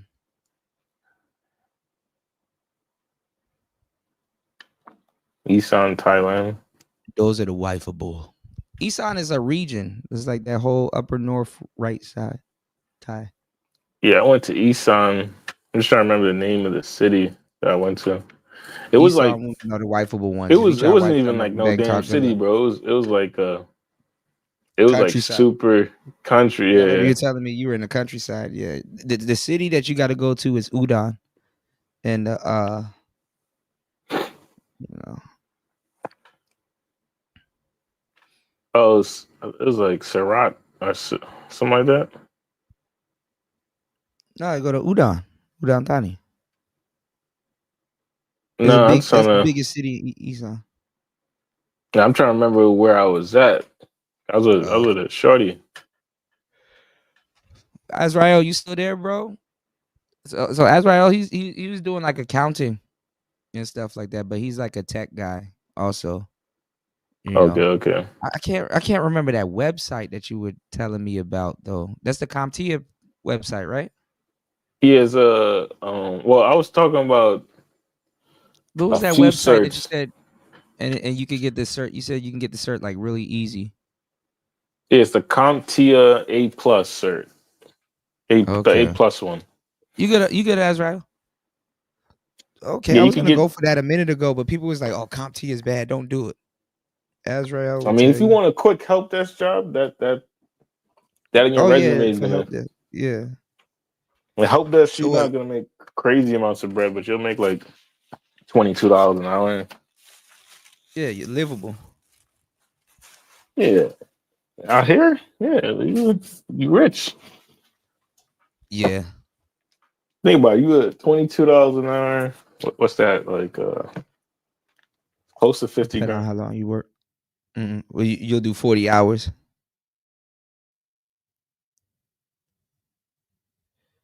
CompTIA.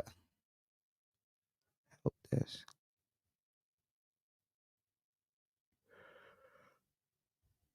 Oh Lord.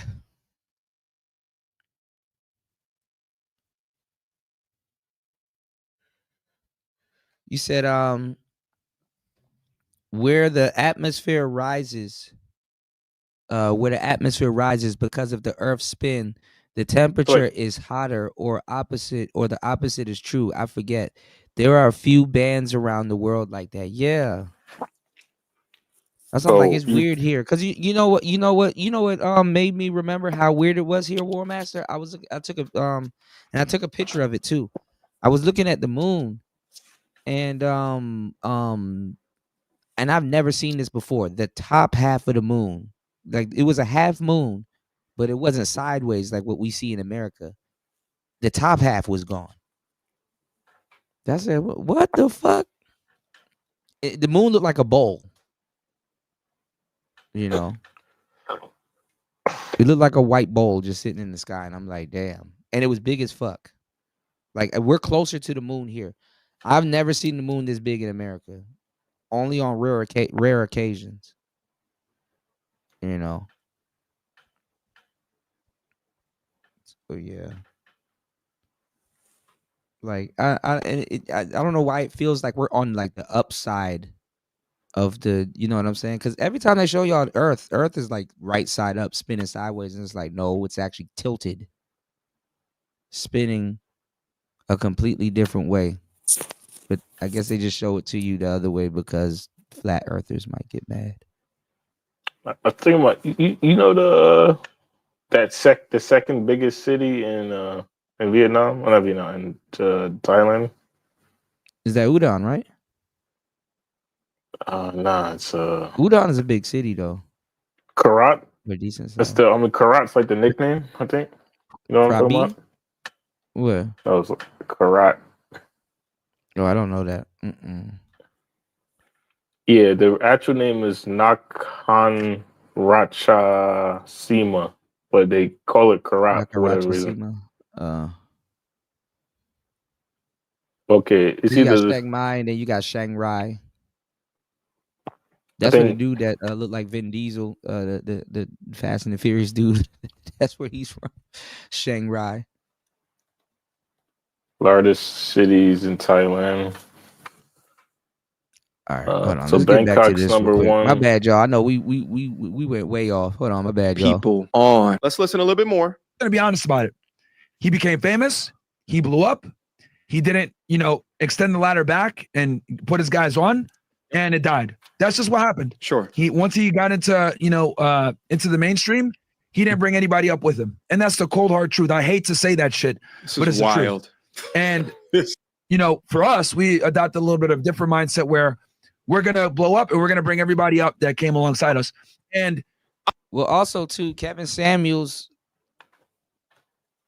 was trying to turn, not trying to turn, but like for some reason, I hate to say this. Fresh and Fit was kind of barreling towards the universal manosphere. And if Kevin Samuels came from the black manosphere, he's gonna push the whole they not like us thing. What's going on, Wolf? Shout outs to you, man. He said Kevin Samuels wanted to make the manosphere on LLC. What do you mean? You think he was gonna take it over? I wouldn't say he was gonna take it over. What happened? I wonder, did the manosphere get trademarked before Kevin blew up? Or was that after? I forget. Kind of making me want to go to China real quick. I want to go to China, but I'm not too happy about these apps disappearing. I need to get my life right to China. Yeah, you got to go there for like a couple days. Imagine you got work. You got work, and then the VPN drops right in the middle of a meeting. I'm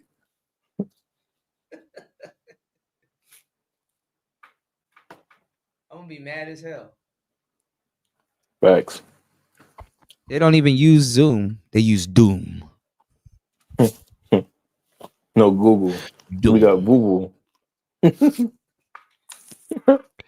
You said the Earth is tilted at 33 degrees. That's why the Masons use it. The Earth is actually flat, guys. 33 degrees. The Sahara, the American South, India, and Thailand are in one of those bands. Okay, I knew I wasn't tripping. Wait, share their screen. Clarity. Oh no, War Master's talking about okay. I knew I wasn't tripping. Oh, that's why he's saying it's all hot. Yeah, that's why it's hot over there. Because it's on the upward side. Asia. Okay. Yeah. That's why the Indian balls. That's why the Indian Ocean and all them other things, like the Philippines and all of them, their weather is weird too. You know, it get hellish down there. All this time I thought Earth was flat. Lord Jumar. Wolf said he bought in. They're mad at this though, because they were like he didn't put on his people, which he did. He put on the people that was rocking with him and the people that he liked, which is MTR, Dennis, the lead attorney, and him. I mean, these are people that he linked with, had relationships with. You know what I mean? Yeah, I mean, I guess some people are mad he didn't put on Donovan and all them other dudes, but I mean, like, those are two different type of guys. Donovan and Kevin look like they might be cool with each other, but they don't look like they'll hang out with each other. I used to watch Fresh and Fit, but then somewhere down the line, Myron started rubbing me the wrong way. I mean, he would just say, you give a guy that never had all of that shit. He got to feel it out a little bit, you know. Yeah, it was hard. It was hard for me because I don't even know why I was rocking with it at the time. Now I think about it, because realistically, I wasn't really one of those guys that had any issues with females like that. Yeah, I don't have no issues. Females play games and shit. Mm-hmm. But like, realistically, it was like, I don't know. I just felt like most of the niggas in their chat are incels. Yeah, a lot of them are. And then but they're kind of disingenuous because they need somebody to listen to. I mean, it's not like Fresh gives horrible advice, but you know. Yeah, but it's like once you get the advice, like their good advice can be summed up in like a 5-minute conversation. And then there's people that's just now finding out about this stuff. You know what I'm saying? Which is fine. Like the Fresh and Fit is what introduced you to certain topics, but I feel like they do more bad than good because like there's a certain balance you have to learn with women or whatever, right? And like a lot of the stuff they preach, a lot of men can't even produce. So like I could rock behind, you know, building yourself up, getting your money together. Yeah, but like, a lot of them tell you to get your money together to go put it in some glittery prostitute's hand. Yeah. You know. But like with these dudes though, they like come on, they bring the worst type of females on their show too, and then these females it's to prove a point. Nah, but you can't. It's like once you bring some good bitches. I mean, that's the type of guys that girls want, though. Because think about it. I mean, yeah, one Candace Owens on the show was cool, but like 5 Candace Owens is like. Yeah, but I'm saying show them what the type of girls they should be getting, opposed to like bringing them all the chicks there. I think if they show the type of girls that they should be getting too, then there wouldn't be no show. And that's what my point. That's what I was saying is disingenuous because these chicks are coming on there to promote their Instagrams and their OnlyFans, and then these same niggas that they're telling them not to be simps are gonna end up simping for these bitches. Oh, they're in their inbox and they're subscribing to their OnlyFans and stuff like that. I can save her ass niggas. That's what I'm saying. So they're not even being saved. So it's like they're targeting dudes who are weak. They're just getting fans. That's all. Yeah, they're targeting weak. You said when Myron started hanging with Sneeko and Zerka, that's when it went downhill. Yeah, Zerka and Sneeko is like that's crazy. Yeah, Zerka's funny though. Zerka's hilarious. Weird. Sneeko. He said people that don't watch the show usually have a lot to say. I see this all over Twitter. I can see that too. Yeah, I watched them for a little bit, and then I got the gist of it, and I'm like, all right. I watched them when I was in Malta for whatever reason. I used to watch them every day actually. Yeah, And Myron is a lot of, but you know, like I can't really say too much because Myron is a lot of dudes' heroes. You know, Myron definitely, even though he's regurgitating talking points, you know, he's definitely, you know, yeah, but I he feel be like kicking you some gotta gospel. grow up past this. Like at some point, you're like, all right, Yeah, when they're am I going through gonna their have my own? phase. They're going through their phase. That's why they're kind of going through growing Like pains right now. if I'm like 15 or something, and I'm trying to like Yeah, good develop my bitches are thought boring. process. Mm-hmm. But if I'm like I mean, every so I 34 mean, years old, they'll have a whole bunch why the of hell am hoes I and then listening to like Martin two. Gaines? No, but they'll have like a whole bunch of hoes and then like two or three good girls thrown in there. Or I'm not gonna lie, when you have a room full of hoes, the less bad ones turns into the good girls. Like, you know, if that makes sense. The main issue I think is that like it's just like an echo chamber, and then if these men all they're seeing is that these hoes that they bring on, they're making it seem like that's representative of all women. No, that's not how all women are. It's like Shout outs to Gail. That's what I'm saying, Gail. The manosphere was trademarked in March. That's the same guy. J. Spencer Holman. That's the guy that bought it, and O'Shea was mad. yeah, like you're getting dumb bitches and asking them questions that you know they don't know the answer to. What are the three countries? Name three countries. I mean, half the guys are talking about, oh, we want women to do this, and it's like, bro, you can't even handle a woman that does that.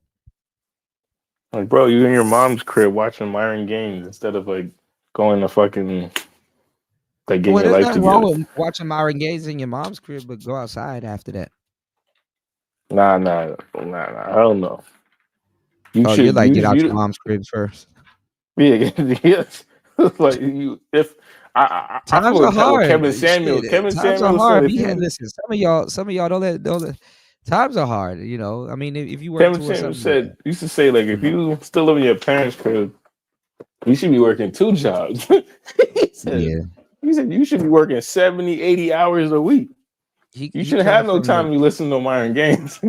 He come from the old school. Yeah, but I rock with that. It's like, yo, what are you doing, bro? Like, like go get your money up. What the fuck are you doing? Shit, this nowadays you can have a whole job and still be at home with your folks. I mean, I'm not even gonna lie. I would say this, you know, if your parents are alive, you know, don't be a leech, but if your parents are alive, you know, and you're blessed to have a place to go if you don't make it, because you know, life is hard, man. I mean, You know, there's nothing life wrong will with living chew at you your up and parents' spit you crib. out. You be right back in your parents' crib full of debt. I'm like, let me pay this shit down real quick so I can get the hell on. But There's nothing wrong with you living know, in your parents' house. That's all I'm saying. But yeah, it's like no, I'm not saying that. I'm not saying you wrong for that. No, I'm just saying that shit. Some people you don't have no gotta, parents to go back to. yeah,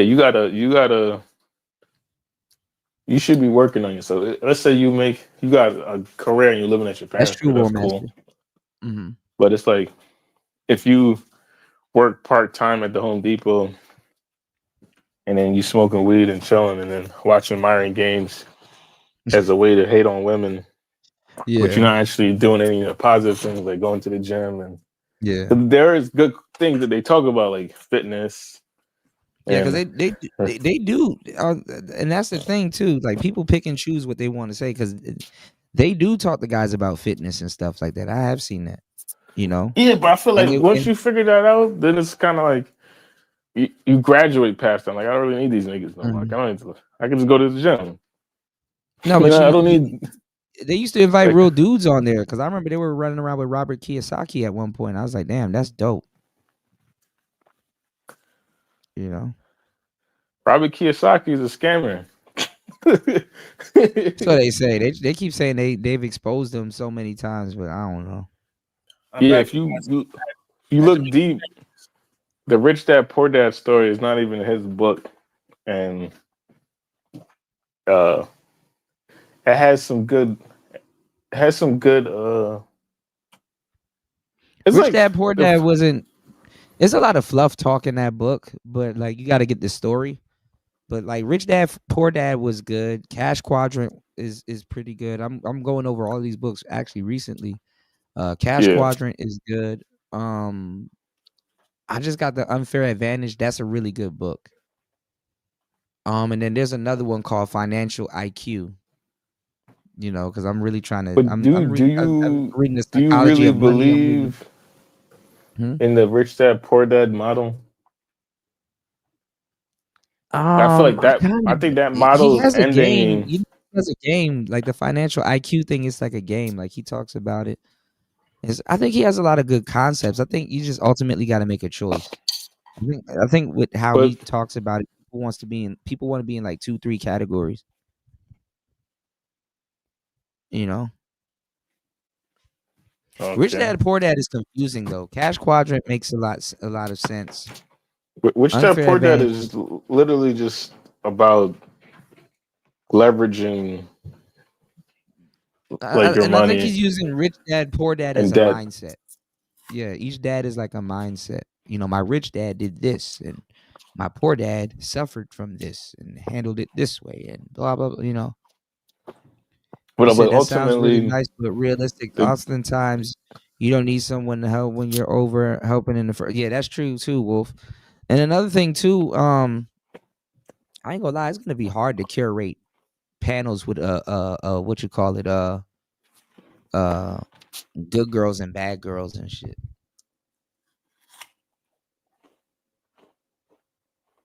This is gonna be hard. So Black Wolf, you like a Fresh and Fit?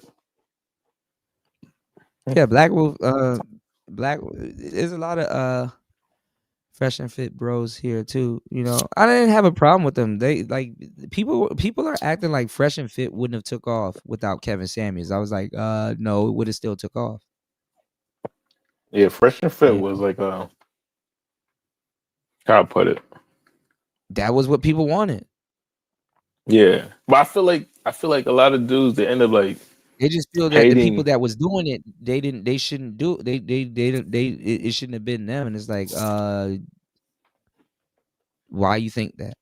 You know, they actually did it. They pulled it off. You know, you know what they want. You know who they want Fresh and Fit ran by? They want Fresh and Fit ran by like those dudes that are like doing the pop the balloon shows now. The little No Love Mar and all them other dudes. That's what they want Fresh and Fit to be ran by, not a Myron and Do you think Myron and Fresh are teaching men how to deal with women? They're putting them around them. Game sold separately. I think it's like they're more like telling men not to take women's shit, but they're not really showing them how to like, and then they showing them the wrong type of women,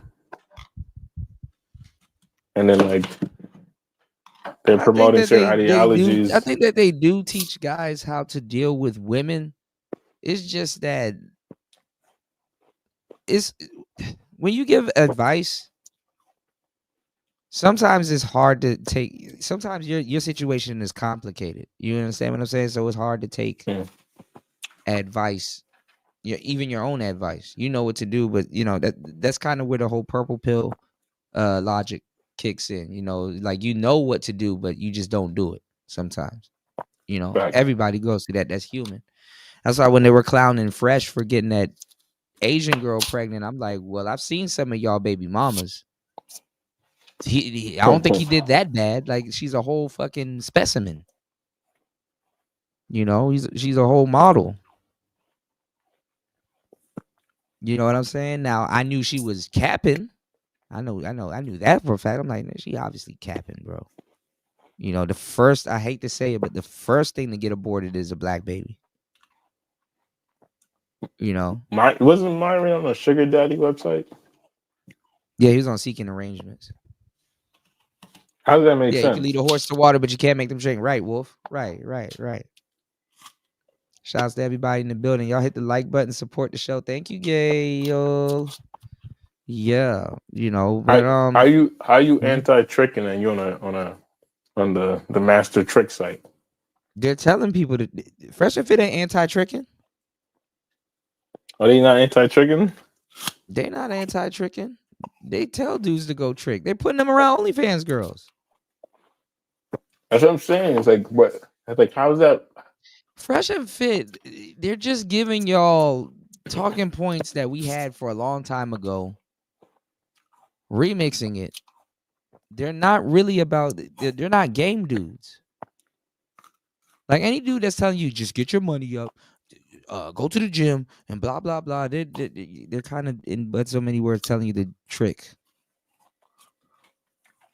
But I think, like, if you got your money up, like that part, you take that. They're not really telling you about mouthpiece. Then they add the mouthpiece to that's the actual combination that they need. They need that fitness, that money, and then the mouthpiece. That's the triple threat right there. Yeah, I mean, a lot of times they'll tell you the trick, and don't put up with a girl's BS. But it's like, if she's giving you BS, then cut the water off. Gail said, turn her TV off. Turn her TV off. Gail said, Gail said someone tried to trademark the Black Manosphere meetup, but yeah, the trademark wars in this space is crazy. I'm not gonna bring up no names, but yeah, a lot of things have been stolen through trademark. You said they don't want men to tolerate fuckery. They want men to get the best they can out of what they want. Well, they're tolerating fuckery dealing with OnlyFans girls, That 100%. Yeah, off the rip. They need to bring on. I see that they're trying to use them as an example, but dudes ain't gonna pick up the hints. Dudes ain't gonna get the hint. Let me ask you, do you think those OnlyFans chicks are representative? Yeah, the girl from Seeking Arrangements did try to expose him. All right, what were you saying? That girl from the girls that they bring on, do you think they're representative of all the women? No, they represent a demographic of women. If you're in Miami though, absolutely they represent a decent amount of women that you're gonna meet or potentially be interested in. Listen, let me tell y'all something. You can't get mad. I get on them about this, and I get on them because they're not using their head. But you can't get mad at niggas for liking hoes. I like hoes. I like hoes too. They're fun. They're fun. They're fun. Hoes are people too. Hoes have a sexual aura on them. Not only because they just left Pound Town, because they will head right back to Pound Town again. Hoes lives matters, yeah. Yeah. Hoes have a sexual aura on them that you could pick up on. It's like, damn. Pound Town. Just left Pound Town. Yeah, they be the homie. Next time somebody asks you, where you from in the USA? I'm from Pound Town. Pound Town. Just left Pound Town. Oh, I'm just now seeing these niggas mad as hell in the Discord. Bitching. Oh my God, Kuda, why you was a J Rello? You were calling us gay for sharing J Rello. Nigga, shut your stupid ass up. I was invited over there. I'm not gonna say by who, but I was invited over there. All right, so god damn, shut up. Yeah, the thing with J Rello, he's just a human being. I got a link and I pulled up. Damn, shut up. Yeah, I look at J Rello. He's a human being that's doing what he thinks is good for him and his audience. Yeah, I mean, some of these dudes, this is all they got. Oh my God, Kuda, you said, shut up. He's fake. They're trying to say I'm claiming to be a passport bro now because I wasn't even over there for like 10 minutes. Yeah. You just made sure he was okay, gave him a little bit of game, roasted the chat, and then bounced. Like, calm down. Like, these people lives, bro. Imagine your life is chasing another nigga's dick. Pause. Oh, did he? Oh my God, he was on J Rello. Oh my God, he called me gay, J Rello. That's why I know you got to be a troll. You got to be a troll for the rest of your life. Don't say shit about niggas doing YouTube forever. Quoting MOT. You got to be a troll for the rest of your life because a lot of these niggas can't even handle a YouTube channel. Nah, you know what's interesting about that Jay Rello thing is that even though people are clowning him about the first John, right? Right, Gail. It's like, It can't be stolen if no one owned it first, right? It's not up for grabs. My bad. Go ahead. What about Jay? well, you see how people clown him about the first John, like it may or may not be, you know, what they think it is or whatever, right? But what's real telling of society nowadays is that like people make jokes or whatever, but for the most part, it didn't really hurt his image.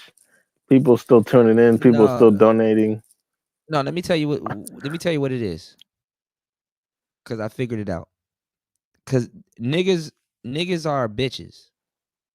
Niggas are bitches. I'm gonna give you some of the realest shit you ever gonna hear.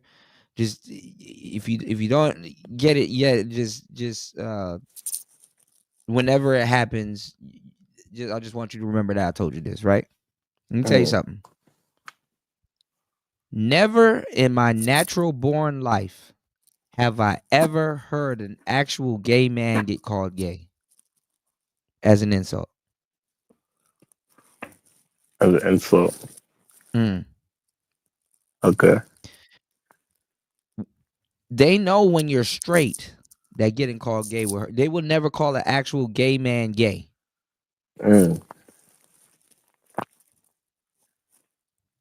You know? I know somebody gonna be like, "Well, Kuda, what about Kevin Samuels?" Look, I'm not talking about Kevin.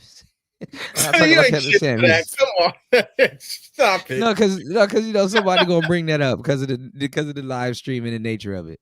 But this is what I'm saying. I've never heard an actual gay man get called gay. They wait till they wait to call a straight guy that to get a reaction out of it. I've never heard an actual gay man get called gay. So check this out. You know, I said what I said about Jay Rello, and I said, okay, you know what? I actually did do my due diligence as a man. I said, you know what? Let me. I missed the last one. Let me go ahead and hit this link real quick. Go over there and actually talk to the man. He was actually cool and cordial. I ain't grill him about, you know, I was like, yo, you scared me, bro. Like, what the hell's going on? What was that, you know? And he was, what was that?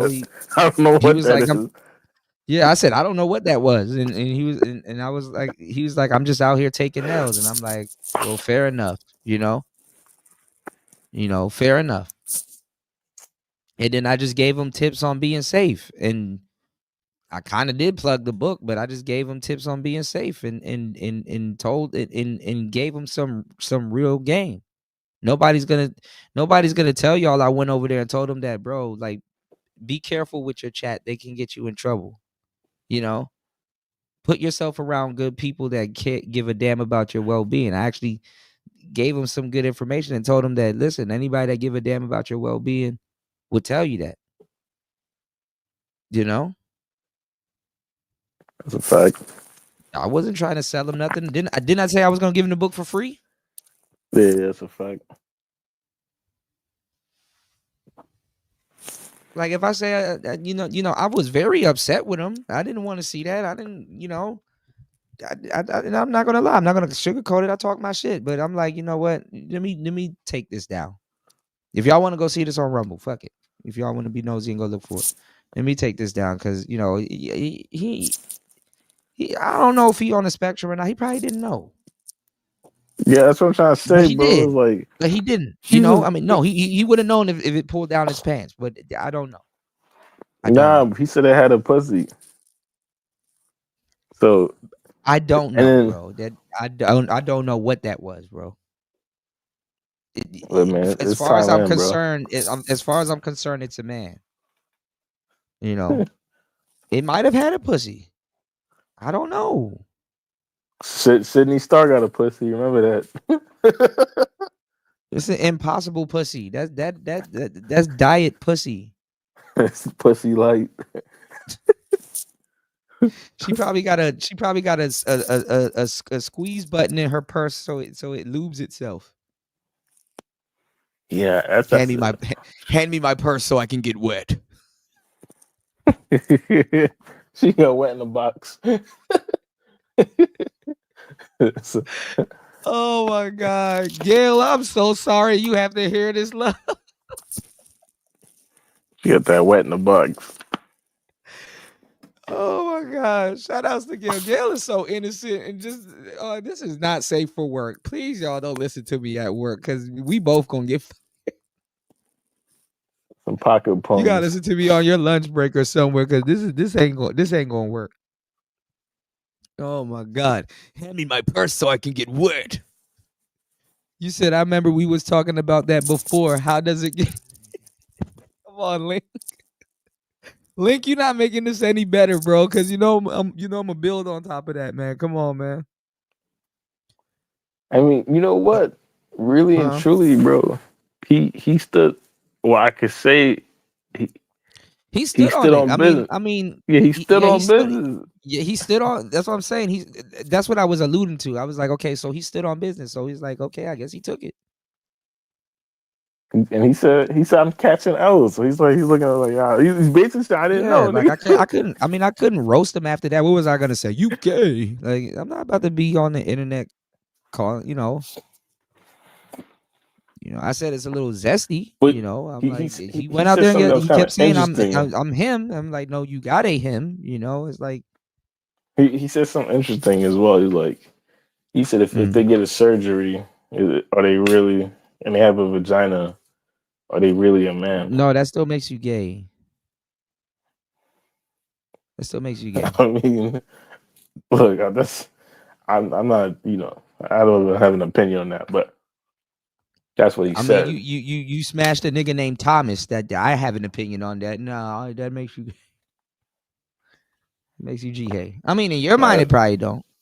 I mean, a lot of the dudes in prison, they feel like if they sleep with one of those things walking around, if they little J themselves, they think that's not gay in there. Somebody in there told them that that's not gay. It's like, no, that is gay. You're in prison and you're not in your right state of mind. You never seen that shit in that South African prison where the guy was interviewing the nigga that was raping dudes? Yeah, he's like, I killed him. Yeah, I killed him. And then he was like, what happens if somebody doesn't? He's like, what happens if somebody says no to you? I killed him. And he's like, are you gay? Like, no, I'm not gay. But I am not gay. He said, they woman, not man. He daring his ass to call him gay. He just told you what he gonna do to somebody else. Imagine if you call him gay, what he gonna do to you? I killed him. Mash up him blood. Pick a number. Listen, y'all. I'm a tether, and half my family's Jamaican. So listen, just mind y'all. I've overcome a lot of shit to be as calm as I am now, talking about shit like this. People be like, well, why don't shit? Black people fought not to be gay. Like literally, if somebody's trying to do shit like that, you fought. The buck and shit. Yeah. This ain't you fight. Listen me here.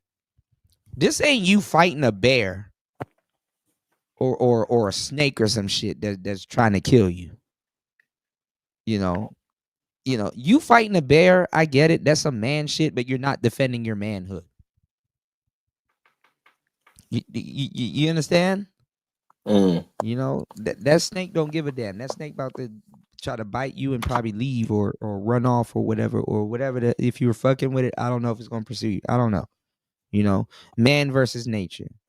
But literally, if somebody is trying to do something to you, you are fighting for your manhood. Like you probably find all kinds of strength you didn't have. Knowing somebody who's trying to do that to you. Trying to take your booty hole. You got to pull a. It's funny that you mentioned that South African thing with the dude was like, I killed him. The funny part is, if somebody's trying to do that to you, you need to have his mindset. If somebody trying to do that to you, I killed him. Yeah, real talk though. For real, so they won't do it to you. Yeah.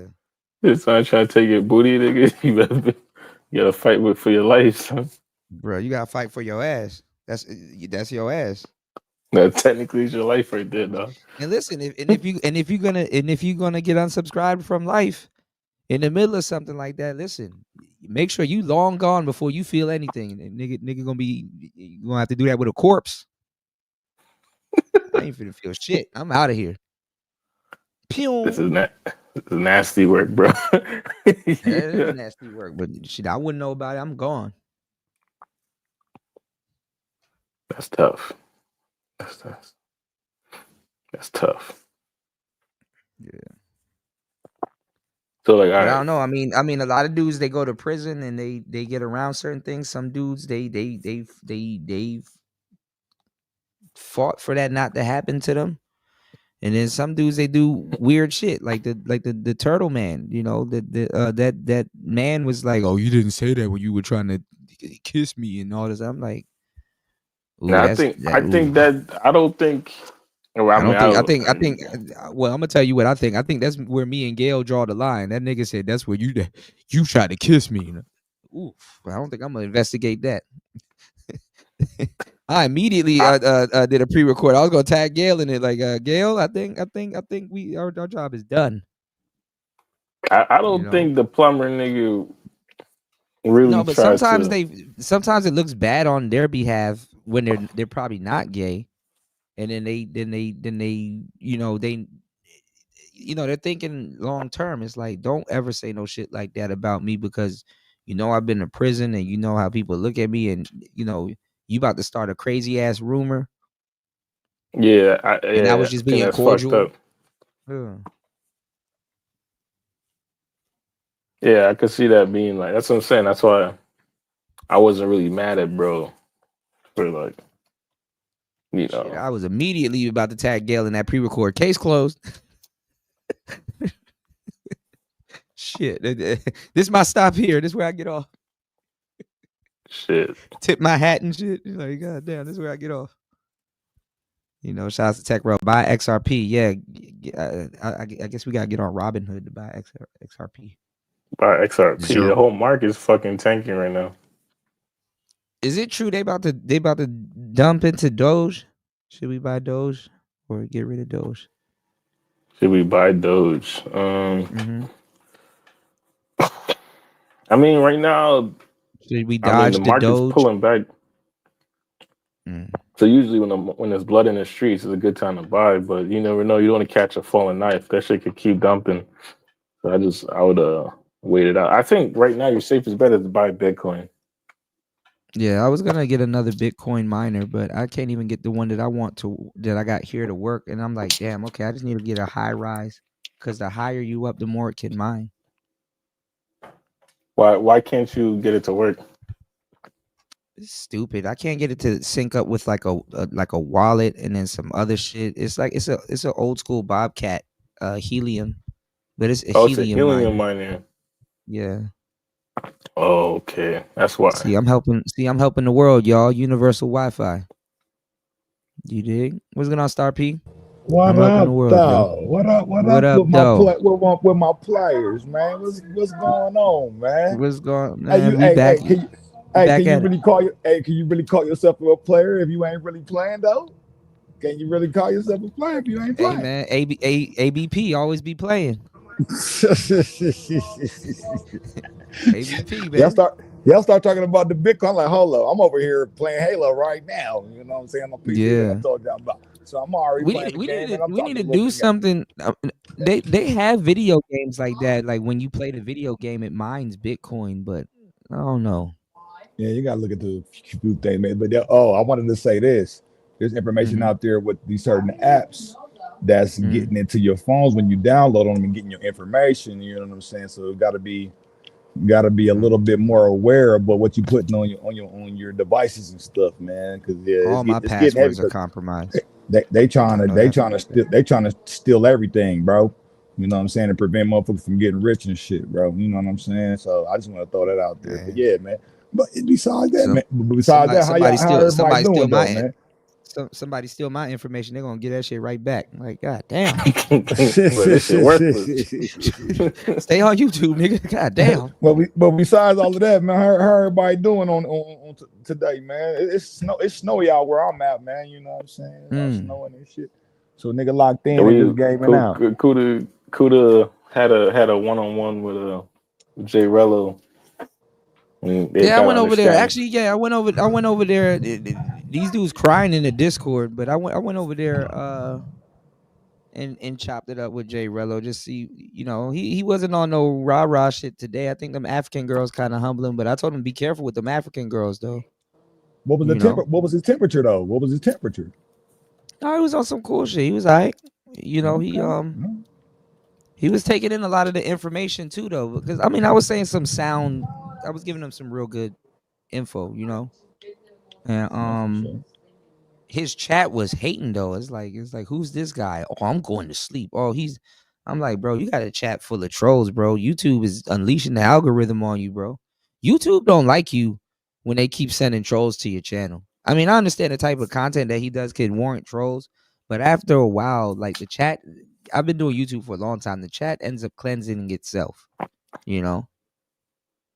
You know, you give a couple his people following is the same people that watch Austin and Floyd. Yeah, they kind of it's like the same audience, and they get it, and they get a trip out of bullying Floyd and him, and then coming correct to Austin. You know? I feel like they were originally Austin. We gotta do a gaming community stream, like where we all beam up, play the game. We gotta do a music stream that we all come up here making beats and stuff. We gotta do talent show rapping with. Man, we gotta do something. Y'all gotta get some capture cards. Y'all gotta get some capture cards. Excuse me. I just want to throw that out there too, though. But go ahead. Yeah, y'all gotta get some capture cards and a laptop for that and a camera, so you could do overhead or put the camera on something. Then we, you know, and we patch the sound. But nah, yeah, they in the Discord bitching about oh, he's over there on Jay Rello after he said that we were gay for sharing his stuff. No, first of all, I don't know why these niggas are running around trying to ungay themselves, but y'all were honestly watching that. You understand what I'm saying? I came over there as well, I was gonna say it almost sounds from what you're saying, like it may be a girl that he attracted to, that maybe the girl might like you, and he probably upset about it, knowing then he wanna, you know. No, that's something. No, that's like we're talking about. Oh, no, we talk about Jay. No, we talk about Jay Rello, the guy that ended up sleeping with that tranny in Thailand when he first got out there the other day. You know, I heard a little bit about. Okay, I got you. Yeah, he messed with a lady boy or whatever. He's getting other girls and stuff like that. But like, I just went over there and gave him some sound advice and just told him to like be careful and stuff like that, and stop bringing those girls to his crib. And you know what I'm saying? They'll scope you out and stuff. There's really ain't. Honestly, the cribs in Asia, there's really ain't that much to scope out. You know, be careful with certain women. You know, they swipe, they do certain things. You know, you actively going after a certain type of women, and then let me tell you something. This is how I lost my bank card in Thailand. You're paying attention to a chat. You have to talk. You have to entertain. You're doing like 5-8 things at once. You know, people will tell you when they see me stream, I'm doing like 4, 5, 6, 7 things at once. You know, sometimes. You know, other than the sharing videos and keeping the audience engaged and all kind and talking about stuff, like you're doing a lot of things at once. So you're distracted, and that woman knows you're distracted, and then she knows that you're using her for content. You know, if you get her up, listen. If you go up and down the strip, and they see the Thai girls and the other girls, because they're not the only prostitutes out there. The Thai girls are prostituting. All of those bitches are doing the same thing. You know, and going off with strange men. You know what would be another good idea? I got you, Kuda. You know what would be another good idea for content? is do a player off. Like who's the most playerific motherfucker out there when we go out on the stroll or something. And it's like a collective thing. That's a whole nother thing. But I'm just saying, I'm just throwing some ideas. That's something. But go ahead though. Yeah, that's a good idea, but that's something else. But what I'm saying is that when you see these girls, they cover their face. They don't want to be on camera. You know? And the funny thing is that women will stick a camera in their face 24/7. You think what I'm saying? But they don't want to be on your videos and stuff because a lot of times these girls they can get recognized. They do, a lot of women do shady shit. You know? If I blew some scopolamine or robbed somebody and stuff like that, and somebody could be potentially looking out for me and stuff like that. If I'm standing on my block and I'm diligent or vigilant, I can see the you know. But if I'm popping up on videos and cameras and like, come on now, they you know, that's why I'm like, y'all can't be out there sticking cameras in these broads' faces. Even Colombia, after a while, remember I was telling the dudes not to do that, and then they started saying it in Colombia, like, hey, no passport bros here, y'all sticking camera in these bitches. Like, these bitches, I'm not the type of, that's another reason why I didn't do passport bro content. You know, bad enough I'll be going around with my GoPro and all kinds of other stuff. I don't be sticking camera in these bitches' faces and shit. Doing goofy shit, that's worse than kissing and telling and shit. Shoot, I remember man, when Game Changer brought on those girls, and he was like, yeah, I got both of them for like $40, and I did anal with the other one, and then I'm like, bro, yeah, that's nasty doing, word. to me that's doing too much, bro. That's doing way too much. I ran into an issue where I'm recording myself, and I ask permission. You know what I'm saying? If I'm doing content, I ask permission. Like, hey, you want to be? You don't hear people will accuse me. I've been accused by bras of showing. I'm like, no, I'm just recording myself. But then I flip it on like, hey, well, y'all want to join my stream right now? Cause I'm live right but now. even if they say yes, even if they say yes though, because I've been for a long time. Even if they say yes and you got their consent on camera, they could come back later and tell you to take it down. And if not, they'll sue you.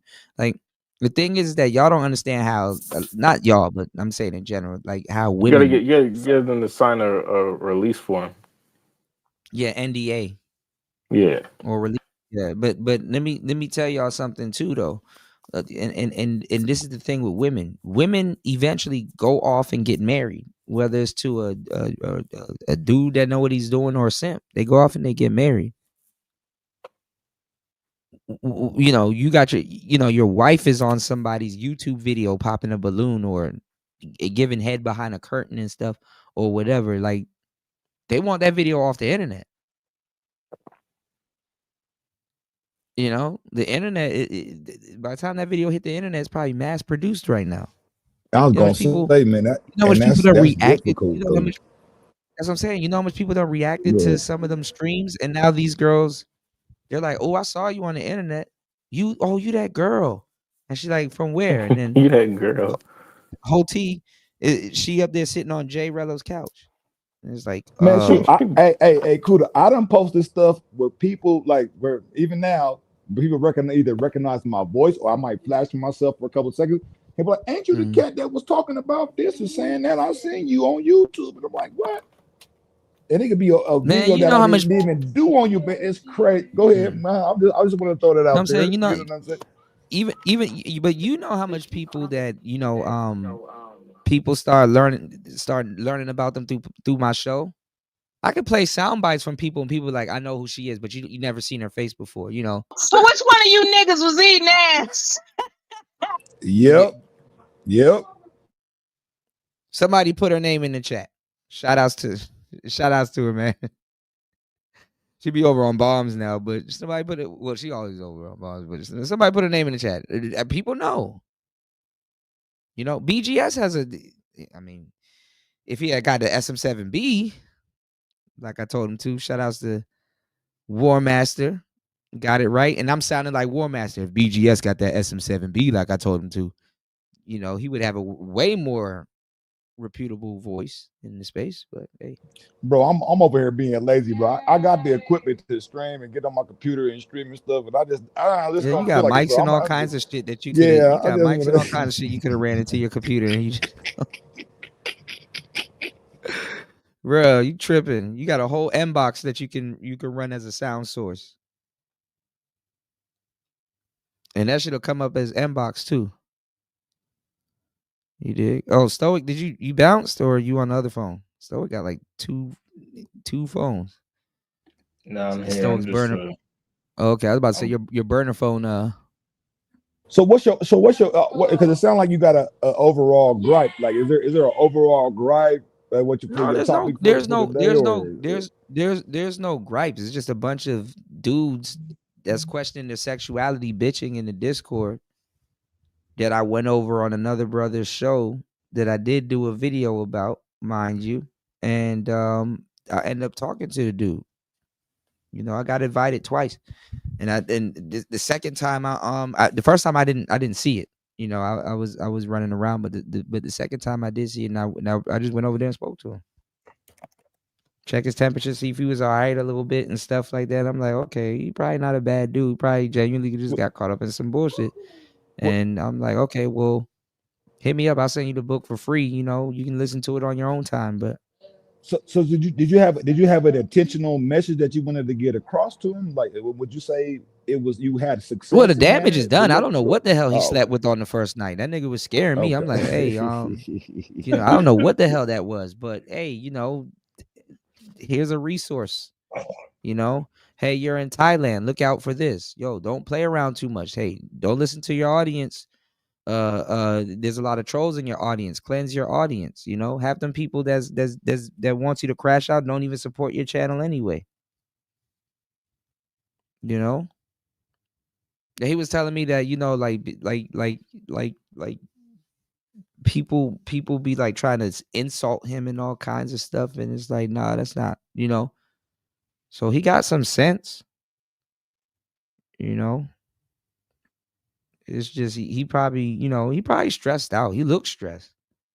You know, and you know, life will put you in positions and stuff like that. I think he needs a friend. A lot of times a dude needs a lot of times I'm not even gonna lie to y'all. A lot of times a dude need two things. He needs some good friends to be around, good, you know, male figures and friends to be around,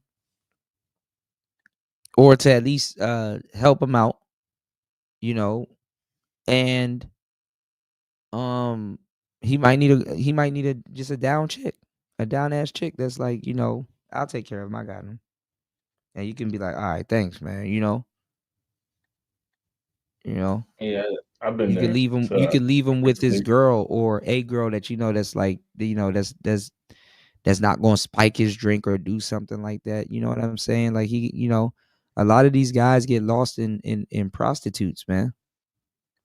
And I ain't gonna lie, trick sex will desensitize you to women, and you really just you just feel like that's all you can do. You really don't know what to do after that. It's like, bro, don't gain a taste for trick sex. Don't gain a taste for that. You know, human beings don't live like that. After a while, I get it if every so often you want to call over a little breezy and get one off and stuff like that. Because I'm not totally against the prostitution thing. I'm really, you know, but that's kind of like a last minute effort. It's like, damn, nigga just bypass his hand. Yeah, sometimes nigga just bypass the sock. Huh? Sometimes Palmer is not doing it. You need some real.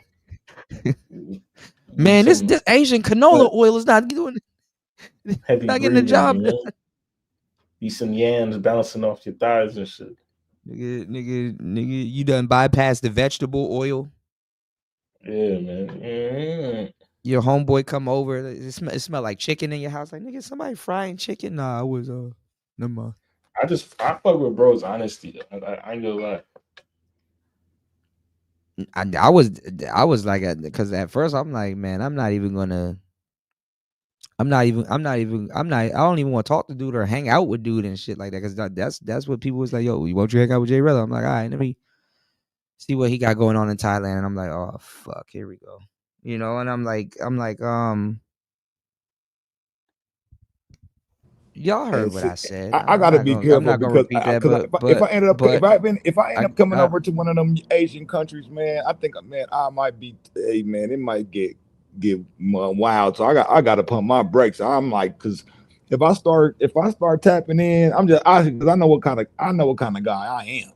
I start tapping in. Yeah, but you got dudes. You got dudes. You got dudes that are afraid to be around that because they think they're gonna. Well, not even they think, they know they're gonna give in to that. And it's like, what? You know? I start mixing it up. I hear what you're saying, though. I hear what you're saying. I start mixing it up. You got dudes. I mean, for all of that, niggas could have stayed in America. You know, they're gonna mess around with that type of shit. But and I'll be mixing it up in America. So I already know if I get over there, it's gonna be like another branch. It's gonna be another branch. It's gonna be basically an extension, pause, of my mix up. How I mix it up out here where I'm already at. No, but I'm talking about something else, Star P. I'm talking about dudes. Like dudes feel that if they get out into certain places and a lady boy or some trans dude walk over to them, they fear that they might give into that. You see what I'm saying? I ain't got no issue. I had to, because I've been in situations even out in America where I'm like, nah, I don't go that road. You know what I'm saying? I don't flow that way. But I'm not afraid. I'm not afraid of the motherfucker. Like, you got dudes that can't vote, but that's what I'm saying. You got dudes that won't vocalize that and end up getting, you know. I remember I was y'all remember a couple months ago, Scott, my brother Scott. I remember this nigga, he like a hippie type of dude. He be getting drunk and he like everybody and shit. And you know, one of them things rolled up on him, and I was like, bro, that's a man, let's go. Not even playing. I said it loud as hell. Nigga, that's a man, let's go. You know, he probably thought I called him a nigga. I'm like, dog, that is a whole nigga. Let's go. That's one thing I like about being black. You can call anything a nigga. Yes, you can. Yes, you can. That is a nigga playing as a woman. Like I just called a whole Asian man a nigga. It could be a dog. It could be a female. It could be anything. Right. Nigga, if you don't get that nigga away from me, everything is. Nigga. I know, nigga. I lady boy. I lady boy. That response when you said it. I would have laughed, bro. Y'all would have been the first. Y'all would have been the first people I told. I know, nigga, lady boy. Oh fuck. I'm telling you, the last thing I ever saw got called gay is an actual gay person. Every person I saw get called gay, it was straight. Niggas are afraid to call actual gay people gay. No, that's interesting. You said it because that is true. Actually, that is actually true. Because I look, I'm the most like, bro. When it comes to bras, already done said to you. Everybody knows I like chopping it up with bitches, like, you know what I'm saying, flirting and all that shit, all that banter and all that. That's a joy to me. But so when let's say I got a little situation for some time, and let's say we have a disagreement, me and the girl that, you know what I'm saying, that I'm in that time with, it ain't come out, oh, you know, like what you mean? I love, like, and then I'll be like, I love pussy, but then that'll bring a whole nother situation, like, oh, you don't love this pussy though, you want to have some other, but okay, well, I want that, and I'm just saying, how could you say, and you know what type of dude I am, like, for that That's to come why out they your said mouth, it. that's crazy. Yeah, That's why they said it. Like, you trying to fight your way into some dick, bitch. Not gonna work. Nope. Nice try, ho. And then I had situations where it was nothing because we the chemistry or whatever we link in certain conversations and stuff, and we just clicking and everything's cool, and I ain't ever gotta respond like that from certain women. You know what I'm saying? Well, it ain't ever been the thing I was talking about with Jay Rello, I'm like, bro, you had half them people that he was talking to don't even have the nuts to get on the plane. but they have no problem trying to fuck up his life. You know? Yeah, 100%. Don't got no nuts, man. That's why I'm like, man. I couldn't be in the passport sector, bro. I'd beat one of them niggas. I'd whip a fan's ass on camera. I don't know what would happen. You know, that whole I'm just a troll. That shit don't work on me. Okay, well, we'll take this ass whipping. It's just an ass whipping. You know, nothing's wrong with an ass whipping. You're just a troll, right? Yeah, I'm just responding to your troll ass. Yeah. I'm a little nigga, but I know how to move. I fight. I'm quick too. These bitches hurt. You know, these bitches hurt.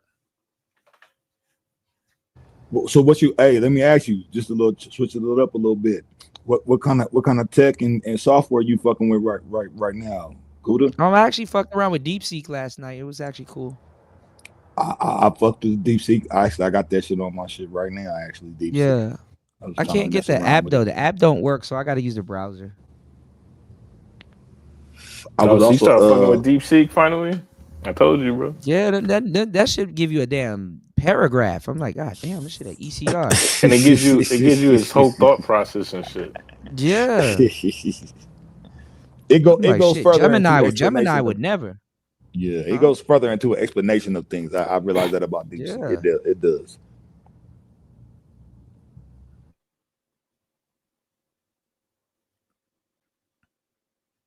Shit. Gemini could never. And it gives you websites and all kinds of shit to go look up. You know? Because I can if you want to look up a mapping of something, let's say if you on some architectural type of stuff, it'll give you the map of a certain thing. Yeah, that shit'll give you the grid coordinates. Breakdown. Yeah, it'll give all that shit, man. And then ask you want more? I got more. No, that's good. That was plenty. You digest what you know.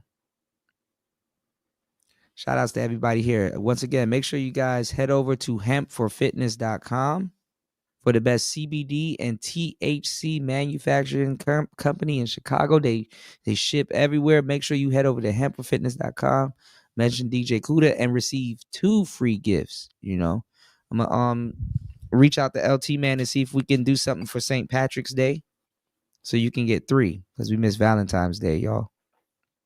Y'all better go to the store and go get that candy price 75% off now. I was just about to say that shit on sale, dog. Yeah, not 50% off no more, y'all. 75% off now. Discounted.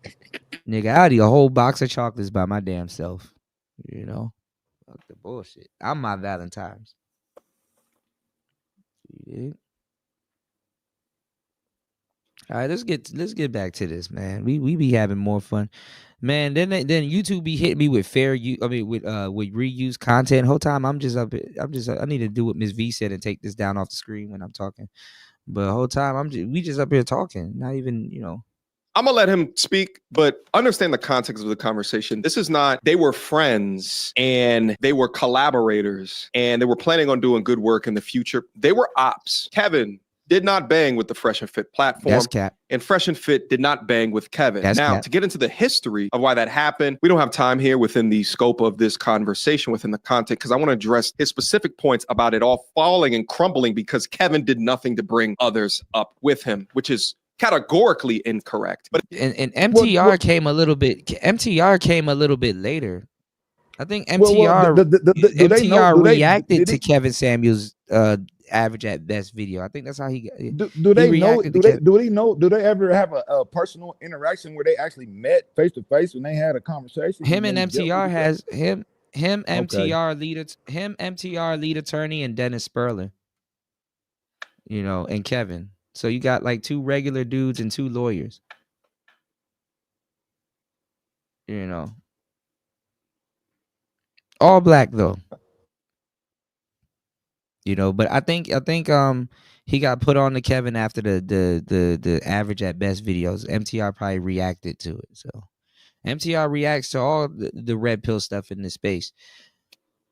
But they act like they act like this space don't exist. So that's the part that's killing me. But it's not coming from a perspective of friendship. They were ops. They were not cool. And in fact, Kevin was creating studios down in Miami to directly compete with Fresh and Fit. See? But let's hear a little bit more of his thoughts, and then let's get back active. I've seen, everyone go off on their own and, build really successful independent channels. Everyone here is well over 100,000, where, before that was unheard of in the manosphere. Now, what's interesting is that he talks ill of Kevin of not bringing other content creators forward, but you just said that there's other content creators that are tied to you that have independently built up their own platforms. Now, would you be pulling people on your platform, Myron, if they haven't individually built up a community of people beforehand? Would you or would you not? Let's keep going. Right. So I think from this point forward, right, sticking together and doing periodic podcasts like this, where guys are able to comment on culture, current events, etc., because things are changing rapidly. Every year, something new is going on, right? 2020, it was a TikTok boom. 2021, it was a pandemic and dealing with that. 2022, oh shit, Trump is going to run again. Like, every year there's like a new thing going on. And the thing is with the red pill, it's not just women, it's the truth in general, right? You can apply it to so many different endeavors. So that's what I noticed was, the one thing on the Kevin Samuels legacy that I wish he did was put on his people. And he simply didn't. It's absolutely wild to me that no one is up here challenging the things that he's saying in order to give perhaps a different perspective. But I think that there's incentives not to. And this is actually part of the reason of why I try to keep to myself as much as possible and just create, because I actually agree with Myron there when he's talking about that there's a lot of things changing. We need community. We need a team. Absolutely. But I do think as a content creator that there's inherent bias for you to not speak up or against someone that you collaborate with if you vehemently disagree with the bull. Crazy thing is that O'Shea and MTR made a slightly wrong choice. And what I mean by they made a slightly wrong choice is that they when the whole Pearl Gate was going on, right? When the whole Pearl Gate was going crazy, right? Whole Pearl Gate was going on, right? They basically took up this whole we're she's racist and we're gonna do this for the black people and stuff, like the same people that abandoned them. Now, you understand what I'm saying? Oh, she's racist. We're gonna, the black people are over there suffering, and we're gonna stick up for the UK Africans, and it's like, bro, if you don't stop, you don't stop it. If you don't stop, like y'all not even. God damn, in MTR, because MTR was geared. He wanted him and Pearl was locked in. The gear and all kinds of shit. Him and Pearl was locked in. It was like, oh yeah, we about to triple up and make money. And we got what's her name? What's the girl name that's from Maryland? What's her name?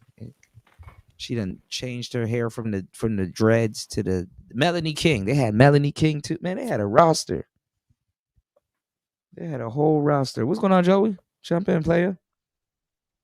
Nah, I'm just. And why them weird ass dudes in the Discord that ain't got no life mad at me because I went on Jay Rello's stream and basically just gave him some advice and bounced. I don't know. Oh my god, these niggas always crying about somebody, man. I don't know that situation. What you going back and forth with them? I guess. I didn't go back and forth with them. It was a cordial. It was a good little build. Oh, all right. Yeah. Yeah, I don't know. Kuda said we're gay for sharing it, and it's like, no, you wanted to watch that man grope on a tranny. And me, I went over there and made sure I did a wellness check. I was saying the same thing. Yeah, somebody got to do a wellness check on bro. So yeah, there's a difference. I did a mandatory wellness check. But because at first I wasn't going to hit that link. At first I was like, I'm gonna just But I was like, you know what? Let me but them niggas I don't even know what he got going on. Let me hit this link. I didn't know what the hell was gonna pop up. Huh? They make fun of Jay Rello. They don't take him serious. No, they look up to that nigga. No, don't all look them up. all their little homeboys and friends was in that chat room. They look up to that nigga.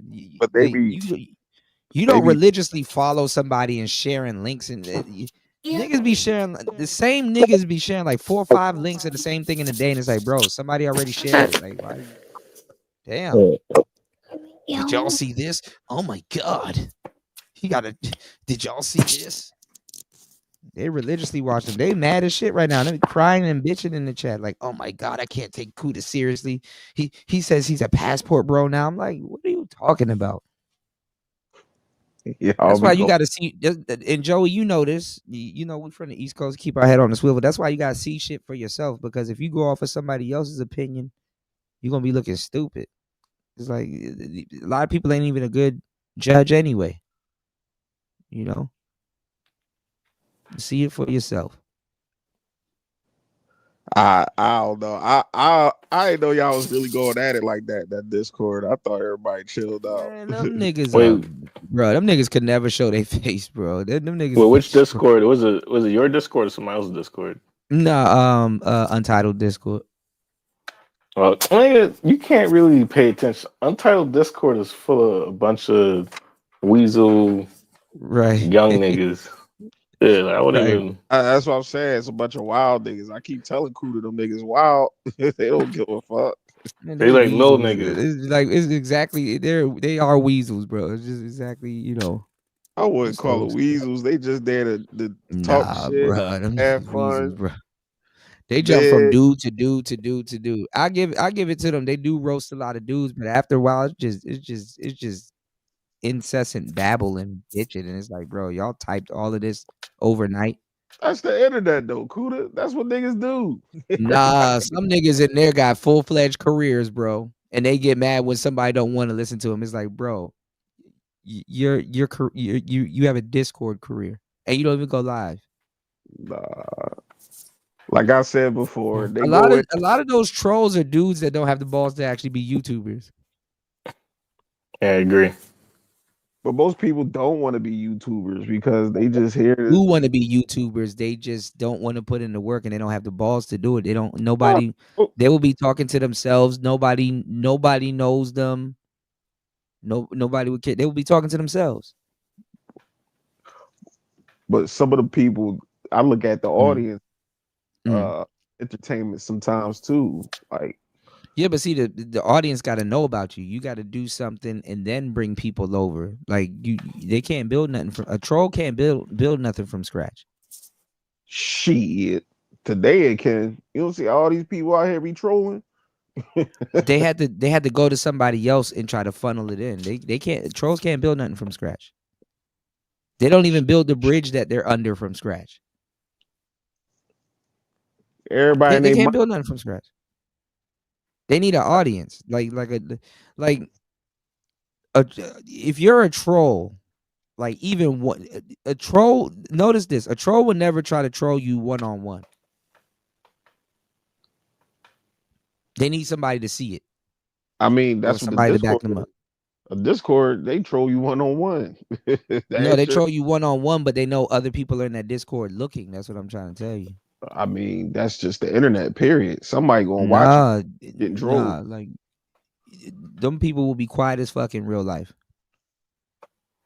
If they were around you, they'll actually be glazing. They actually be, oh no, yeah, man. I mean, it's just the internet, and you know how this shit goes.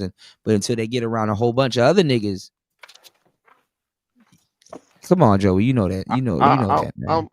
I'm actually cool with it. Cool. I understand. That's just how it comes with the territory. Because what you just explained though, could that kind of remind me of going out and one of your homies, they ain't got no game, and the motherfucker throw salt on a bitch that's choosing up on you and shit, and then this nigga just come here and just salt it all up.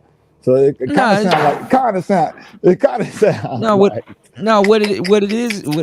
it sound like and what it really is like, oh, you tough when your boys around, but when I pull down on you and you by yourself, now you oh man, it's just jokes, it's just But that's the internet. That's the internet. I was about to say, Kuda, that's the internet. You can't. Yeah, this real life Cannot too. And take these individual. bitches hurt.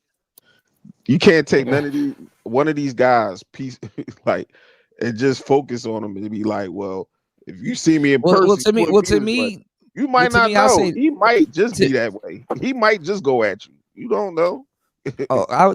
Please do. You know, but to me, Joey though, they're all the same nigga. They all got different names, but it's like to me, they all the same nigga. I could dig it, but you can't sit up here. I was talking about. I meant to say Flacco, and I ended up saying Draco, and Draco started bitching and crying in the Discord, and I'm like, "Are you going at it with Draco and Flacco?" Oh, well, man. they both bitches. But what I'm saying is, okay. I thought I was the only person that felt that way about Draco. Yeah, I accidentally said Draco. I didn't mean Draco, but he a bitch too. But I didn't say. But that's my man though. We go back and forth. Yeah, because he a bitch. But no, that's what I'm saying. Like everybody on here, we gonna go back and forth. You're gonna signify. But I mean, when you have a troll account, you can be everything you want, and you still choose to be a bitch. That says a lot about you. But what I'm saying is this. these niggas, everybody was like, "Yo, get Philly niggas the fuck out of here." Everywhere I go, it was Joey. Get the fuck out of here, dog. It come with the territory. You just gotta have thick skin. And me, no, I do. I'm gonna be trending real quick. You know, I got a sense of humor. So even in my personal life, me and my niggas, we go at it. We talk shit. We signify. But if it gets serious, you know what I'm saying? Go there. But 9 times out of 10. Everybody, but be like, you're not about to call somebody you're not about to F bomb me and call me a F maggot. Call the F word. All of them the same nigga to me. I'm like, okay, I'm gonna catch, bro. I know how to fix a troll, bro. I'm gonna catch them one by one. One day I'm gonna be back in the States. I'll be closer to some of these people than they realize. Nah, bro, you ain't these guys, man. One by one. Just I'll go into voice chat one day, hear all their voices. And most you can do is troll back and talk your shit. That's I it. do. Go back and forth. But no, I was listening to back like MTR. He do got a point. Like niggas wasn't fucking Kev. Niggas was not fucking with Kev. I remember I was here during the whole situation. Fresh and Fit was fucking with Kevin. Kevin been on Fresh and Fit about 5 times. Yeah, that was in the beginning. But then Kev started to do some. He started to think he was in the mafia and the mob and telling everybody what time they supposed to go live and you better not go live. The manosphere never put Kevin Samuels on. Hip hop did. That's why he was in the hip hop. No. It wasn't no hip hop. It was everybody. It was. I explained World Star. He was on World Star. But that's what I said. That's the World Star hip hop. But that's not hip hop. But was that half of World Star is hip hop? Are you speaking of the Nicki Minaj interview that he did? Because I remember that. Listen. Again, I just said it a billion times on this stream. Hip hop put Kevin Samuels on. Kevin Samuels was in a Future video. Kevin Samuels went on T.I.'s podcast. He went on No Jumper. He went on Vlad. He went on Joe Budden. Hip hop put Kevin Samuels on. He was talking to Nicki. He was getting around the Vixens. He was hip hop. Cool. Put Kevin Samuels on. I said the urban people put. I wouldn't just say hip hop because he wasn't rapping and tapping. You know what I'm saying? He wasn't. Of course, he had the urban crowd. Everybody liked that's them. What I'm saying. Like I wouldn't just say hip hop. Celebrities like them. Basketball players. Batman Kevo got him tattooed on him. That's our culture though. I wouldn't just say hip hop because but it wasn't it. But what I'm saying is that it wasn't the manosphere. I don't know what O'Shea and MTR and all these dudes are fighting over. Hip hop put Kevin on.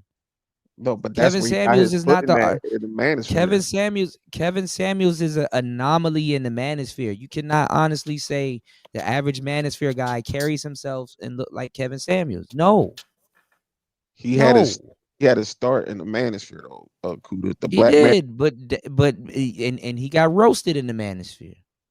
No. I mean, them niggas was roasting him, but he had to start. Perfume, Kitten Heels, even O'Shea was over there. laughing with Taz and them when they were going in on Kevin Samuels, not in Nyla and them. You don't remember that? Okay, I remember, but at the Yeah, same Kevin. time, They people conveniently forget that because guess what? They deleted off the internet. There's some renegade. I'm gonna do my homework. There's some renegade channels, that still got some of those old streams up, and I'm gonna put them together and see what people talk about. Then I'm gonna put them shits together because everybody at the time was against Kev, even Obsidian. Obsidian wasn't with yes. So the yeah. So I was there. what is I this was there. shit? Yeah. No, but Obsidian was kind of upset about is Obsidian because and even the what you call it the chat wasn't on it what? and that's why he and Kevin did right. I mean, at least he endorsed the man's book, but Obsidian Nah, didn't that get came. That invited. came. He didn't get That, invited, and then what you call it? He didn't get invited to the you know why to he the meetup, promoted Obsidian book? and You then know why? because he didn't show up to the conclave, the first one. Nah.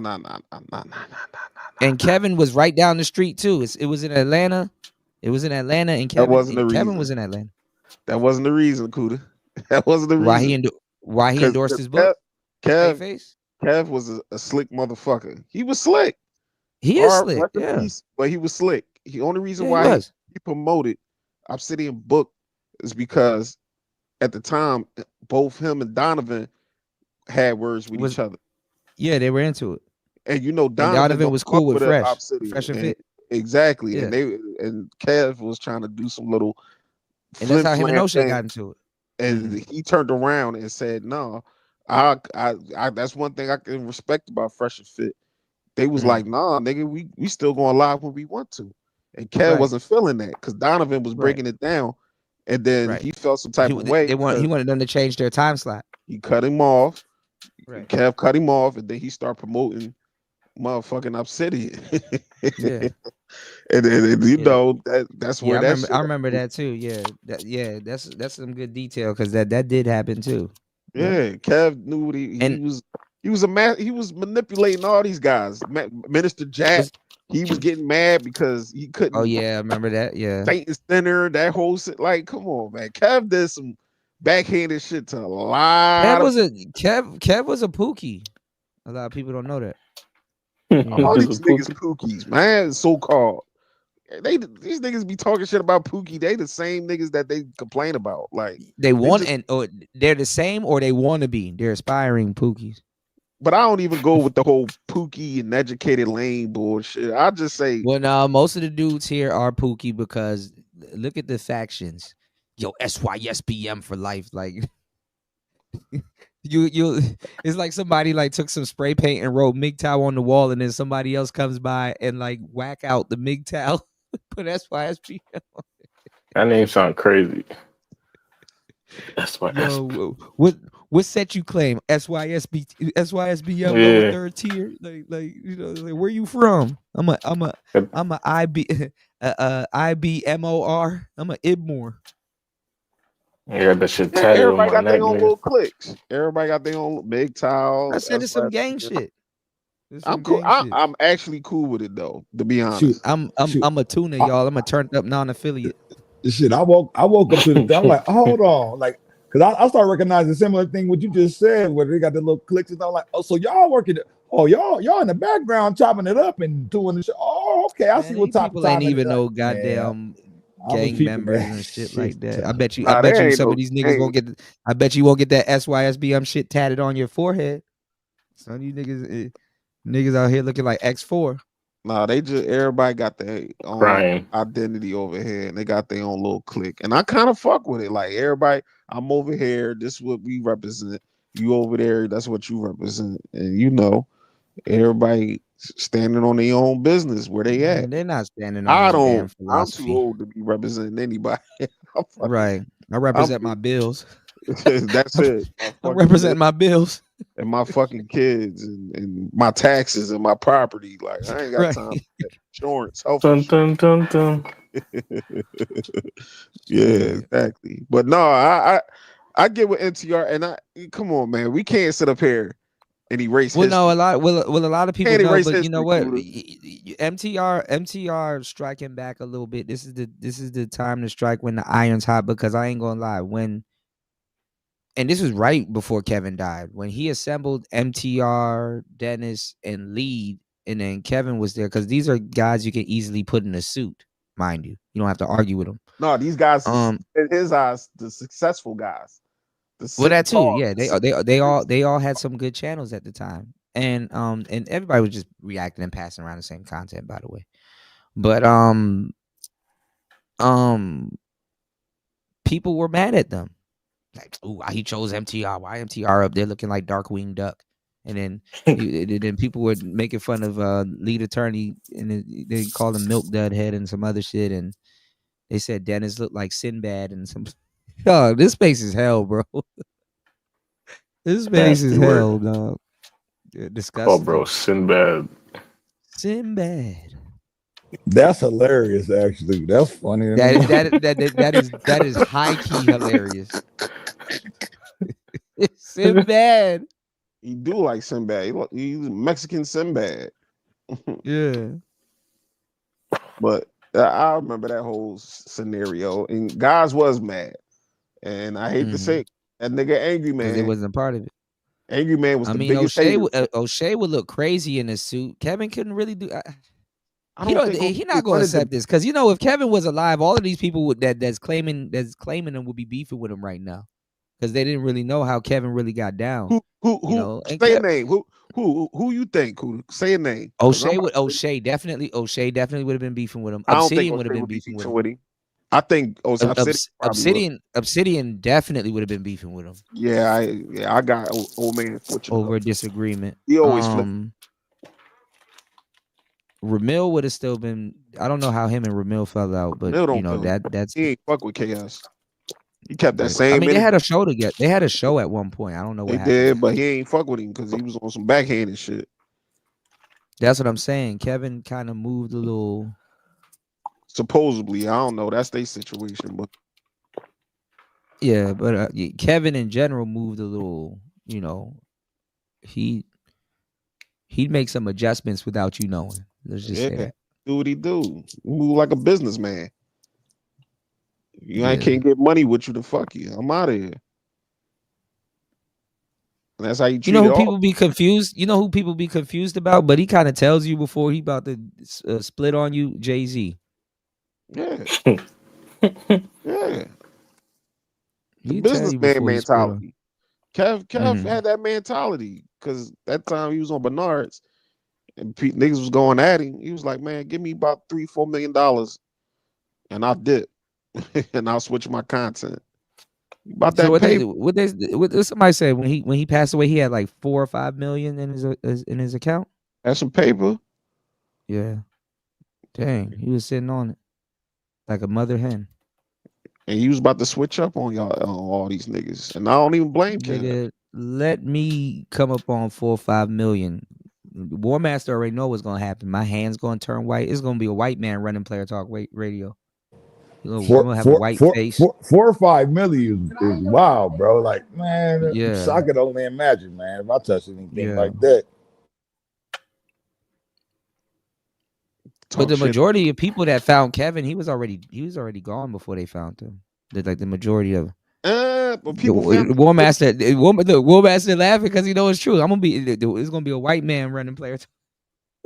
When people, hey guys, I am DJ Kuda, right back at the helm of what's this? The podcast. You gonna hear me in the background? Tell them niggas to hit the like button. Hit the like button, guys. Kev was ready to. This is the Whatever Kuda podcast. Kev was about to pivot before he passed away. His show didn't have that same luster like it did before, because I think he was gonna get celebrities on. He had the capital. I think he. You know who I think he would have actually talked to, and they probably would, but they would have fell out. Charleston White. No, he wasn't gonna talk to no fucking Charleston White. Yes, he was. He was already on the circuit. He was already on the Vlad circuit. I ain't got Kev talking. He wanted to talk to but Charleston White would have had the beef with him. If Kevin was alive, I don't think Anton would have popped off neither. Ooh. He was with Anton. Say got quiet. No, he wasn't. Anton was like super simped out when he first got here. Now Anton is red pilled. Anton don't know how. I don't think Anton remember how he sounded when he first got here. Super simped out. I remember the Anton dude, man. I'm like, never mind. I don't even want to talk about that nigga, man. That nigga was compromised when he first got here. I get it. You got a wife and a daughter, and it's like, okay, yeah, you kind of he's a little bit more. He come from the y'all niggas ain't doing it like me. Y'all supposed to like you know the church boy. You know, I've been around guys like that. Just the way you're supposed to do it as type nigga. But whatever. That's Anton. I ain't paying him no mind. But Kev, he had niggas on lock around here. He had niggas on lock. Do what I say, not as I do, and that's why a lot of things with the manosphere. I ain't gonna lie. I'm not happy to say that me and him got to a couple arguments, but it wasn't bad. I mean, I knew he was capping when he was telling people not to live stream. I'm like, shit, you out your damn mind, nigga. He was sending niggas down. He was sending niggas down a dark road.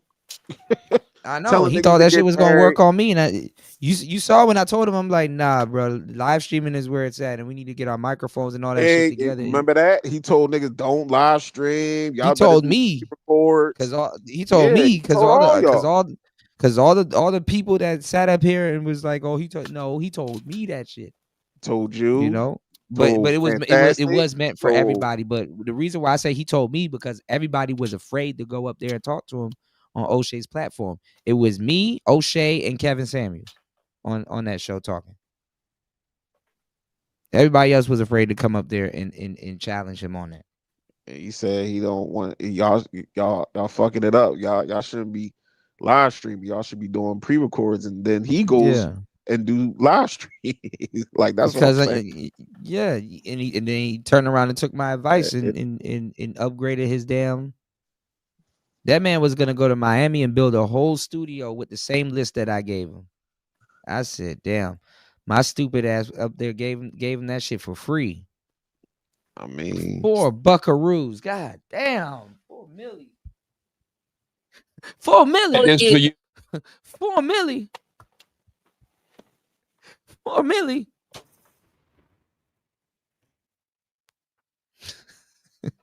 You should have charged that nigga up. Cool. You're like, man, I'm charging you. He had it too. Shit. God damn. Should have charged them niggas.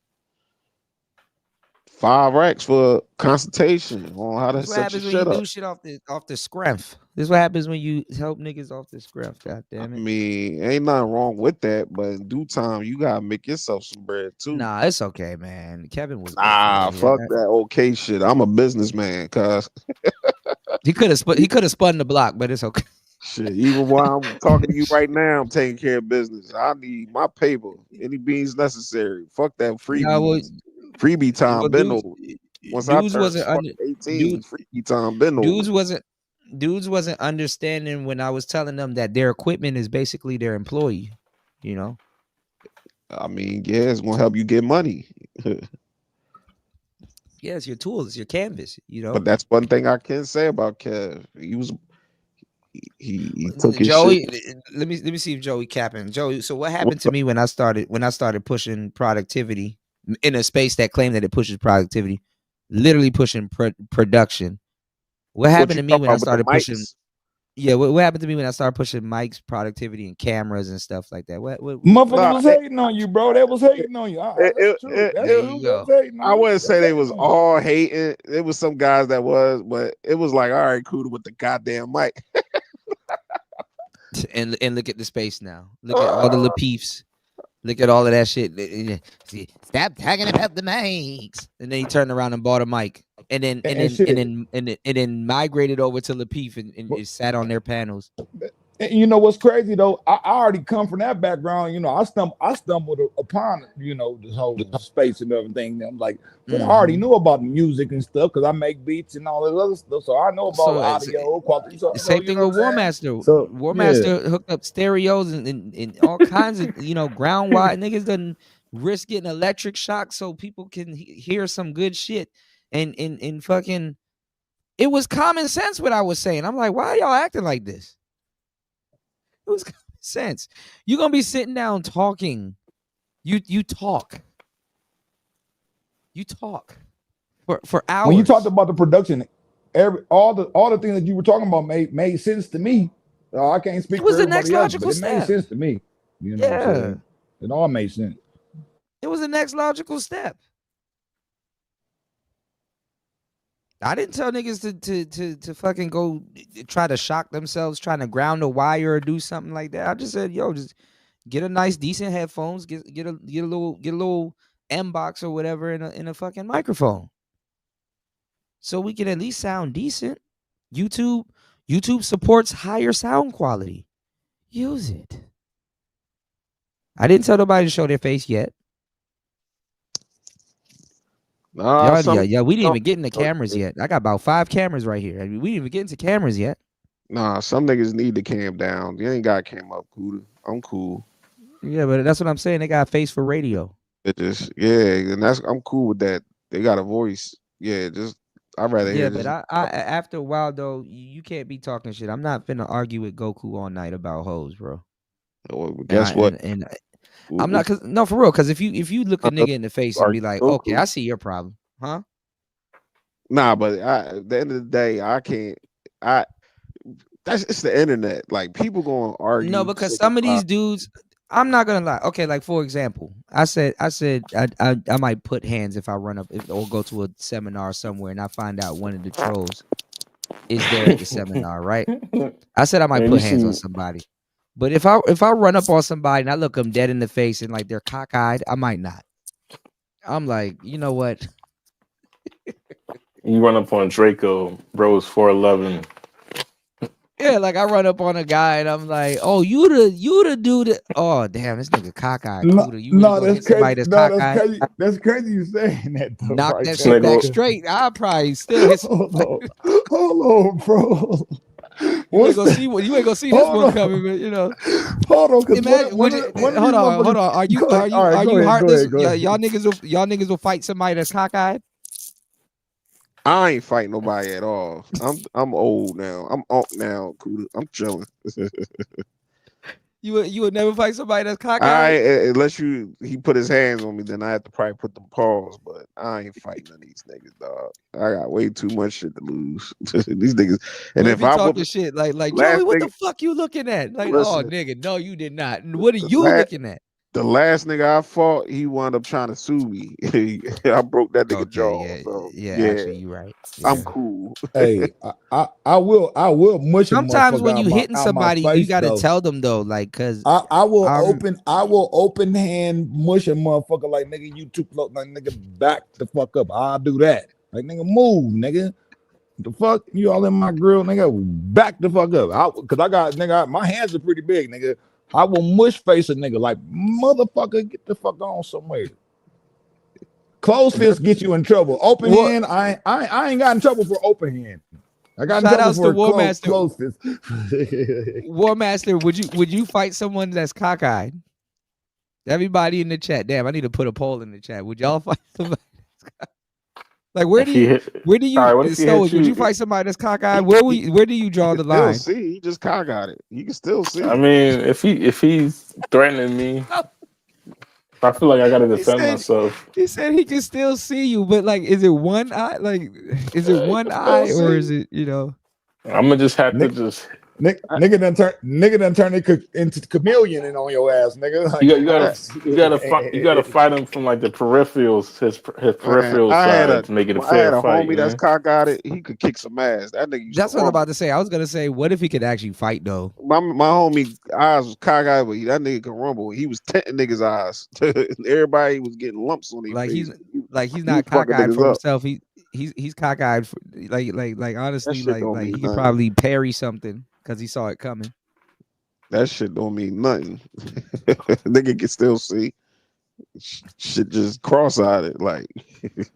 Okay, so if you fighting somebody that's cockeyed, which side are you gonna go for? The crooked eye side or the regular eye side? That would be the best thing to do. I'll try to tint the other eye. So yeah, you gotta go for way. the one. You gotta go for the eye that's wandering, because that's the mysterious eye. You gotta go for the mystery eye. That's the mysterious eye. That's the one that's Crying. wandering. You know what I'm saying? Hey, what about this though?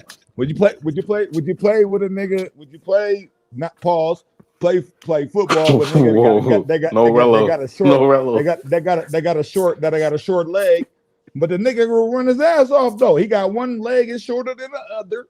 And I dealt with I ain't gonna lie. Short people, if they fast, they do be scuttling. No. Short leg. One leg is shorter than the other. That's what I'm saying. Okay.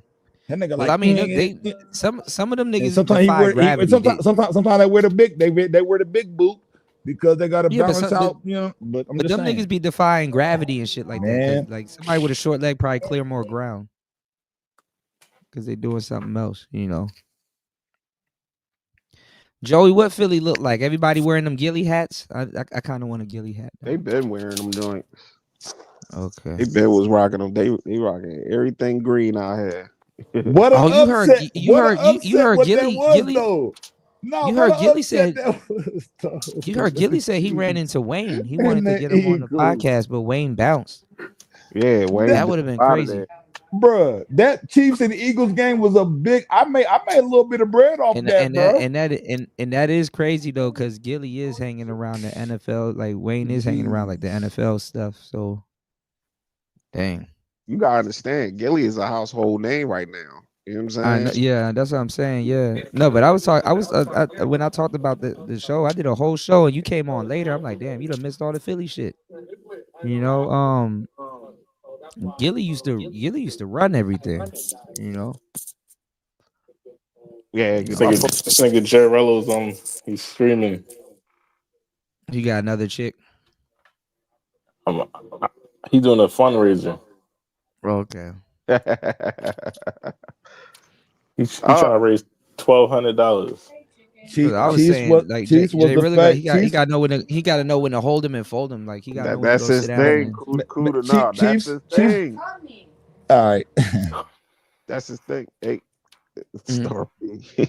No, Keith was a fave, and nobody. I don't speak a lot. I don't hear a lot of people talking about it because a lot of people was on the Chiefs side, bro. But since the Eagles won, motherfuckers is quiet as shit, nigga. That shit crazy to me, bro. The funny part is that the Eagles won, but I don't really hear about their squad. Like every time the Eagles have a squad, they don't win, and then be like just they win randomly when they don't have a squad. Shit, or when they're not talking about it. They talking about Jalen and Saquon and AJ. They talking about them motherfuckers. And the hoes, they definitely loving the Eagles. The chicks loving the Eagles. Yeah. I ain't never seen chicks. Taylor Swift mad as shit. Get that bitch out of here. I'm happy I think she shed some tears in that game. She was crazy. Oh, she got booed. They booed her. Yeah, they booed her. They booed that bitch. You gotta understand, Philadelphia is a wild place. We don't got no picks here. Our fans. Yeah, Philadelphia is actually the Wild West of the East, y'all. Wild West. And it's not a concentration. They got their own shit going on. So it's like we got our own thing going. And if you come here with the bullshit, oh yeah, good luck. That's all I can tell you. Yeah. The more north you go, is worse. You ain't lying. Yeah. If we all congested because you got people from New York, New Jersey, DC, Baltimore, Maryland, everybody fuck with us. We like slap dab in the middle. So everybody. I used to go through Philly all the time. I go to New York all the time. Everybody fuck with get a cheesesteak. But this city, we getting it popping. The city popping. But my thing is like, I ain't gonna lie, Gilly and 50 having a crazy fucking year, man. Like, you might as well don't forget Cam and Mace too. Yeah, Cam too. Yeah, Jimmy actually not doing bad still after that whole little kerfuffle, but I like how Gilly handled that situation on with his son. Shannon Sharp, with his son's situation. Like he ain't indulging to that because everybody, you from here. Well, no, he had to clear his name because Gilly know exactly what happened. Like the streets talk, he gonna know if anything. My folks know Gilly folks and know the young boy who did. You know what I'm saying the streets, like you said, He knows a bunch of them, but he can't. He got to clear his name because they're gonna say it's retaliation.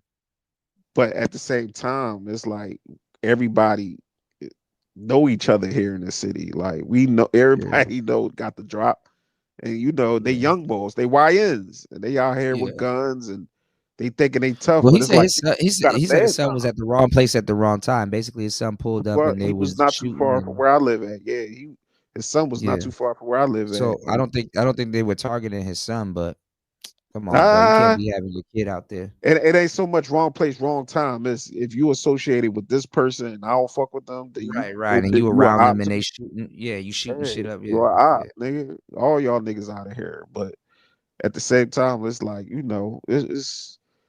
it's politics. You know what I'm saying? I don't approve of none of that stuff. I don't approve none of these young boys. It's no pun intended though. It's an everyday struggle because think about it like this. If you get rich, definitely you don't want your kids in no bullshit, but it's like, you gotta, you know what I'm saying? It's like, damn, are you heartless if they still in the hood or, it's like, bro, like after a while, you can't tell them what to do. You could just raise them and just know that they were raised right but in this city, it's like everybody's maneuvering around. It ain't like everybody's consolidated to North Philly, West Philly, South Philly. Even like he wasn't in the hood. Mount Airy, Uptown, where I'm at, like the whole area is not the hood. It can go down anywhere. It can go down anywhere. Exactly. Like you ain't up and away. You could be in the suburbs. Like shit could go left. Yeah. Beans ain't get shot in the hood. What's going on, EB? EB, I heard you making some noise around here, EB. Shout out to my brother Eric Bird in the building, man. What's going on, player? Yeah, Eric Bird, he going right at Byron. He said, "Hey,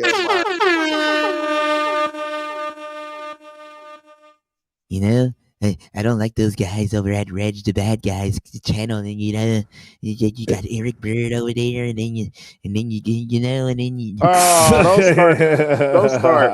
Come on, stop! Don't start. Hey, Joey, no, what I was going. It's about to be a civil war going on over there. Man. Oh, it's a whole civil war, man! Shout out to John. John was over there. Hey, because both of y'all saying it sound like it's just some it's just some random shit. Like you'll never know. That's why I keep. Hey man, man. And as soon as you know what's going on over at Reg?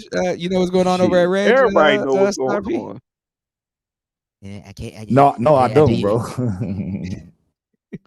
It's a little civil war going on over there, Star P. I got Joey got diplomatic immunity. That nigga fucking up Reg's traction, bro. He taking all the beer fund out. That shit crazy.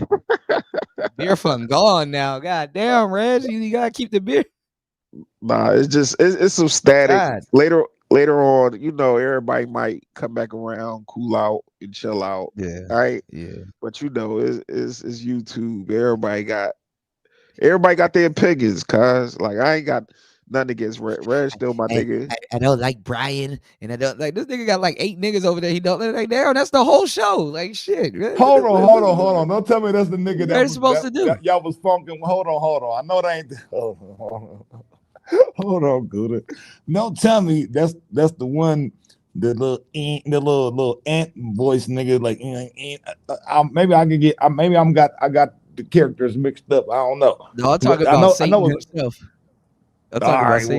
Never mind. I'm out of there, dude. All right. Yeah, get out of there, Star. My thing is, I fuck with everybody. Y'all figure it out. Joey standing to the side. Everybody, I can already tell it's about to be a little civil war going on everywhere. It is.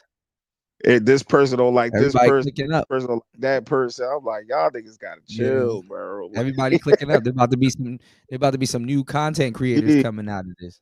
Christ, boy. Everybody beefing, but I fuck. Reg be all right. Whatever that situation going on over there. That last whole platform. Yo, did you see that last show?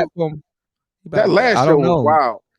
They told me that he was about to. They said that he was about to throw his old platform away for that one dude. I'm like, damn, that's crazy. Everybody that was glazing now all of a sudden got beef with him. I heard somebody sent me a clip of the Crow Man saying the same thing that I was. I was like, but you was just topping that man off a couple months ago. Damn, it didn't work, huh? Y'all gotta chill, man. It What didn't the work, fuck huh? is wrong Damn, with that shit y'all? didn't work, huh? Pause. This shit didn't work.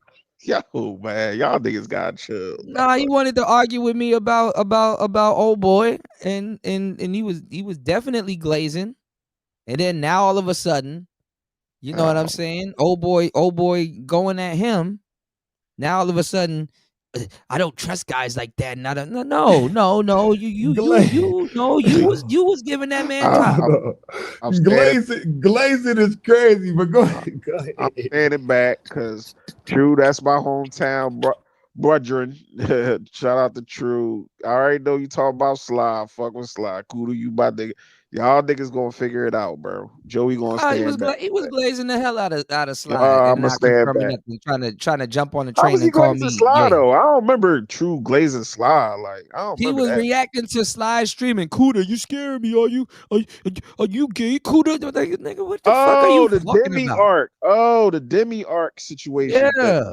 But he said nah. He was trying to figure out like what type of time He was was on. nah. He He wasn't had trying to say white you boy. was Nah, he had that nigga. No, you don't. He had white boy. He had white boys up there going. He was talking real saucy, and I'm like, bro, like what do you like you don't do that. You don't Joey. You don't fire up a whole stream about no nigga and his sexuality. And then when that nigga draw down on you, now you start singing and humming another tune and shit like that. I'm like, yo, what's up? Why you got a whole stream fired up about me being potentially gay or some goofy shit like that? Like for real? Like that's where we at right now. And then you start cuckadoodle doo when I'm asking you like bro, that's not what you do. You don't do that to that's not no grown man shit. You don't sit up there and fire up no damn stream, and then when that nigga pull up all of a sudden, I was just trying to, and then start singing, and then act like you wasn't owning it, and then try to own it again. And when everybody see you, look at like, come on, man. Leave it alone, Kuda. That shit Yeah, was I'm over. leaving it alone. I'm just saying, It look is at over God. with. I I'm thought saying, you look and at True God, bro. got talk that time. I think did he come on? He went on your panel that time. We Nah, was he all right. still was talking saucy after that. And I'm like, bro, I Oh, left see, it I alone. don't. I I dipped left it off. alone. I let y'all talk. I let y'all Yeah, I niggas left it figure it alone. all out, bro. Like, Yeah, he didn't have to do that. Like that's wrong. I mean, it grown men, wasn't. y'all I wasn't. You know, upset at dude. But it's like, bro, you don't fire. Stop. Don't do no shit like that. That's what bitches do. You know, Sexy Red tried to do the same thing. Try to turn somebody into content and was like, it's a joke. It was just a joke. It was just a joke. But that come with the territory though, Cool, especially I don't around. give a fuck. And me roasting your ass come with the territory too. Because even if people like, I got You wouldn't angry do that man. to somebody in real life. I wouldn't do that to you, Joey. I Listen, could, Cool, you know. No, I understand, but I'm trying to make you understand. Like, you can't stop people from the internet from giving their opinions to signify, talk shit. True enough. They And I'm gonna not. feel the way True they enough. feel. Like, I'm since glad. me, I'm glad. since me, I'm glad niggas since turned me, their back on me. We wasn't really hold on, friends. hold on, real quick. Hold on, real quick, Cool. Hold on, because when I went at it, when me and Angry Man had words a couple weeks ago, I got all this his happened a couple weeks. now. What happened with that? That's We interesting. just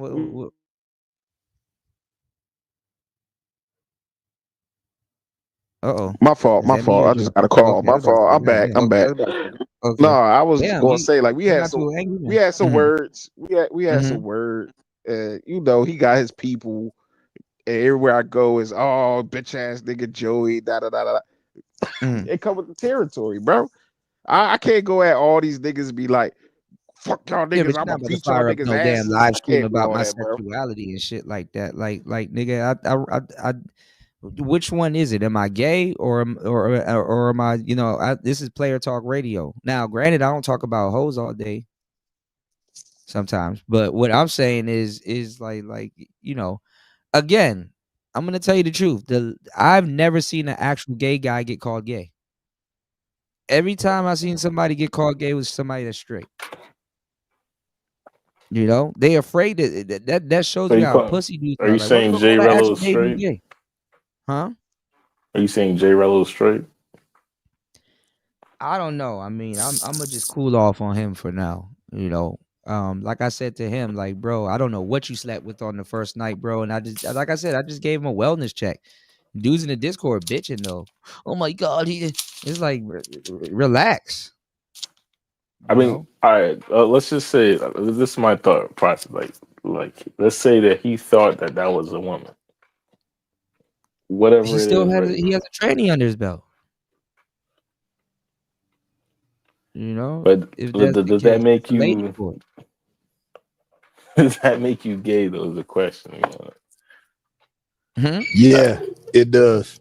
I got to do a I already have a requirement. It's just gender reveal.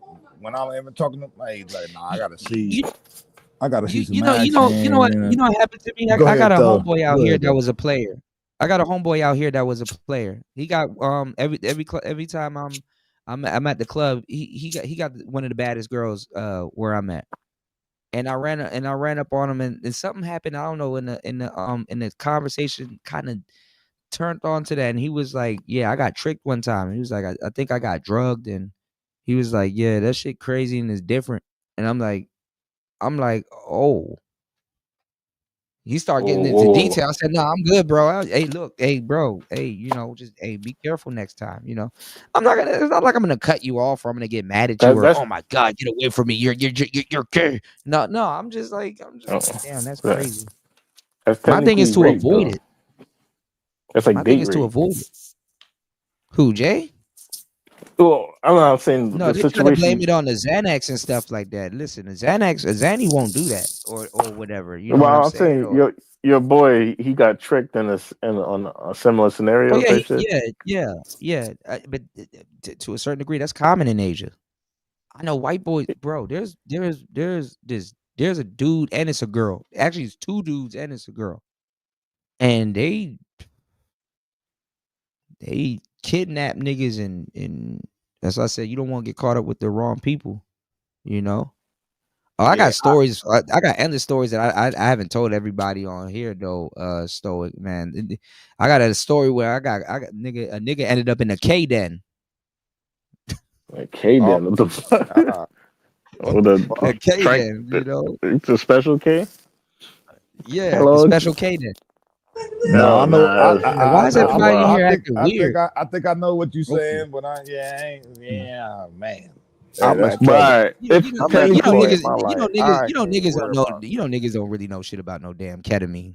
So yeah, I know about the ketamine, but I can't be worried about ketamine ain't a nigga drug. Grown men going back and forth talking about you gay, he gay. I'm past that point in my life. Like I'm like his audience. I mean, with the exception of a few people, his audience letting him live. His audience letting him live. So I'm like, why you keep saying that, Kuda? Like Jay Rello is a cartoon character. He's no different than the rest of these niggas around here. Like you can't. Joey take been saying that for the longest time. So, yeah, I'm trying to you tell you, bro. You can't take that nigga serious, bro. You cannot take Jay Rello serious. Like can't nobody take him serious. Yeah, he about to seriously raise $1,200 though. I want to see how effective this is. He went viral for crying because he couldn't get home. Like you can't take this guy. Yes, that's how he got it popping. But that happens. Like when you in another country, you can't really budget the way the budget don't really work the way. You gotta give yourself wiggle room. That's a fact. I'm gonna have me a credit card, even whatever go wrong, bro. But once the ATM fees and all that different shit come out, and you like you gotta make sure you probably left with something. But like honestly, when you're budgeting, when you're not spending I'm not gonna lie, Americans when we travel, like we have I don't know. You got to get used to the currency exchange because I have $2,000 just in case. That's what I say. Yeah, you have to have it. I agree. Yeah. At least $2,000. Because Americans, we're not good at currency exchange. We're really not. We don't have to worry I about ain't gonna that. lie, I'm not. Because when I'm not. You I don't went have to to worry about Bahamas, I'm like, what the hell is this? Like, it. Right. Nigga that's handed the me Monopoly Bahamas. money. Like, what the fuck is this? This Monopoly money? Yo, I thought when you seen Japanese money, that ass look like Monopoly money. So, Bro, the dong feel exactly like Monopoly money. now the It look dong like is it too. dong money's. I feel like I don't know if they upgraded it since I've been here, but Wait till you come. it look. Wait till you come out here, bro. The kip feels like newspaper. It's like this is newspaper, bro. Yeah, They got some you're new Trump trying to bills. get rid of the penny. Oh yeah, I heard about that. Yeah, Yeah, I think it's a good idea. he Get rid got of that Lincoln shit, on dude. it. They got to start instead of doing that $9.99 shit. They got to do $10 flat. Yeah, Like, I think my brother LT man was telling me about that because I got some. He got some Indian head ones. I got some Indian head ones here too. So the price of that will go up. Hey yo, War Master, you got to. What a thing with that, if they start getting rid of that, it won't be currency anymore. It'll be a collectible. Then that'll raise the value of it. Actually, you know what I'm saying? So I just want to throw that out there for that. you should say stack up on some pennies before it's too late. I'm just saying, depending on the year, and Man, if I'm it's not actually going. I'm if not it's going real to copper, Vietnam, bro. I'm going to but Thailand. I'm just Said saying, dog. bro. Pause. You gotta have that dong on you. Keep Man, that I got dong. that dong. I got that. Keep that dong handy. Keep that dong in your back Oh pocket. man, asking another man to pay you in dong is crazy, bro. You gonna pay me with that?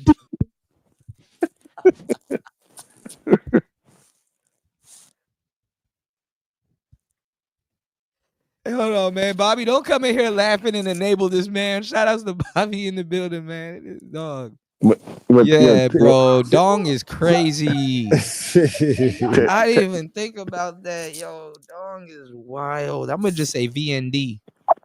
VND. Vietnamese dong. Damn, even that's crazy, bro. Vietnamese dong sound like a corno. Vietnamese dong.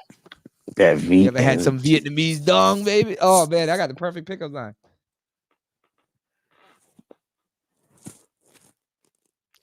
Oh my god, Vietnamese. Dong for dong. My knees hurt. Oh No Lord.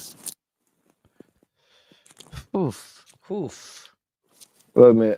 Look, If y'all go to if y'all in the US and y'all in Philly, man, y'all be safe. Just go get a cheesesteak, go take a picture by that love sign, and then head home before nighttime. Yeah. Don't go to North Philly. Yeah. Meek Mill will not be waiting for you. Or you won't see well, you might see Lil Uzi, but oh, you seen Uzi before? Yeah, I rode bikes with Uzi. Him and his brother. That nigga can fight. I heard about him before he got bit. That little nigga can fight. That's what I'm saying. All that little shit he be doing, that little sashaying, that's one thing, but that little nigga. That right there. Speaking of that, I gotta ask you. Baiting you in.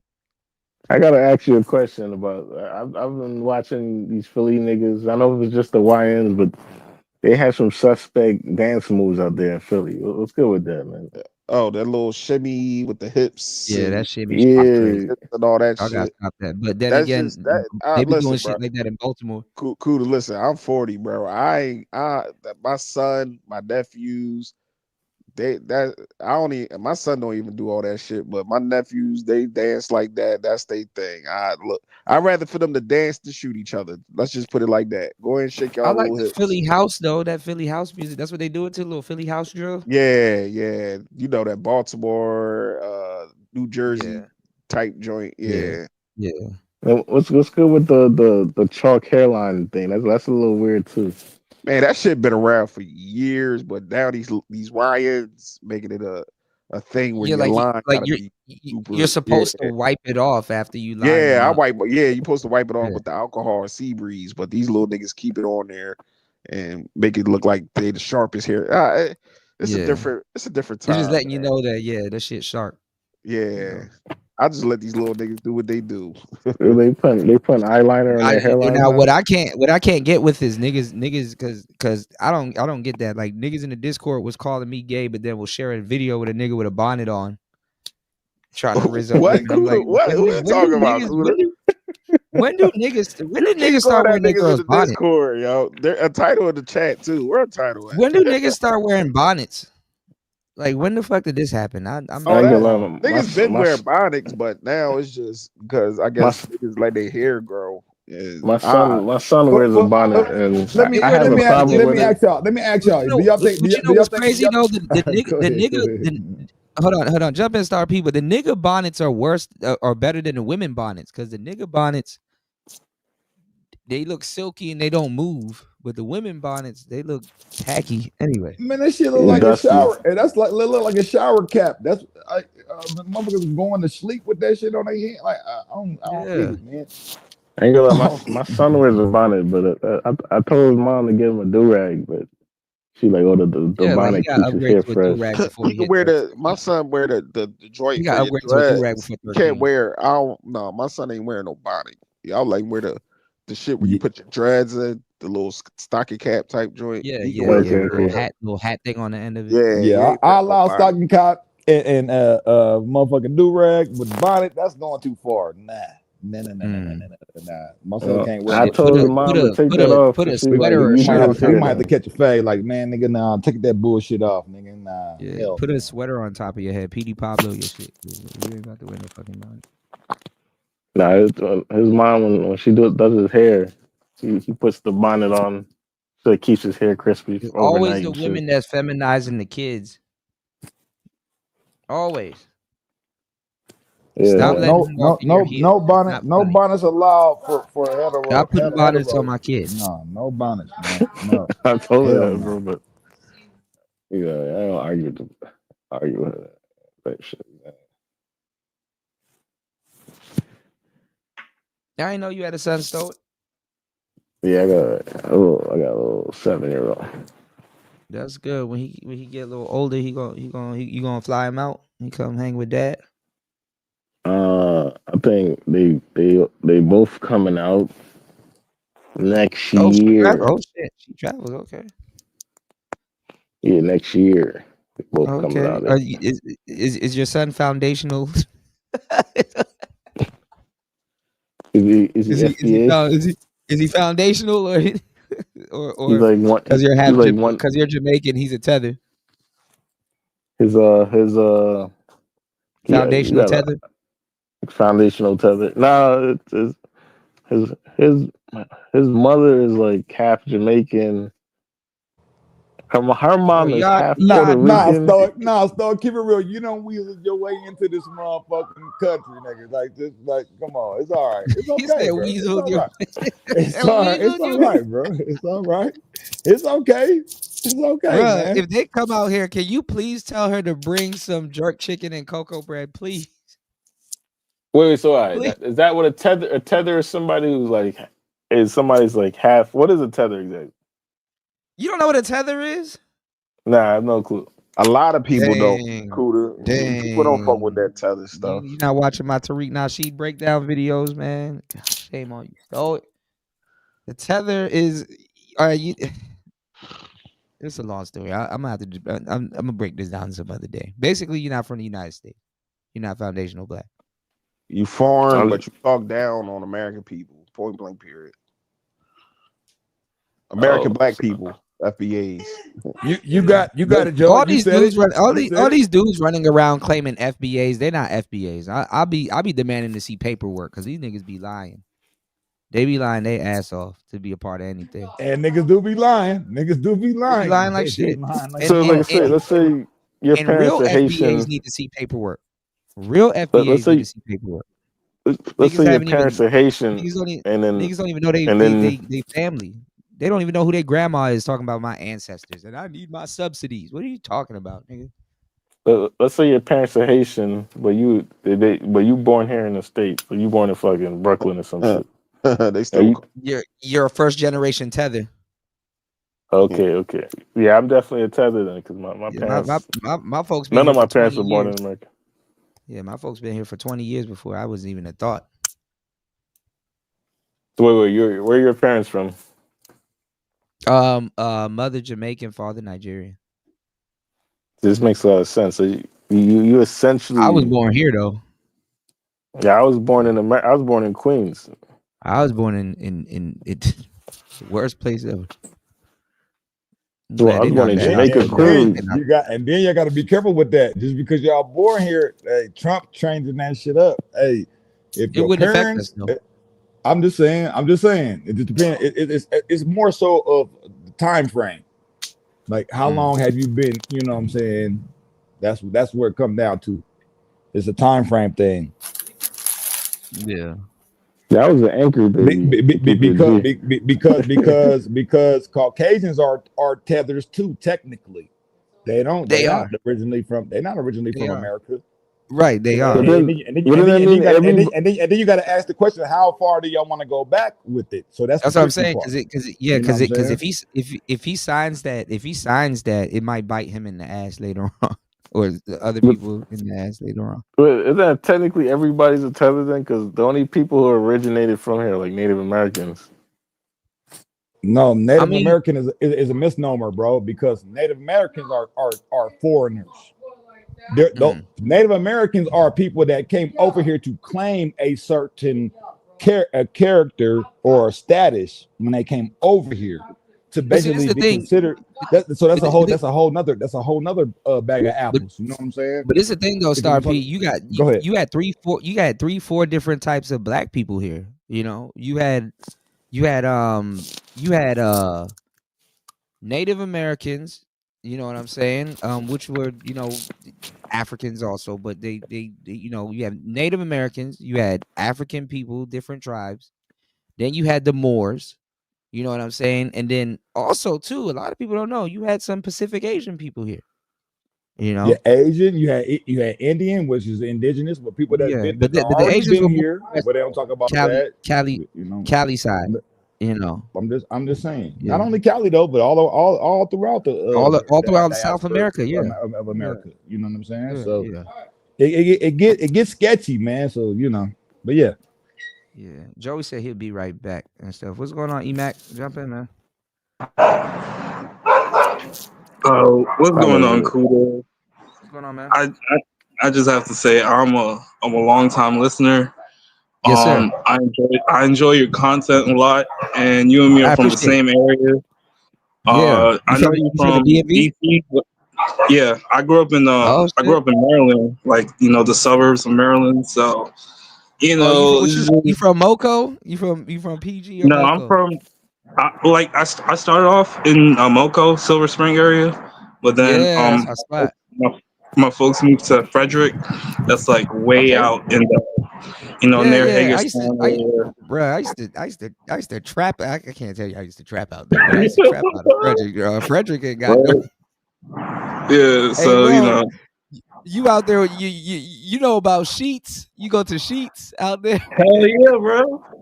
That's where I get my fries from. What you talking about? Man, they don't know about the nachos and the fucking chili, bro. No, I don't do the nachos there, but I get them fries. Them fries are hot and crispy over there. Oh hell yeah! Oh hell yeah, bro. They don't know all them houses, all them nice looking houses out there. All of those are trap houses, y'all. Don't ever go to Frederick. Don't get Frederick fucked up. All of them shits are trap houses out there, man. Yeah, it's like it'd be a nice looking house. That should be empty than a motherfucker, but the stove work.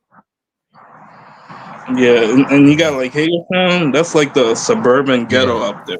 Yeah, Hagerstown is crazy. Yeah. Well, yeah. So I know Hagerstown. I'm familiar with Hagerstown. Yeah, I love your content, man. It's awesome. You give great advice. You talk about all kinds of shit, and you're not like an asshole like some of these other content creators. Like, just it's just. Hey, man, I appreciate you, man. I'm glad. Shout out to the people that are watching the clouds. I'm slowly getting my audience back, but that's cool. I appreciate that, man. Of course, man. Kick it one day, man. Yeah. What's there to do out there in Frederick, man? Them girls, it be some baddies out there too now, but they just be stranded. hella white girls out there. Yeah, it is some Hella white girls out there girls, too. hella Latinas. You know, Mhm. I mean, it's not too much to do out there, but if you like, you know, the countryside, if you like, you know, Yeah. a nice clean environment, Frederick is like, you know, a place to go. You know, it's a nice place to like Mhm. raise a family and whatnot. If Yeah, you it's want to out the stay way. out, yeah, it's out the way, all that. So, but yeah, I'm not in the DMV though. I'm in the West Side now. You know, Okay. Okay. yeah. So, but Yeah, I man. spent nearly like 2 decades out there. Mhm. And my uncle was like, "Yo, you wanna come over here?" I was like, "Sure, why not? Let me get a fresh start." And so, you know, here I am. You know, Mhm. Los Angeles, California. It's a little crazy out here, but I'm getting used to it. So, Yeah, you know, California is like the DMV, but everything is like spread out, and then there's like a different little pecking order out there. That's nah, it took me a it's while to get to. way spread out. Like, Yeah, yeah, that's what I it's said. It's spread out. yeah, Yeah. but yeah, What part you in Southern Cali? You in yes, South Okay. Central, I think. Oh man, I was out there Yeah. in Inglewood. I was out there, man. I ain't gonna lie, man. Get some tree while you out there. A nigga served me. I had some pocket tree because he ain't have no bag. I'm like, damn, pocket tree, dog. But yeah, I heard Joey was up here. Yeah, Joey was I up don't here know for a where little he bit. at. I think he left. Yeah, because like, Yeah, he coming right. Yeah, yeah, because you like, know Joey. I mean, Yeah, you do need a car in Cali. I joined the Platinum Elite. That was like the first real like, I guess like streamer that I really like jumped on the panel with. Oh, okay. But I've been listening to you and Plat a lot. You know, especially when it comes to like dating advice and whatnot. Yeah, And also Platinum, my player partner, man. You need to go listen to the Third Shift show with him over here, bro. You gonna laugh your ass off. Platinum, my Third player partner. Shift, he be on here. Yeah. Me, Oh yeah. Platinum, and this. We the game sector of the manosphere. That's Damn they near. click, We but do the whole thing. niggas be forgetting about me, even though I ain't part of their circle. But it's all right. But Nah, I Star Peak. Come on, fuck with man. all them niggas. But I'm just saying Yeah, though, man, nah, that's I'm their getting crew. I'm But getting I'm up, just saying, like, I'm getting them up to date because, like I said, the it's niggas. a lot of new it's a lot of new dudes here, and they would never know. You know what I'm saying? It's some classic streams, man. That y'all some of y'all cats that's coming up Yeah, like new. Y'all have no y'all clue missed. about, bro. Y'all don't know, bro. It's Man, you just had to be there. oh man. Nah, but there's a lot of folks that be listening in the clouds. They just scared to come up because they don't know if they can like really contribute and whatnot. So, you know, Yeah, but a lot of y'all like I feel you. good folks out here. So it's like, you know, it's not too bad to like hop on the panel with y'all. Y'all really some awesome people, man. So, you know, I can't listen to Yeah, everybody. You know, the ones that you kind of gravitate to, you just kind of, you know, yeah. I mean, I guess you it's a lot of good vibes here. I mean, we crazy now, but we try to, at least throw some humor in it Well, also too. cool. Let me ask you though. Have you noticed though, like the numbers? Because I've noticed my numbers been jumping recently, bro. I don't know. I Well, don't know if it's I just because it's got my more. radio I don't know. show. I don't I know. just But got go my ahead. radio show back on the 6th of this month, February 6th. So I I got to just wanted build to it back ask you up. about that. Did you know that your numbers jump a little bit? Because I Yeah, know I noticed that my from numbers from is my time. climbing back up. Yeah, they climbing Okay, I back up. noticed. I'm I'm like, slowly. damn, like my shit. Okay, I just Yeah, wanted to ask that. Okay. yeah. So Emac, you from the DMV area, you know how it goes. You know what I'm saying? You can't really be a turkey and go outside and shit like that. So you gotta have something to you. You know what I'm yeah, saying? yeah. What's your favorite part of DC? Like, what is some stuff you like to do, or something that I wouldn't know Um, about? You go down 14th well, Street I mean, I did and go U Street. to I did go to the DuPont Circle a lot. Yeah, DuPont Circle, cool. DuPont Circle was my spot. I used to work at a gym down there, Equinox, down on 22nd Street, but I think that's like closer to like closer to like, the capital area or whatnot. I never really went down to it was the southeast. I never really like I never really been down ventured south down side? there. No, not really. I'll Stay away be a from them. little Okay. careful to get in there, yeah. Because I'm Yeah, not you from never there. been by the big chair and all them. Because I'm not like I didn't grow up there, so it's like I don't want to like walk into some shit that I'm You go not to ready. Georgetown? I know you could be around Georgetown, man. They got rid of y'all Not niggas tripping. They got rid of the circulator, man. I used to love the circulator. Nah, I had a homie that went to Georgetown a lot, but me, it was too I guess I don't want to say bougie, but I guess upper class or whatever. So I was like, y'all some. I mean, that's my personal opinion, but you know. Yeah.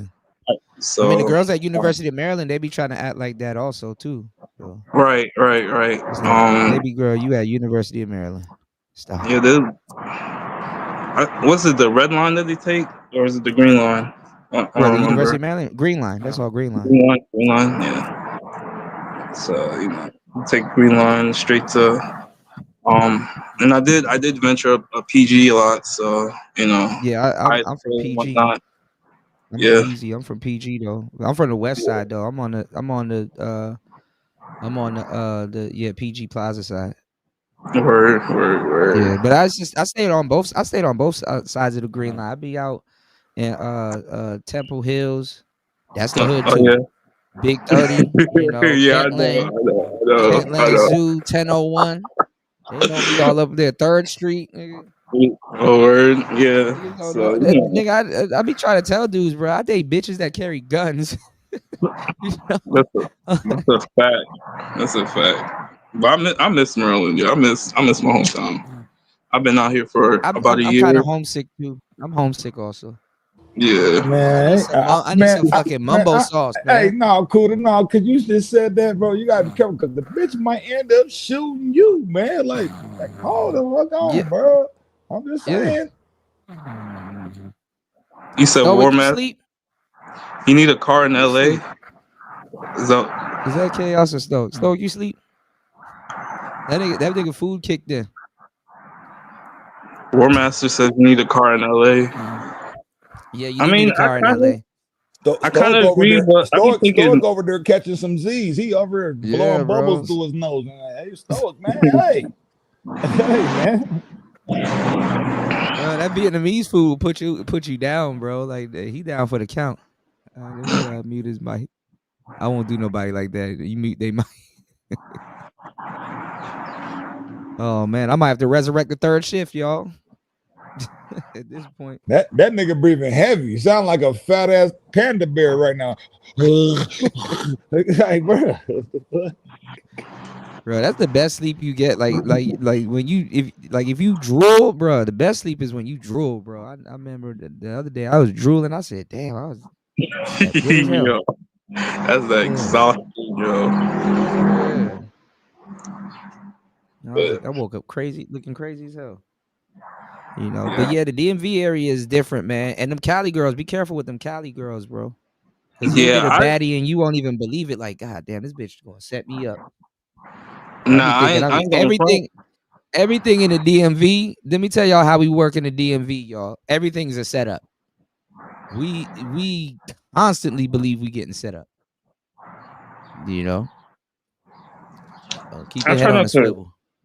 I try not to think like that, but you know, you be cautious sometimes. You gotta be a little cautious sometimes.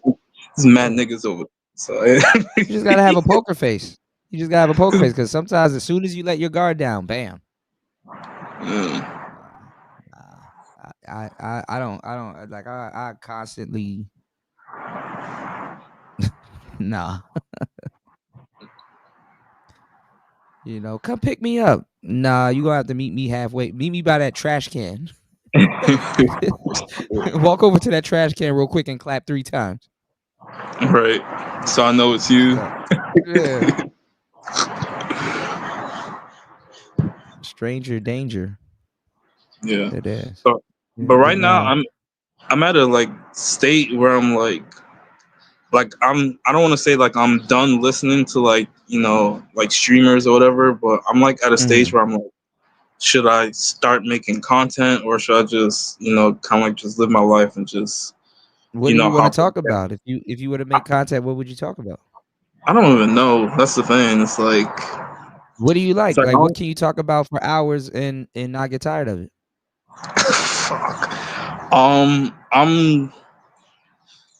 Whew. I could talk about a lot of shit. Like I could talk. I could What are like you just have like. What are you passionate about? Do you like music? Do you like food? Do you know hoes? What do you got going on? I'll help you out.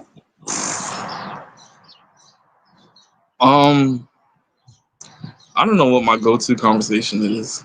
I really don't. I like movies and Cars? entertainment a little bit. Oh, you like movies and entertainment? Yeah, but you know, Mhm. I don't know. I feel Are like that's you like a staple. sure? Are you sure though? Are you sure? Because you sound Well, uncertain. movies in how you- nowadays suck. I wouldn't I tell mean, them to jump into movies, but you can do movie, you know, movie pre-records and stuff. Like, hey, you know, but if you want to go live or something, you watch wrestling? a lot actually. I ain't going for it. I was thinking I ain't about going for it. thinking about doing a wrestling page because I've been watching wrestling. That shit is fire. Like I like what Triple H is doing with the WWE. Yeah, I got a Netflix subscription for it just because of that. So, you know. Plus they did the little January 6th premiere like earlier this year. And it was in Inglewood, and I didn't go to the I didn't enter the show, but I went down saw the crowd. there. Yeah, just to like, you know, just to kind of like see the vibes and see what was going on. I mean, I'll be doing shit, but you know, like D Chicago crazy. He said he should talk about getting women too. You can never have too much around here, too many around here. D Chicago crazy, man. LT Man said, what do you have to offer that the world would like to see / hear? Do you have a product that the world needs? Do you have a talent to share with the world? Great question. You know? But what I would say, I mean, YouTube wants a niche. Like, this is why I kind of staring away from YouTube. You know, you want to do a personality channel, talk about a bunch of different things. YouTube is going to be like, oh, well, if you're going to talk about this, you need to stick to that and that only. And it's like, what? is that the case? Because that's what I was like. Because like In some I can. cases, I mean, you know, if your channel's not growing as fast as you think it is, you know, that could be a case. But you know, have 5 videos ready to go before you launch your YouTube. There's a YouTuber that you should subscribe to. Her name is Miss V, and she's here all the time. Her name is Make This Go Viral TV. If you follow her and go over there and say, hey, you know, Kuda sent me, and then just ask her a couple of questions, she'll be happy to help you and stuff like that. I want to work with her more this year, but I don't know. I gotta let's be set some honest. time aside, huh? Let's be honest, Kuda. When I first started doing this, and if I tell people if you're going to do this the first time or whatever, it's just, I tell people many times, just put out the content. The more you have, the better. You could analyze where you're going. First, a lot of people 5 say, pre-records, like learn how to talk. No, I'm telling you, bro. Let's listen. When you learn how to talk for 3 minutes at a time, channel or start social media, the first they want is a cheat code, a quick fix. I tell you, no. When you do this, you're gonna be frustrated. You're gonna work. You're gonna do things that is trial and error till you find something that really is you. That's the best part. Said some quick fix. Like say, I need this, do this, and I get the answer. No, you're going to put in some work. I have right now 800 fucking videos on my main YouTube channel right now. You know what I'm saying? Now, one time watch any YouTube video since I started this shit. Let's say how am I go viral? No, I just did the content. I did the fucking work. Yeah. But you see, you can't tell to that because people they come here, and I ask you, and this is the real question I asked them, Kuda. If they ever came to you either in public or private, I'm telling you, what outcome are you looking for when doing this? Once they give you a clear definition answer, then you got to give it to them straight up. Don't sugarcoat it. Don't refer them to it. No, they go directly to you. You keep it real with them. Once you give him the real way honest YouTube works, though, he can start. Once when you give But the to way them, the way YouTube working right now, he can start his channel right now and blow up. but Kuda, you're not understanding me. Most people when They already got plans for our channels. Listen, no, they pumping numbers for a lot of newer my channel old nigga to YouTube. A lot of newer people, a lot of newer to YouTube. Consider that they won't even new content creators. They're pumping and putting them in the forefront for a lot of new creators. I'm telling you right now, that's what's going on. That's what's happening. That's what's happening. A boardroom, meet me boardroom. I would just say, like, bro, like, just like talk about things that you like, you know what I'm saying? But just make sure you got like 5 videos before you really launch. You understand? Yeah, have some material ready. More like I refer people they should have some before they do any live stream or uploads. Think of what content before doing it. You get me? Yeah, the reason why the first thing come to mind is say, I want to go viral. So if I go live and talk about this, will this make me go viral? These are stupid, pointless questions. This is the thing. Going viral could be the worst thing that ever happened to you. You understand what I'm saying? Especially if you're not ready for it. You know, so like the best thing I would say is have like 5 videos for them to make it. I'm telling you now, bro. For the psychology of people, not just niggas. Try to build a steady following. They say for me to go get viral. out this rat race, to come up, to start off, I need to start big. I need to go viral. You ask the question. You know what you need to do, brother? Do a poll right now and do like a post and see what the response say. For those that will answer this, what a few things you want to do to grow a channel? You go viral or build from the foundation. Okay. And you get a response, people say they want to go viral. I guarantee they're going to say viral.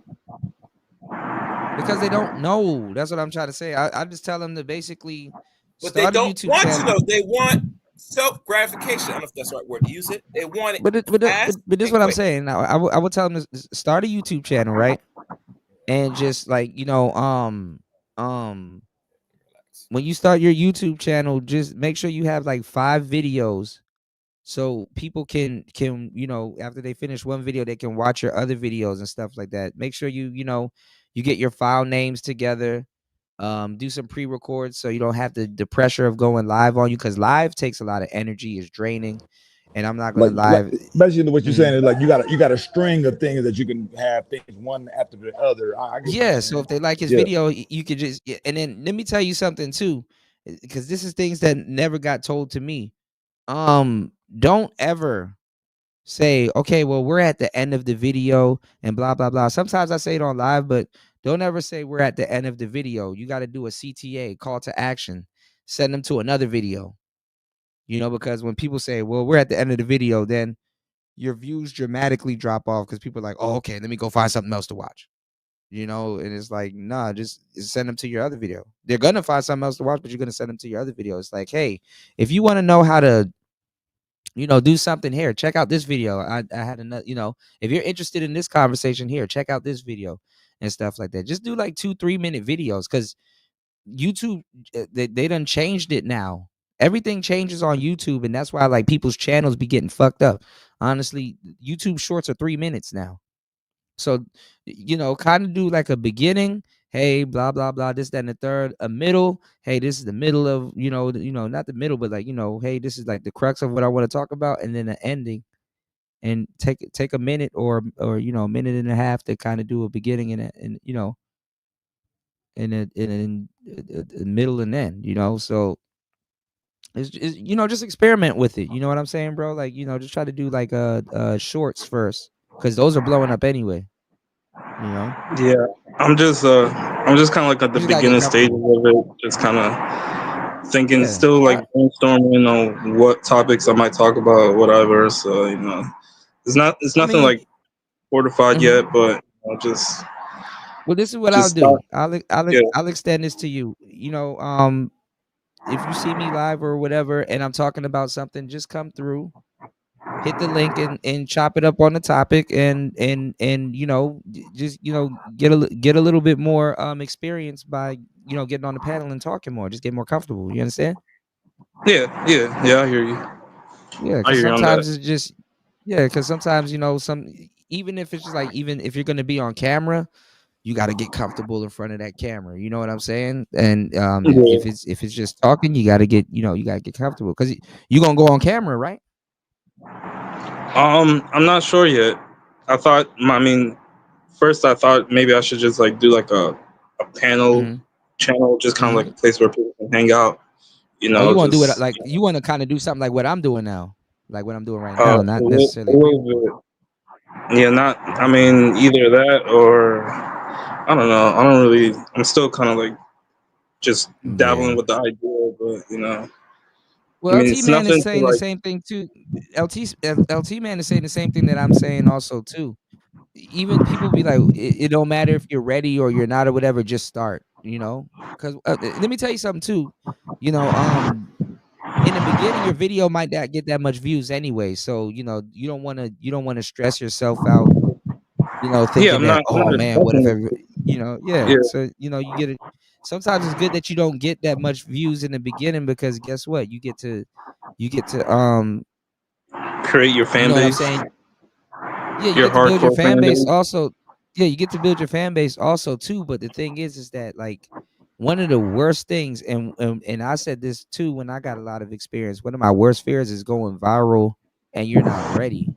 You know what I'm saying? You don't know what to do. You don't know what to do with, with that moment, or you don't know how to parlay something, or you know what I'm saying? So that's one of the worst things you can do because people are like, oh, they think you're an expert. And it's like, no, I just started yesterday, bro.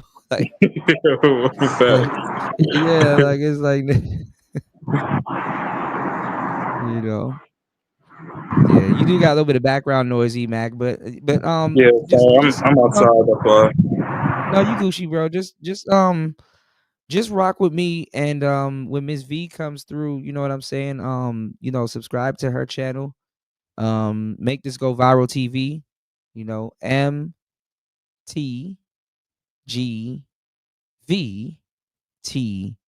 It's a tongue twister.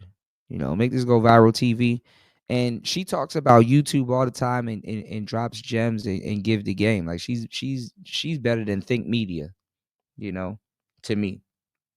She be on it too before they even, she be on it before they even, do a couple, she be on it before they even do a topic on the same thing. I'd be like, man, Miss V, how you get this information? He's like, I can't tell you. I'd be like, dang, So shout outs to the real sisters that's really holding it down and stuff like that. Also, again, shout outs to Jay Green. Shout outs to Jay Green, beautiful Jay Green. Doing that thing up in Harlem. I need to come back to the East Coast, man. I'm missing. Shout outs to War Master. Shout outs to the real truckers, man. Out here putting in that work, as always, putting in that paint. Love what they do. I saw this video, y'all. It was fucked up.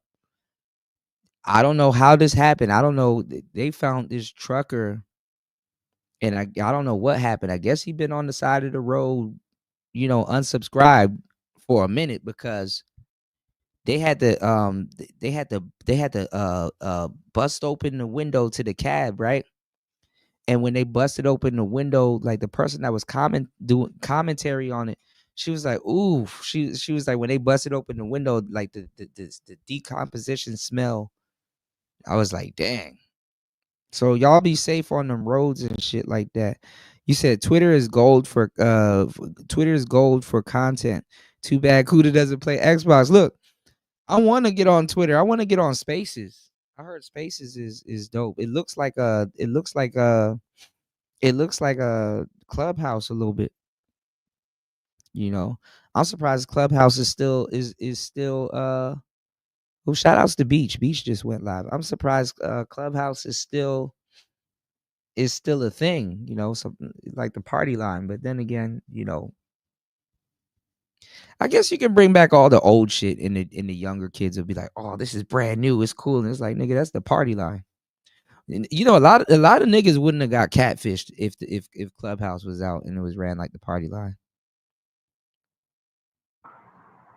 Dang, War Master said drivers die like that all the time. It's sad but true. Yeah, I just felt that it was sad. A great deal of sadness came over me. I'm like, damn, that man passed away Was it from exhaustion or what? Huh? Was it What from happened? like work exhaustion or what? You never know. I mean, anything could happen. I was watching this trucker that was driving, and then he just had a seizure.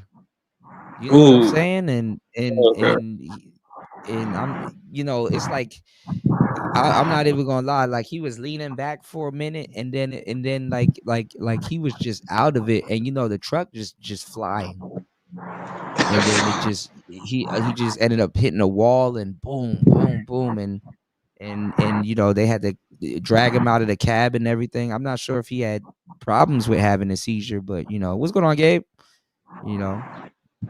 Gabe, what y'all do to Reg, man? What y'all do to Reg, man?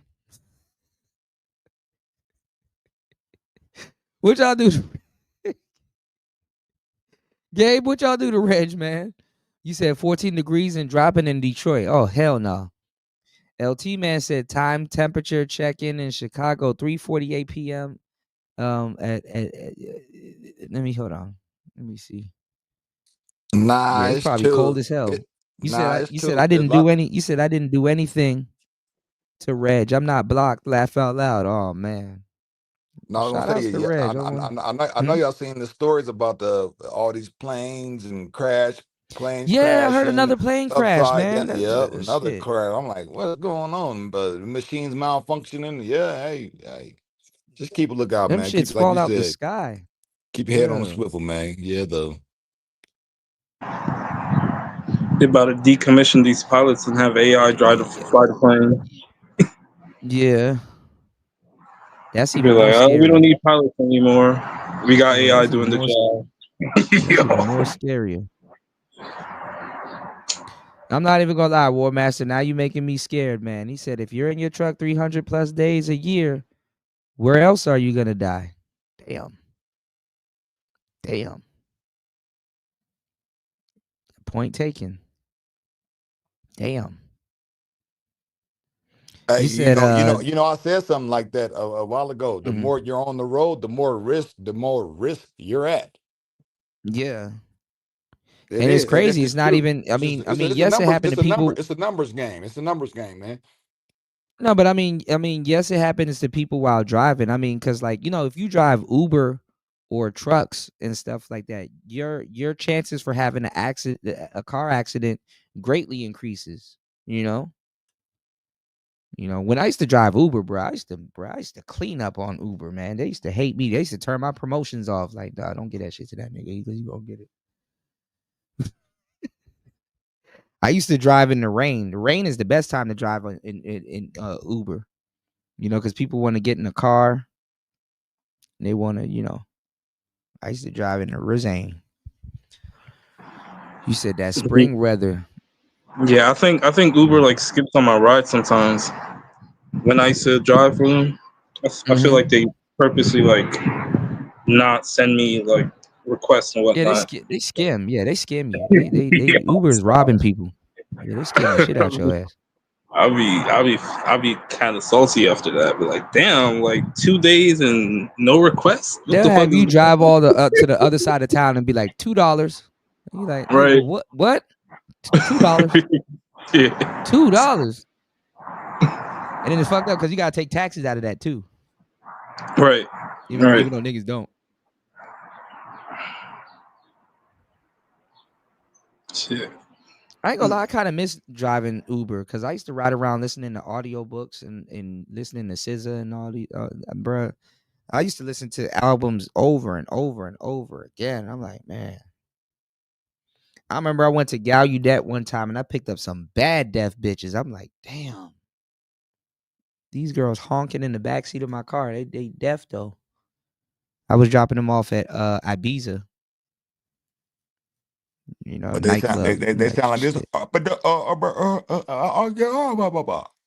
Hey yo, Star P, come on, man. Is that how they talk? Is that how they talk? Bro, you already I solidified know. my spot in hell after that cockeyed joke, bro. I shouldn't have said nothing, man. It was 3 of them. I thought it was 1, but it was 3 of them, and all 3 of them were bad. And I'm like, damn, would I date a deaf girl? I mean, at least she won't, she won't, what's going on? Shout outs to the #1 trucker on the East Coast. Shout outs to Chris Trucker in the building. What's going on, player? You said Trump trying to get rid of the income tax. Yeah, hopefully. Yeah, that ERS sounds good. You said when you get old from a lot of different, you said when you get old, you die from a lot of different things. Yeah. Y'all put the pork sandwich down, y'all. Put the pork sandwich down. That's crazy. That's even talked about because all of us, it's gonna be a certain time. We all gonna be out this motherfucker, man. And when it sounds like a sorrowful story, but it's okay though. Like there's nothing wrong with that. I'm getting more comfortable with accepting. Like, hey, it is what it is. Like, hey, niggas just gonna be gone. I just don't want to go out fucked up though. I don't want to go out fucked up. That's my only thing. But I don't want nobody to find me fucked up. But nah, I was sitting in a nightclub studying one day, and I'm looking at all the people in there having fun, clacking beers and just dancing. I'm like, in 100 years, not even 100 years, 50 years, half this room not gonna be here. More than half. So I said, damn. Hey, order another beer. Let me drink this off. I know that's a dark joke, but it's real though, man. It's a dark joke, but it's real. Yeah, shit. Order another beer. More life. Yeah, jump in, Chaos. Kuda, I'm just now noticing now this thing is starting to make its ways with Aaron the plumber, and they set him up with these weirdo people. I'm surprised no one has covered. I might have to cover this now. Come say one dude. I covered Aaron the plumber, but I don't know. Me and Gail. It probably was too long. Was your video more than 4 hours when you did this? Hell no, it was like 3 minutes. I did a pre-record when he fought that. Okay. El Camino. Wait, did you show the axe fight? Like punch. Yeah, I thought YouTube was gonna get me up out of here, but they didn't. Oh, good. That means I can show my shit. Because they YouTube magically has rules for me. Everybody else can post that video, but when I do, really, all right. Because sometimes I will. Magical strike appears out of nowhere. But you know why I did it? But you know what? He fought this other dude. Yeah, I see right now. He fought another dude with dreads. Yeah. So and they edited that video, and he actually got his ass tore up. But he fought this other dude. That dude that you're talking about, he fought him a lot. That's an old fight because that dude is dead. When he's dead, the one with dreads. Recently, the one with dreads. Yeah, he got killed. He got shot. He got unsubscribed. And I did a news story on it. But I didn't know the dude. They were like saying the dude was like this heartthrob because they like his jail photo went like viral. And then like as soon as he was going viral, like 2-3 days later, he got shot up. Interesting. By some Mexican dude. I was like, damn. Wow. And I didn't know he was on that show, and I didn't know he was on the Pop the Balloon show too. Then how old these shows are? These shows seem to be really old then. These shows. Zeus Network got a lot of shit going on. The new one is that Now That's TV network. One of my exes was telling me about it. Yeah, I just stay out of cars these days with War Master. I'm like, all right, God, I hear you. Yeah, I'll tell you one thing. Regardless how people think of you of this space or the black man, sir, or who help who, let's keep real. Most black men today, as we know, are selfish. They're not gonna help another brother unless they benefit, just like the bitch. So when Myra explained that Kevin only he sees fit, he's not wrong in his assessment. I understand why MTR started to defend him, but let's be honest. Unless you're a man that showing yourself on camera and you have a certain audience, and you rock with Kevin's not gonna put you on. Period. He's very just think of it. I mean, have you ever seen Myron in a suit? Exactly. I'm not sure. They're the fit guys. He probably wearing like one of them like a casual, like he going out, maybe, but never like a full suit, unless he's right. And have you seen Fresh in a suit? So at that point, that's what I'm saying. That's what I'm saying. At that point, Kevin ain't about to argue with niggas to put a damn suit on. Dennis Sperling's gonna wear a suit. Lead Attorney's gonna wear a suit. Kevin is gonna wear a suit. MTR will wear a suit if needed. And then Yeah, he ended up wearing a suit. I'm not on some hating shit, but them suits be looking goofy that a lot of these cats be wearing. If you're gonna wear a suit, man, But come see, on, you gotta, man. Like, you gotta get those different get it type of tailored suits right. though. Come on, man. Right, You got tailored come right, on, right, man. You gotta do it right. right, man. If you're gonna wear, if you're talking about suit and really dressing up for real, But man, most come dudes on, will wear man. the zoot suit. Not that but most dudes only own the chopper suit. You know what I'm saying? So you know what made men wear suits? Remember back in the day, and this style, I'm glad this went out of style. Remember when niggas was wearing suits with jeans and shit? I'm trying to remember when was that era? I forgot. That was a while back. 50 Cent, P. Diddy, Jay-Z, all them niggas was doing the T.I. They were wearing they were wearing like the blazer jacket, but with the jeans.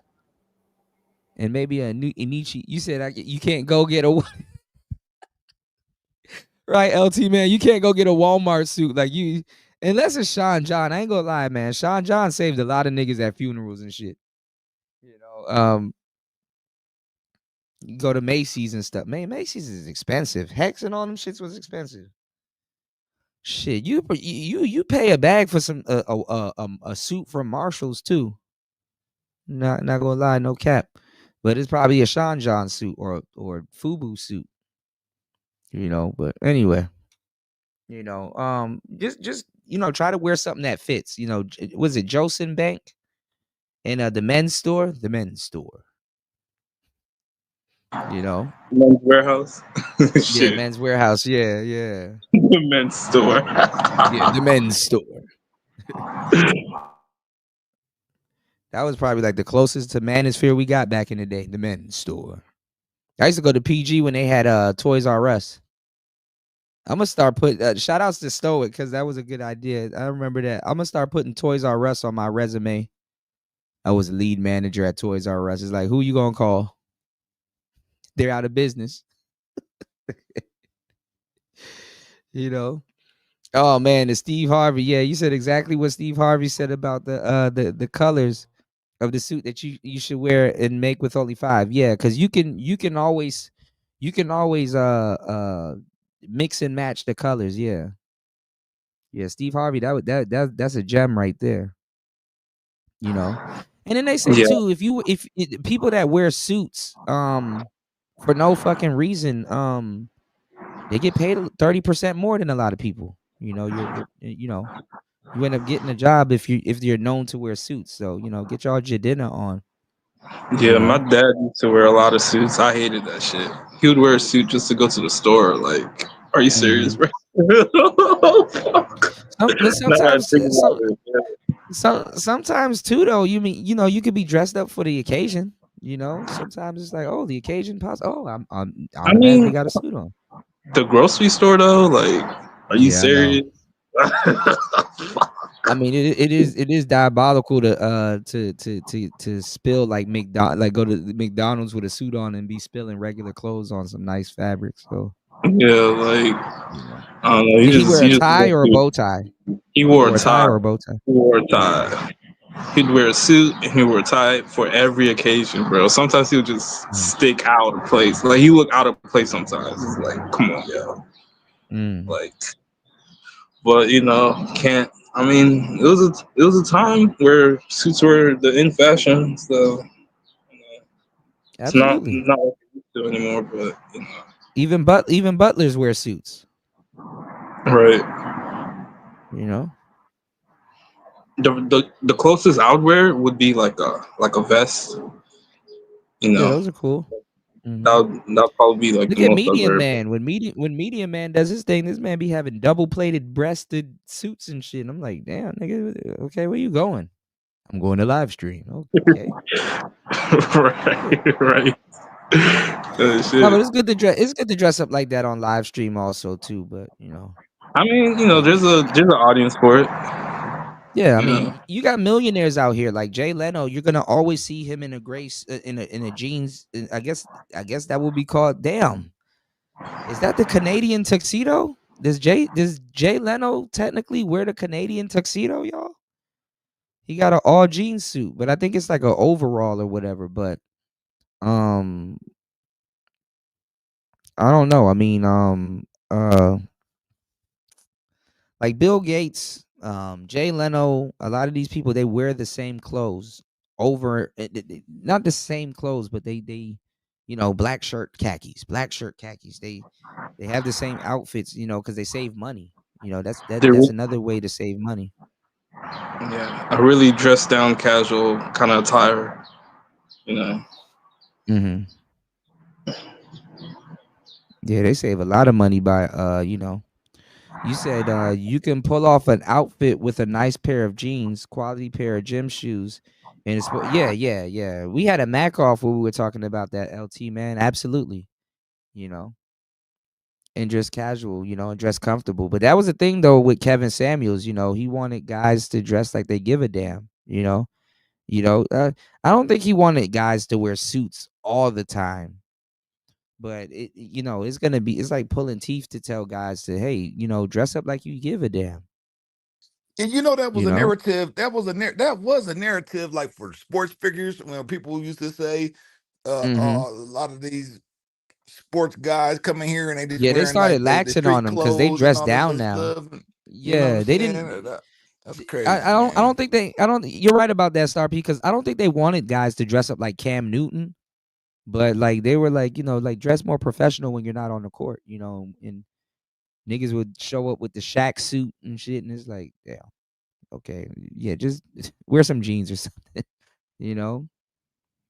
Yeah, they relaxed on the dress code from back in the day.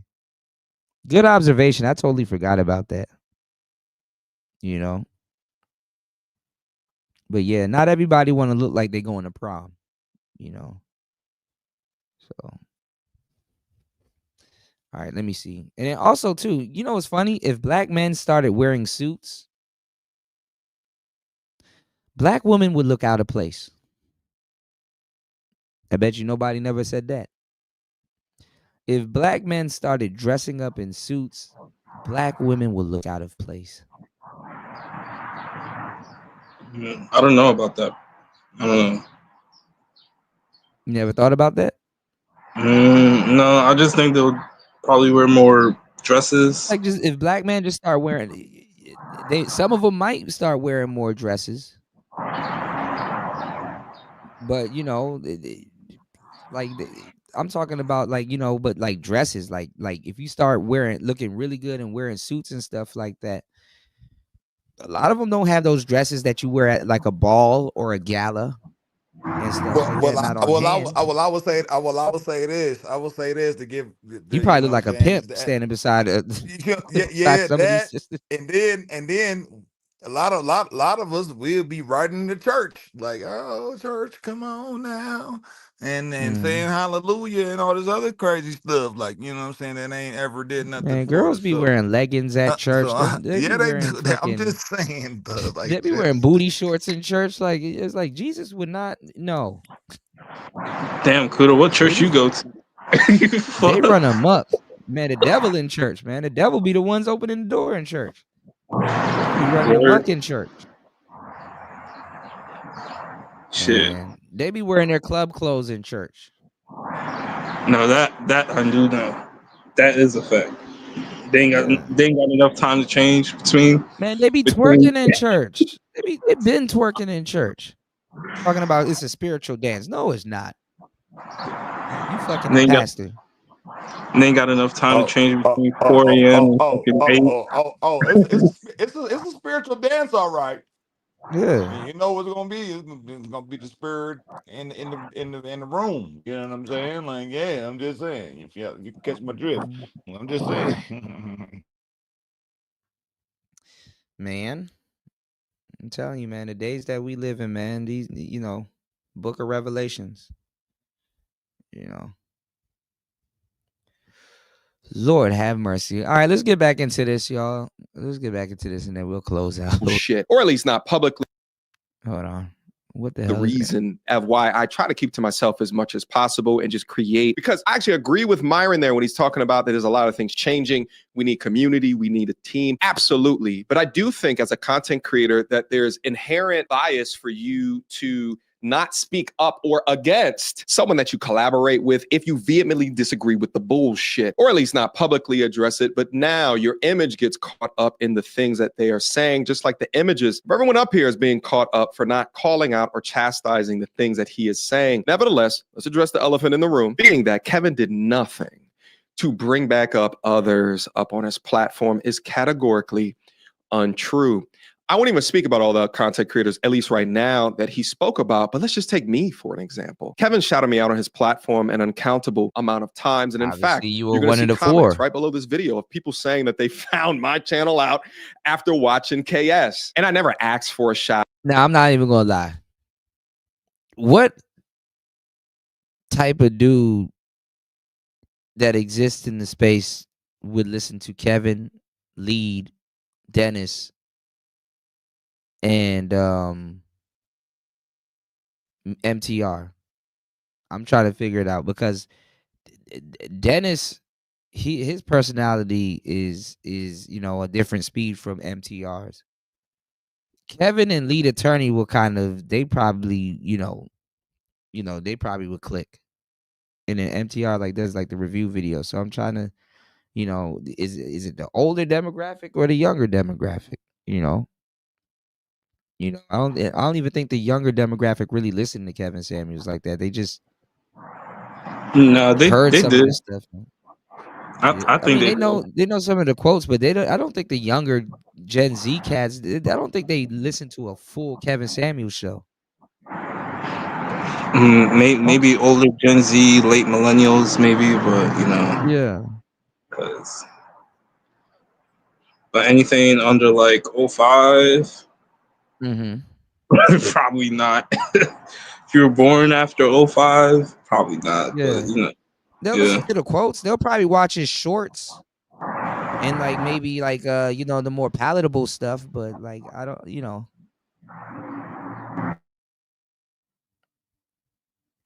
He said a lot of young men don't realize to work on their finances while they're young. Yeah, that's true too. Because some of these stocks and stuff that we talk about, the outcome is different when you invest in them when you get older versus when you were younger. You know what I'm saying? Niggas you're gonna be a millionaire at 60 if you invest in your 30s. I'm like, oh, damn, this sucks.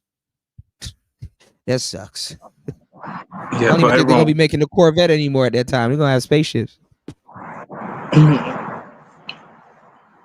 Everyone wants that quick buck, that fast money.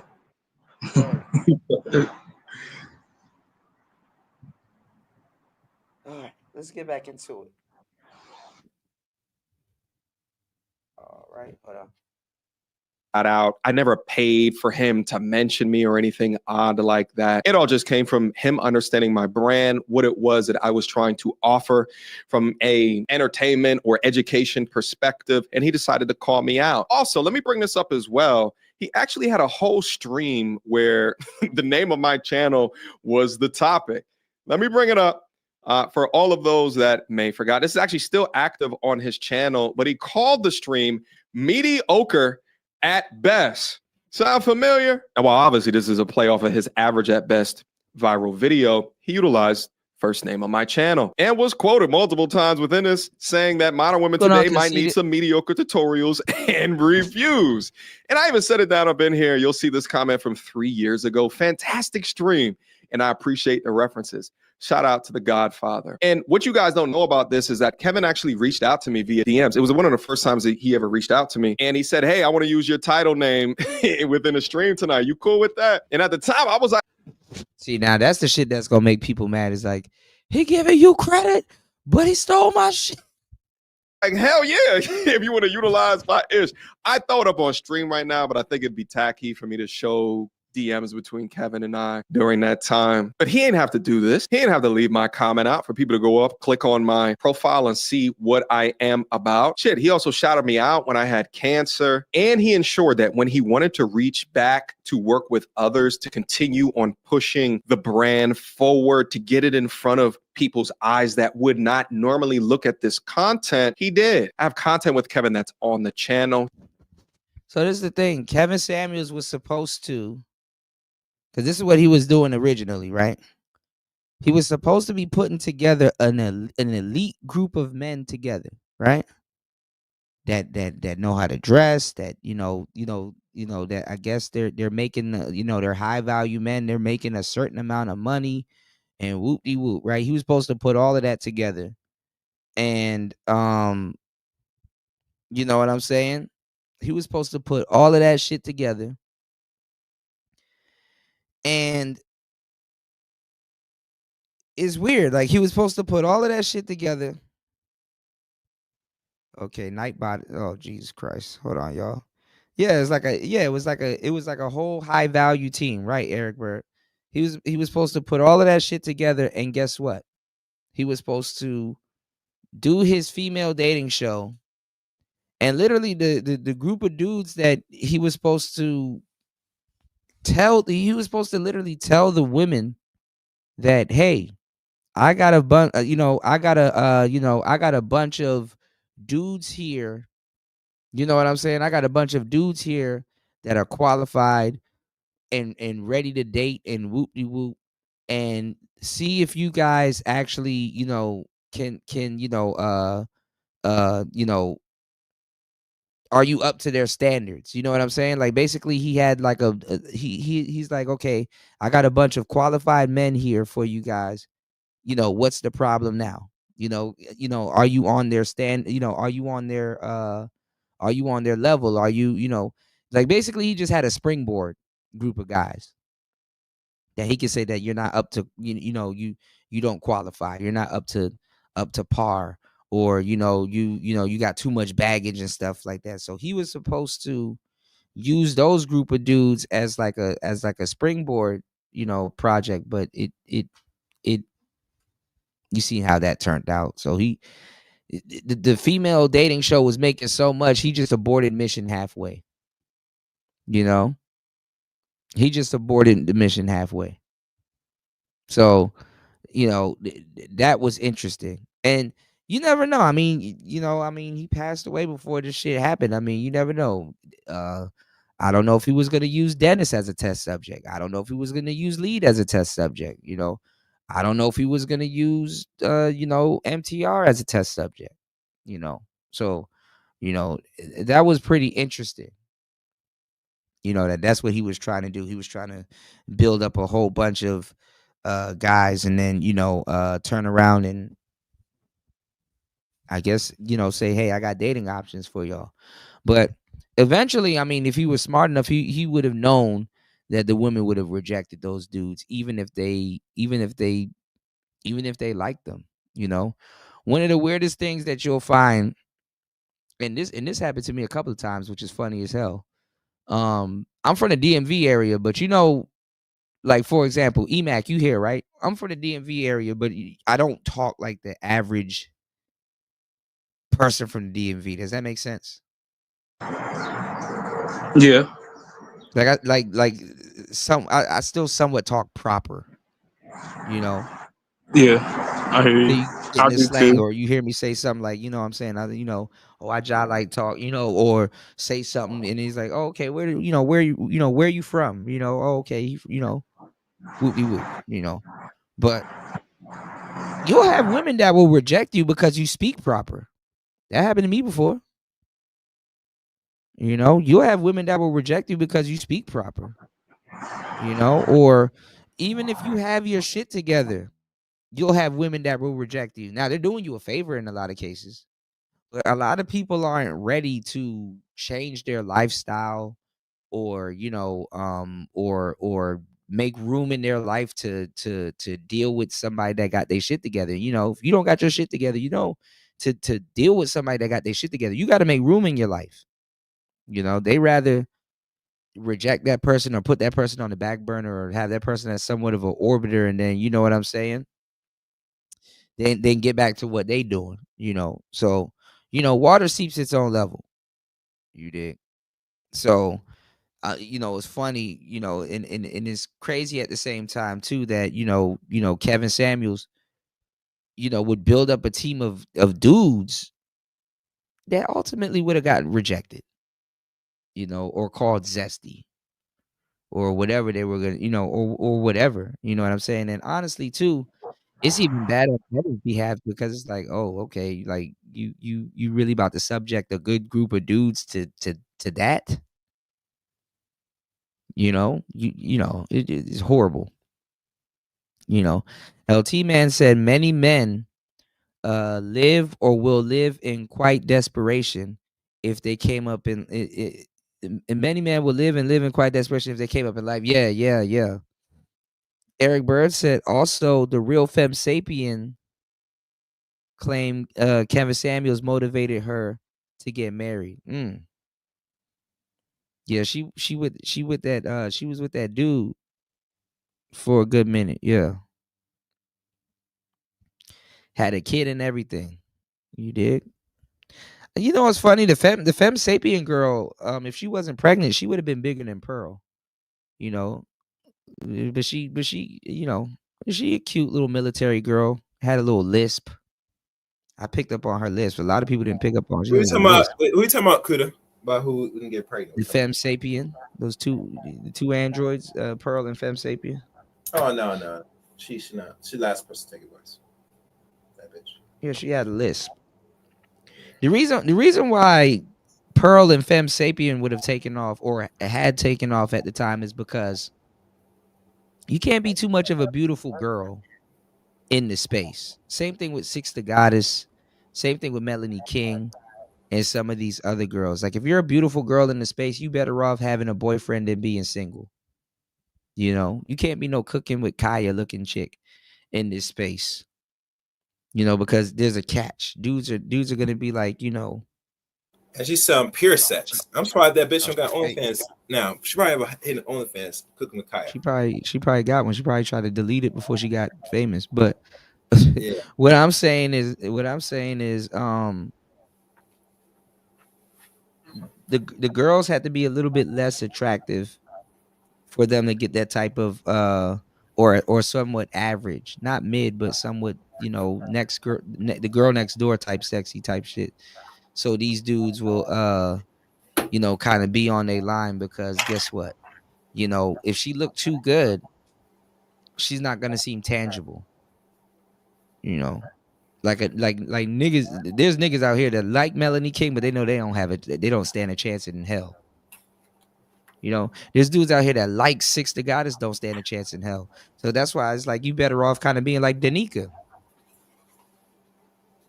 Good to look at. There's a glass wall in front of them and shit like that. And guess what? They can go but so far. Dudes will be okay with that.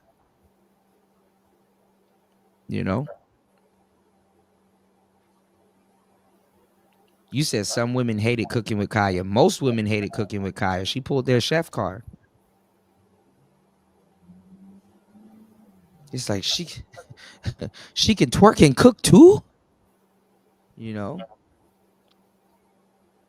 Yeah, definitely. I definitely got to come back, man. LT, man, absolutely. I definitely got to come back. Absolutely.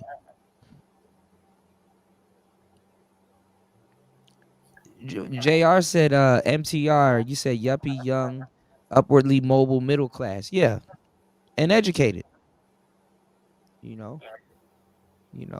It wasn't gonna take him a long time. It wasn't gonna take Kevin. Kevin didn't have to pull his teeth to get him in the suit. I think Kevin used the suit thing as a shit test, y'all.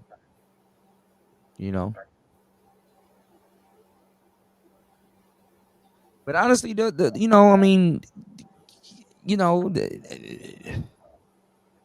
was a little dream team. Dennis Sperling, lead attorney. Got to have two lawyers on your team, y'all. Dennis Sperling, lead attorney, and MTR and Kevin.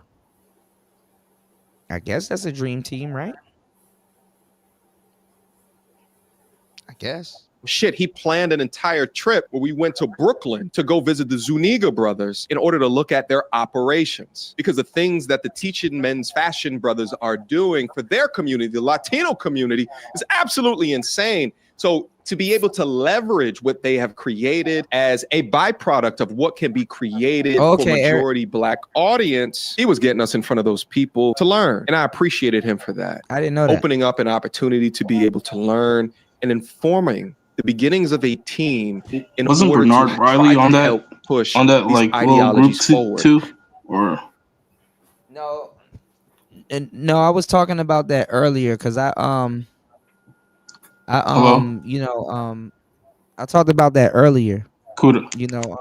Yeah, can you hear me? Okay, now I can hear you. Okay, yeah, I was saying I talked about that earlier because Bernard Riley was copying Kevin Samuels, so it looked like he was with him, but like Kevin Samuels would just show up on Bernard Riley's channel. He's not making the money. That's why he's going on YouTube. Yeah, I mean, Kevin would go to Bernard's channel, but like, I'm not gonna lie. Imagine going to someone's channel that's dressed up like you, and you knew they wasn't dressed up like that before. Crazy work. Oh, jeez. You know what I'm saying? No, jeez. I guess That's like you blow up and you had a Majin Buu symbol tattooed on your head, and then all of a sudden you go to somebody else's channel and you're like, why you got Majin Buu symbol tattooed on your head? Oh, my success, I got you. Okay. Bernard had some candles lit in the background and some shit spinning. It's like, bruh. I mean, from the time that I've watched Bernard Riley, from the time I've watched him, he always wore a suit. So I don't know about before. Yeah, you came in a little bit later. You came in after my era. You know, you didn't see you probably never seen me over there. And I got interviews with Bernard. Oh, okay. I didn't know. Or like how Jessica calls him Bernard. Bernard. Oh, is she still Bernard. Let me step away for a bit. Okay. Bernard. That were not brand risk. And there's so many other things that I could mention, but it wasn't just me either. Shout out to the lead attorney, who not only did a one-on-one conversation with Kevin that Kevin posted to his channel, but this was crazy though. Why didn't lead attorney MTR and Dennis Sperling kept it going? I'll give you an answer because they're loners. You might be right. You might be onto something, Kevin. No, it's not right. It's exact. You see it full blown. They all were like the Voltron. They were like the Avengers, and all of a sudden Kevin died. I said, "Well, goddamn, what happened?" Right. They were not really in it like that. Right. Keep moving on. All right. But similar to me, Kevin would often call TLA just to have conversations about the things that are happening within the space. So no, Myron, there were content creators that he selected to bring forward. It just wasn't you. But there were those that he did associate with within his past that just... Y'all think TLA and Fresh and Fit about to go at it? Uh-oh.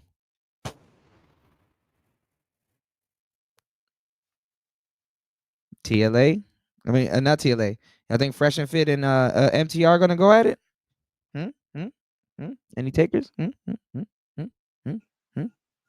don't know, man. That'd be the craziest beef. Myron versus MTR. What the hell is Myron gonna say?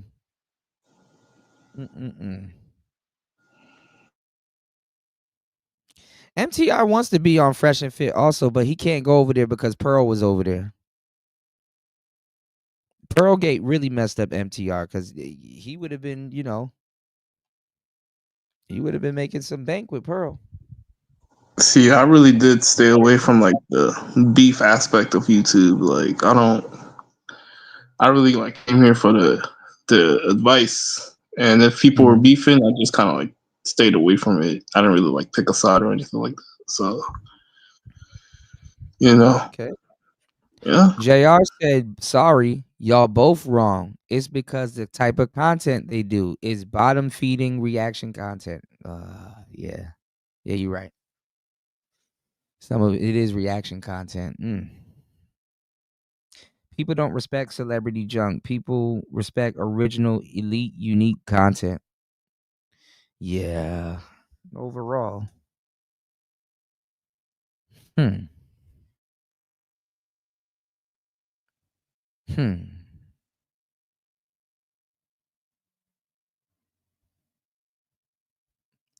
my boy Red Supreme say, all in the face like an angry coach, feeding her potions and antidotes.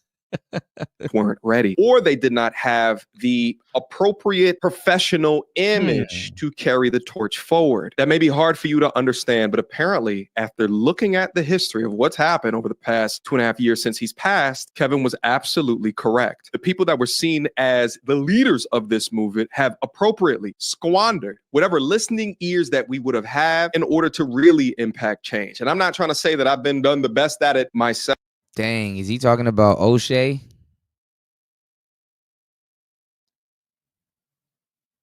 An Obsidian? Oof. Oof. Son of a bitch. You piece of shit. You fucking goddamn fucker. Listen, fuckhead. You have fucking crossed the line. Get that through your goddamn fucking head. Stop pushing your shit. You son of a bitch. Ooh. But I guarantee you, if Kevin was still alive, his channel would still be monetized. Shit, it's still monetized right now. And it's because the way that he did it with that degree of professionalism. If you take a look at, for example, outside of all of this, if you try to capture an audience and you have more of a Jerry Springer-esque, or what can be described as that, as the way that you do content, via you have... No, they're going to throw Angry Man under the bus because that's all they remember. MTR probably don't even know him and Angry Man had a show. You know, they probably don't even know him and Angry Man. That what you call it? I mean, Kevin Samuels and Angry Man had a show. Cool. We come over here to give you some relief, bro. We don't want to talk about that. We want to talk about having fun. Those dope boy Air Forces was nice, Am. Hey, no, it wasn't not bad. Jessica said, "No, you gonna lose. You gonna lose, Angry Man." Hold on, Platinum.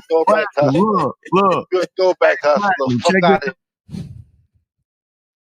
Everybody always throws Angry Man under the bus, so that's a given. You just don't even mention Angry Man. O'Shea, I thought him and O'Shea was cool. Let me find out. Have like, let's say a Judge Judy. I didn't know O'Shea and Obsidian was beefing, so that was different. And let's say that the goal of each of those is to do DNA tests, where you're going to get a lot different audience if you do it in a Jerry Springer fashion as opposed to a Judge Judy fashion. Different type of audience, different type of listening ears, different type of ad sponsors. To introduce, you know what Judge was awesome, and he didn't get his fucking props. My nigga Judge Mills Lane. I used to love Judge Mills Lane. I used to like him when he was a referee. The referee, I didn't even think about that transition. That was the dopest transition, like a referee becoming a judge. You got to be fair.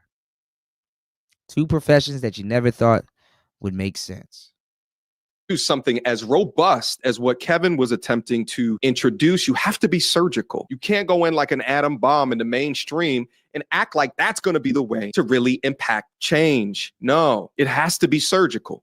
Kevin understood that. He simply did it. It's just the truth, and it sucks. Maybe he didn't have enough time. Maybe that was the plan before he passed away. I know that he had something going on, but what I will say is when he did those Nicki Minaj collabs, when he did those big events, there was no shout out to anybody from the sphere. It's a categorical lie. Kevin actually shouted me out on Vlad TV after I did the Shahrazad Ali interview. He shouted me out. And I remember him DMing me that he shouted me out after he did the Vlad interview. I think the interview came out several weeks later. But this is just not true. And I'm sure there's other content creators that will have their own examples. Shit, there's other content creator, I believe his name, Obsidian, who became a millionaire after Kevin shouted out his books. So this is just categorically. All right, y'all. Do y'all think Obsidian became a millionaire?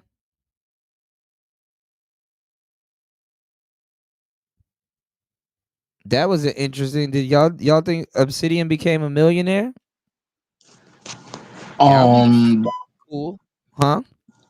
I don't think so. I don't think so. I wouldn't necessarily say a million, but I mean, I'm not trying to count nobody's pockets, but a I don't know. millionaire. Joey said Obsidian or what? Y'all think What up, Obsidian became a Joey? millionaire? I don't know. I mean, he I probably never was bought his well book. off. I think Obsidian probably. I never bought his books. I'll just tell you that. He said Kevin turned Obsidian into a millionaire. God damn it! You can't make this shit up. False, and for anyone who just eats this information up, you should know the truth. So again, it's so wrong, it's ridiculous, and at this point, I don't even know why he keeps on bringing up Kevin's name. Let the man rest. But when you understand that Kevin couldn't stand these guys, well, the anniversary's coming up, then you understand where this may be coming from. And it kills me because like a guy like Donovan Sharp platformed him like 80 times and he never shouted him out. And I always was like, what the hell?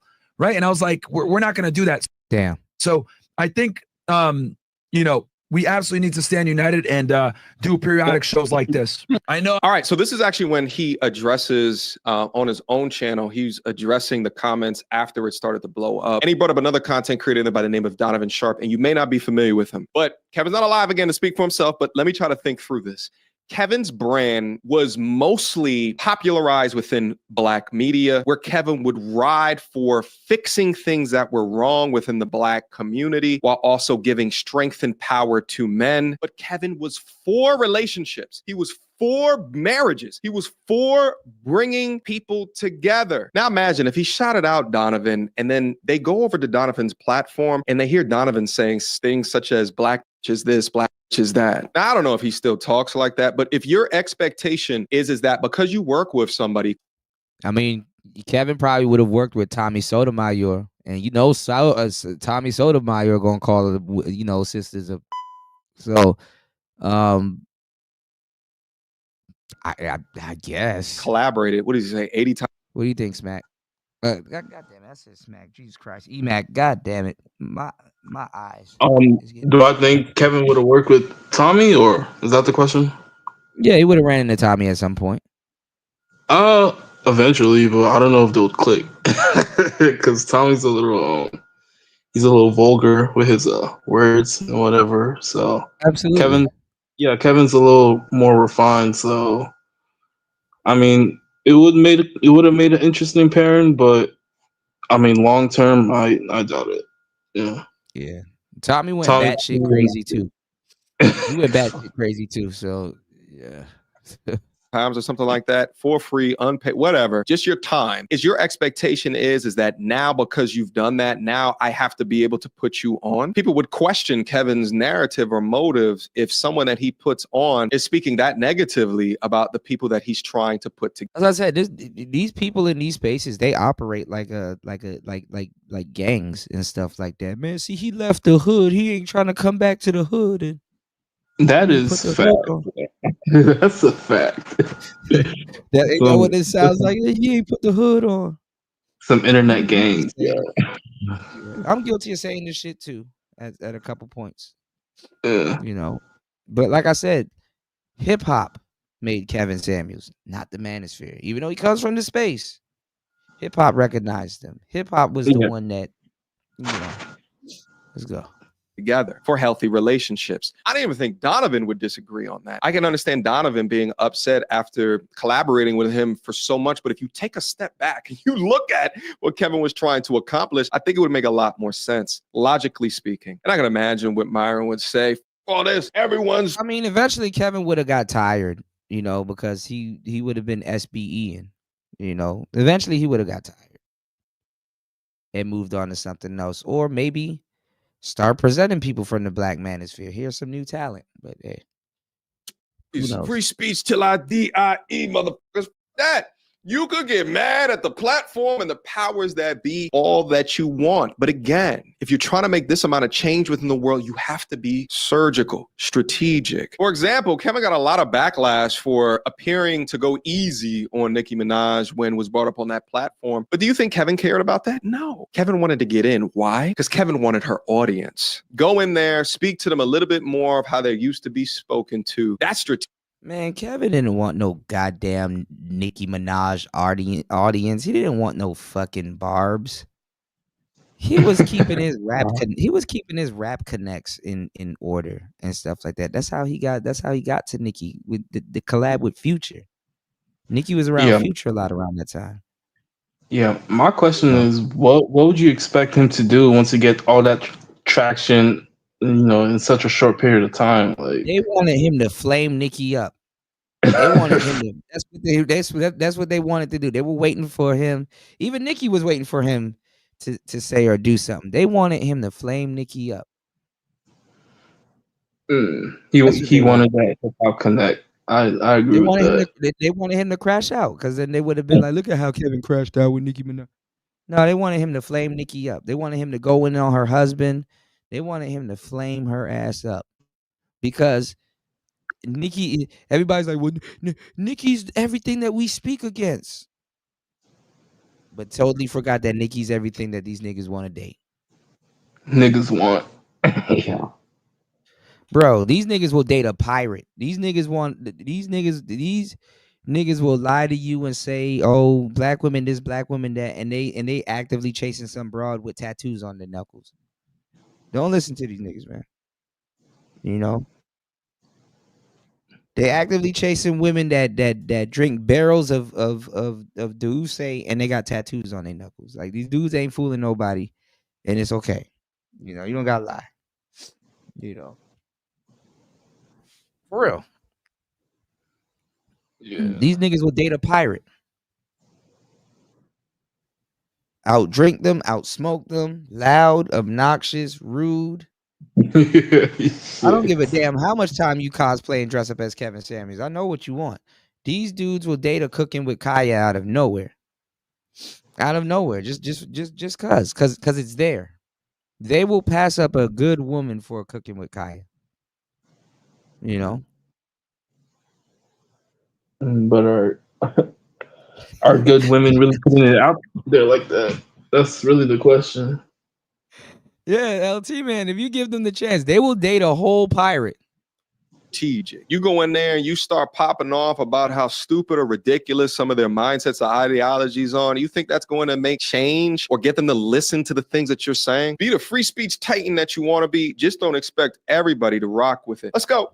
I got a little bit of controversy for saying what I said about Kevin Samuels, but dude, it's true, man. It's true. Like, you look at someone like Donovan Sharp, right? Donovan Sharp had him on like 70 times, guys. For those of you that don't know, and then he stopped TS going. on Sharp Reality. Donovan Sharp's been running that show since like 2016. Like I think he's at like 1,000 episodes now at this point. He's had Kev on like 70 times. I didn't know who Kevin was until I saw him with Donovan Sharp. He never shouted Donovan out. Never had him on his show when he blew up. And see, when O'Shea was going at Donovan, the reason why O'Shea is beefing with Fresh and Fit, this is why it's crazy in the online spaces. You gotta be careful when you jump into other people's beef, because the thing is that if that's your boy, and then you like, hey, that's my boy, bitch ass nigga, whoopty whoopty whoopty whoopty whoop, right? And then they make up.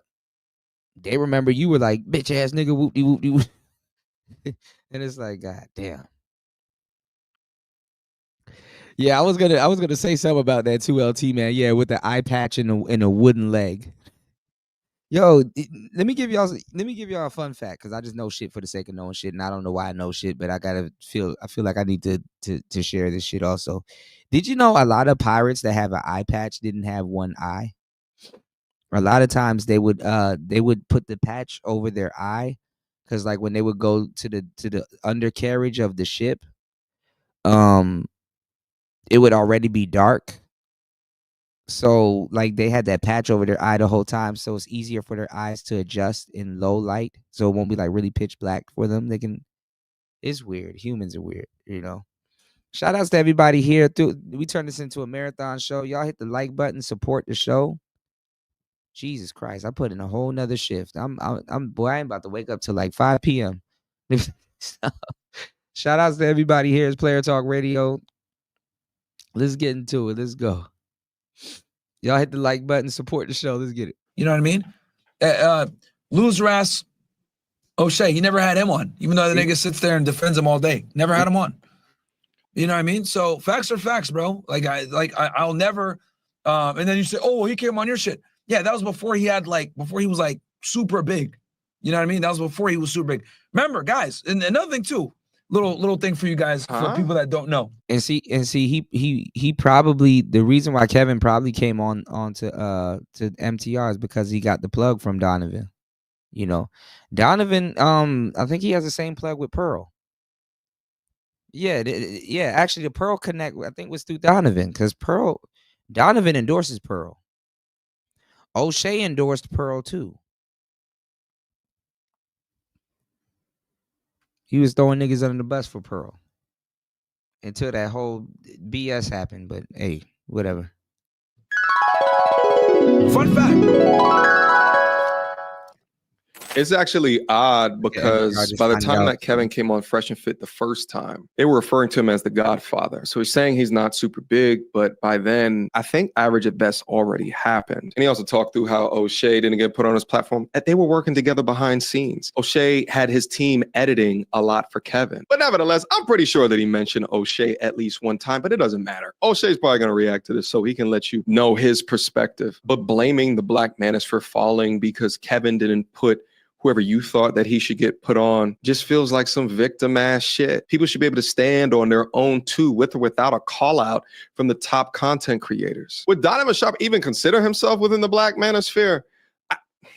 Fun fact for you guys. Well, he was. When Kevin Simmons was going viral, that's a legit for question. saying you're average at best. Okay. Do you guys know that he was in Miami when he was blown up on World Star? Yeah, he was. He was in Miami. When he did the show with us, he had just done that episode. And then he came to Miami. He had booked the interview with us before he blew up. This is all facts because I remember vividly. I'll never forget this shit. After we did the show, we went to CVS. Okay. And he got some Mike and Ike's. And I remember this because he got the red hot chili, the spicy ones. And I thought that was weird. Like, I was like, holy crap. I didn't know people eat Mike and Ike's, let alone the spicy flavor. Old school black dudes eat Mike and Ike's. And Mike and Ike's spicy. Shit, Kevin would chew a whole pack of Big Red gum by himself. Right? That's wild. And I remember when I was walking with him the whole time, he was checking his phone the whole time. Oh, man, we're blowing up. Oh, man. And I was watching his Instagram blow up. Yeah. He had 20K, guys. When he came on our show, I'll never get this shit. He had like 20K. Like a day or two later, a week later, he had 1 million. Or like a couple 100,000. He had 20,000 around the time he did the interview with us, chat. Okay. And he was blowing up that day. Parabolic. He had just done that interview. Yep. World Star. So shout out to World Star. Yeah.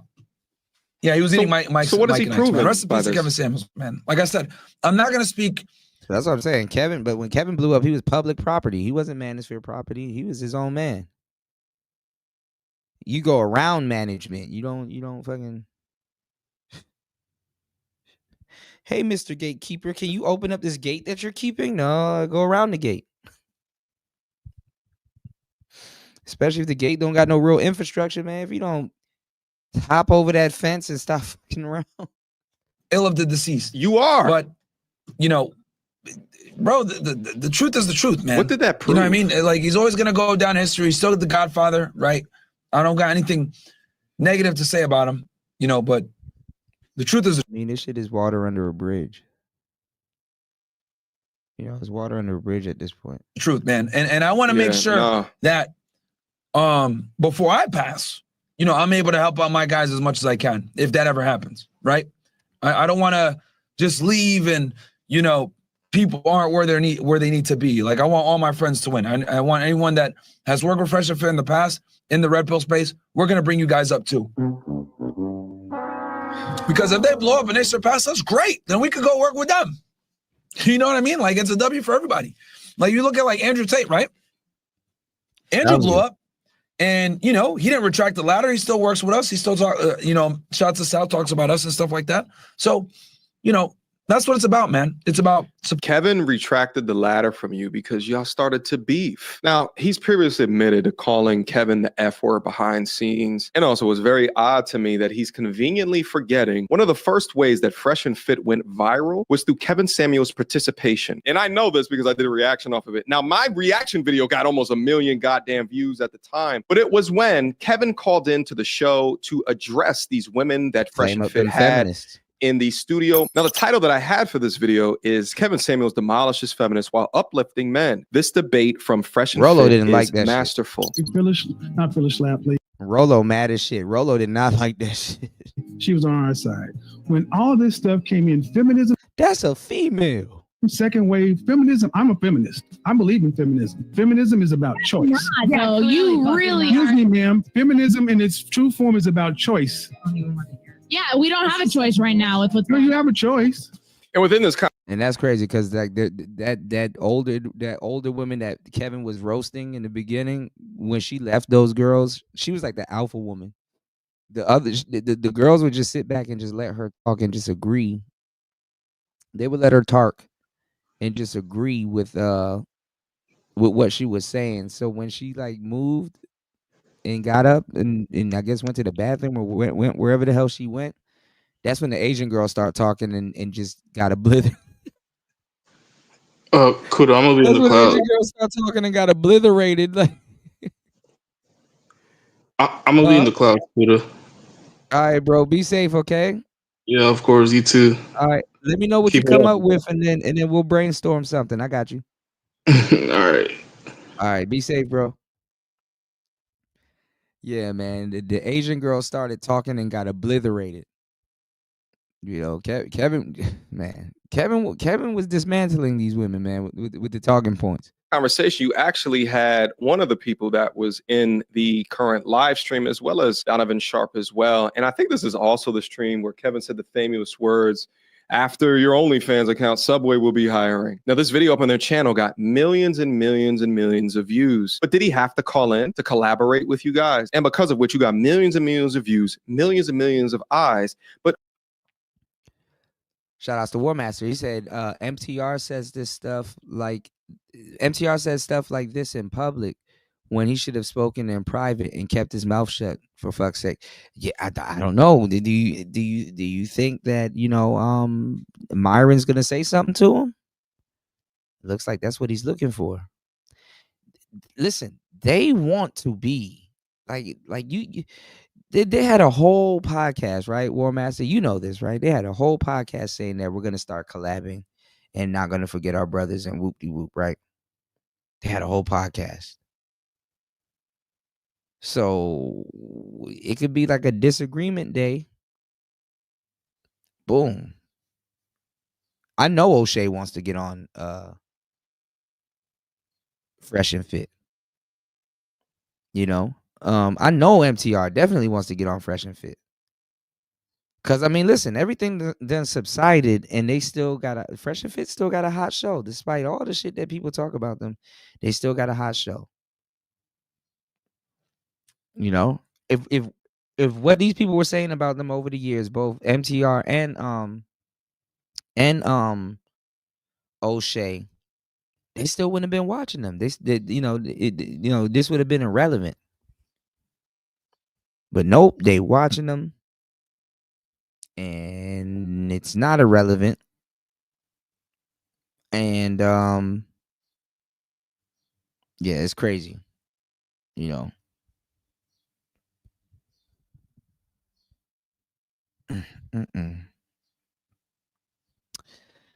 Let's go. Hold on, y'all.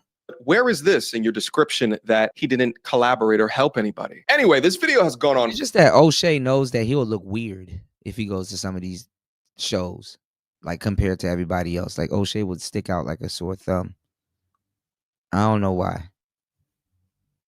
I never really seen O'Shea on nobody else's podcast, other than some StreamYard stuff.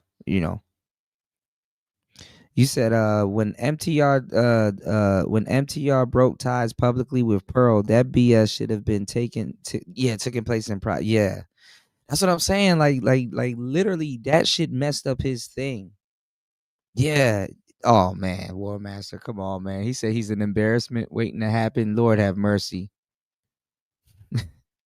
What did he say to Pearl, War Master? Pearl, you fucked up. You Pearl, you fucked up. You Pearl, you fucked up.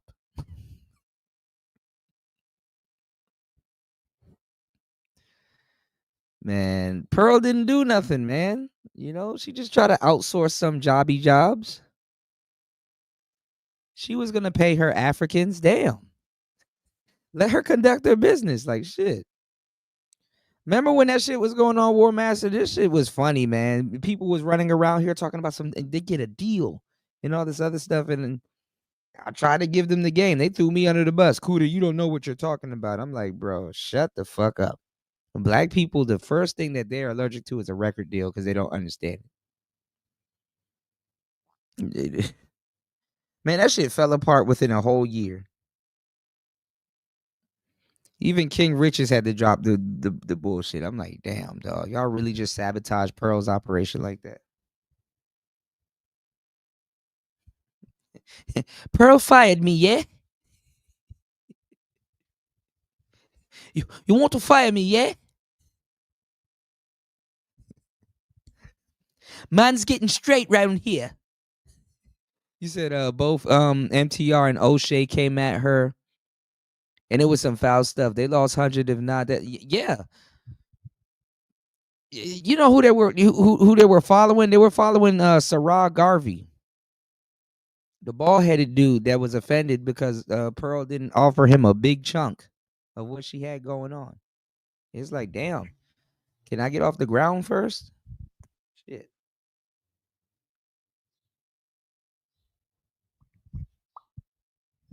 I'm not gonna lie. If they played it right, they probably would have ate.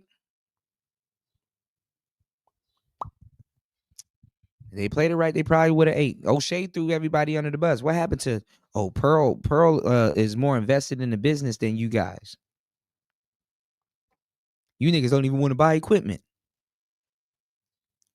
Well, they're not even giving the person that pushed equipment in the manosphere their props, or even say, hey, you know, hey, I got a job for you. You know, what's going on, Degenerate? You said they listened to Jason the Butt Boy twist. Oh yeah, was it Jason Black? Damn, you didn't call Jason the Butt Boy, not Butt Boy, not Butt Boy. You said, I don't care what anyone says. Pearl, O'Shea and Pearl were basically the same thing. He endorsed her. O'Shea was the main one pushing Pearl. He was pushing P. See what I did there? He was pushing P. He was pushing P, y'all. Far too long, but I wanted to just be able to address it from my perspective in order to cast a different light off of the things that he was saying. But to end off, I wanted to go over some of the comments, some of the public sentiment that I saw within the comment section of this original video. First off, screw Myron. And Jason Black didn't know about Jessica X like that. Say none of this while Kevin was still here. Respect Kevin. May he rest in peace the way one would like to be respected if they passed. Follow up to that. Well, he did a collab with MTR. This person named Jew Bandit. And I mean, this is the type of people that I guess gets attracted to Myron with a photo of what appears to be a Jewish Myron, yet never shouted them out after or before the fact. That's the point that Myron is making. He used to get more views and followers to then not others agree and have said this numerous times. I saw that a follow-up comment to that said, how did he use them? I'm pretty sure people who follow MTR also followed. Well, I mean, no matter what I say, no matter what everybody says, these people that came in the space came after Kevin passed away. So he can do no wrong in their eyes. He can do no wrong in their eyes. God damn it!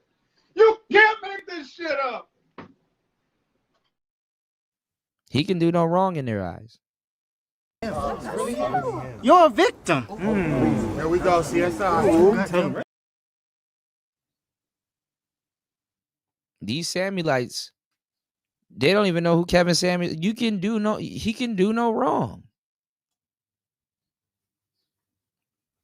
I've been doing this for a long time, y'all, obviously. And even today. I've been doing this for 8 hours. But listen, y'all hit the like button, support the show. Kevin Samuels can do no wrong in their eyes. No matter what Kevin Camels. Kevin Samuels can kill a baby goat on live stream, and he could do no wrong in their eyes, y'all.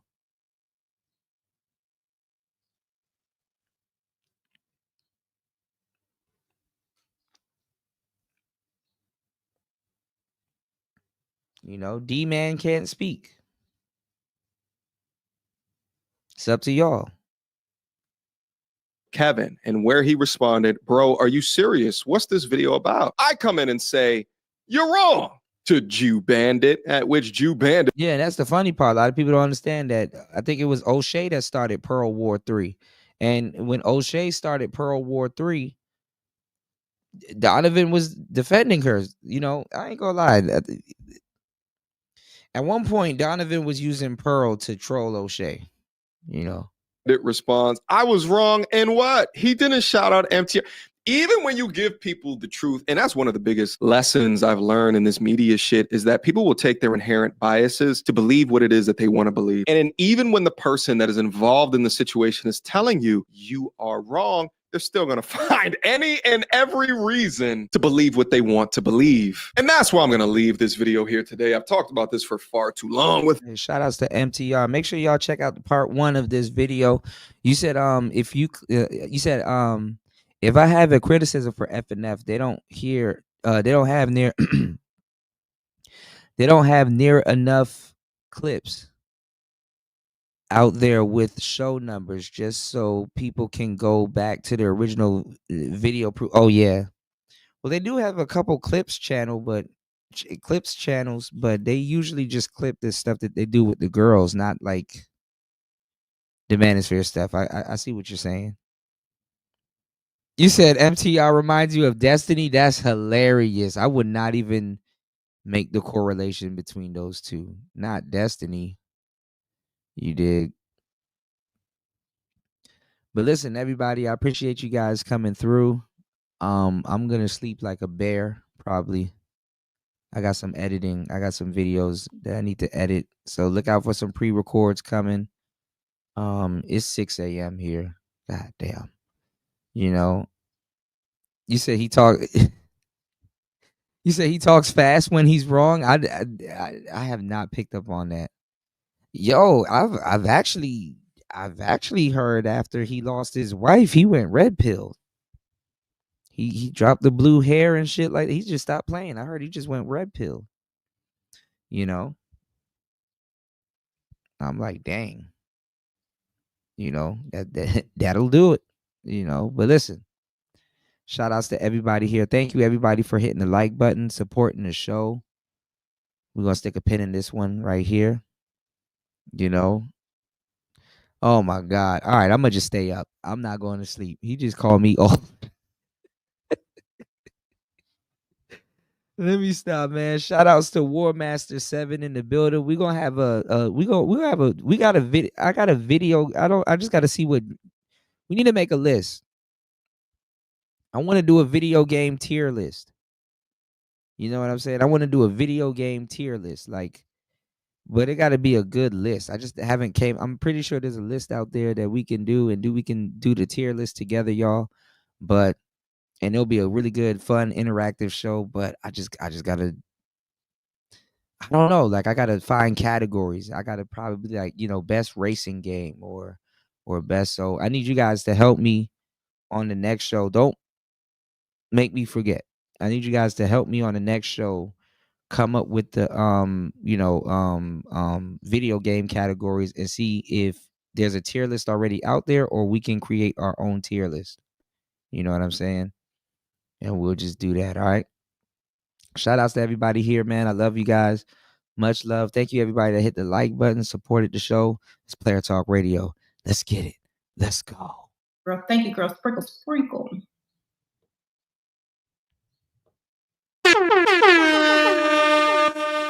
It's okay, and it's DJ Kuda. I want to.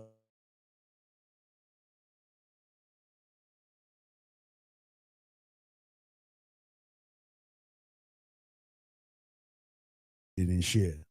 And that's a problem why a lot of y'all guys lose all the time with motherfucking women. Because you motherfucking guys out here on this impression that what you see on the internet is brand new. These new words these new words, hypergamy and hypergamy are brand new words. They're brand new words that, oh my God, there's something new about the game. But what you motherfuckers don't understand is that the game has never changed, you dumb motherfuckers that say, Buddha. The game has always remained the same. A lion has always been a lion, young man. And your problem, and like most of you guys, is all you do is jump from YouTuber to YouTuber, and book to Red pill masturbation. And don't even understand. You're now listening to Player Talk Radio with the coolest DJ in the manosphere.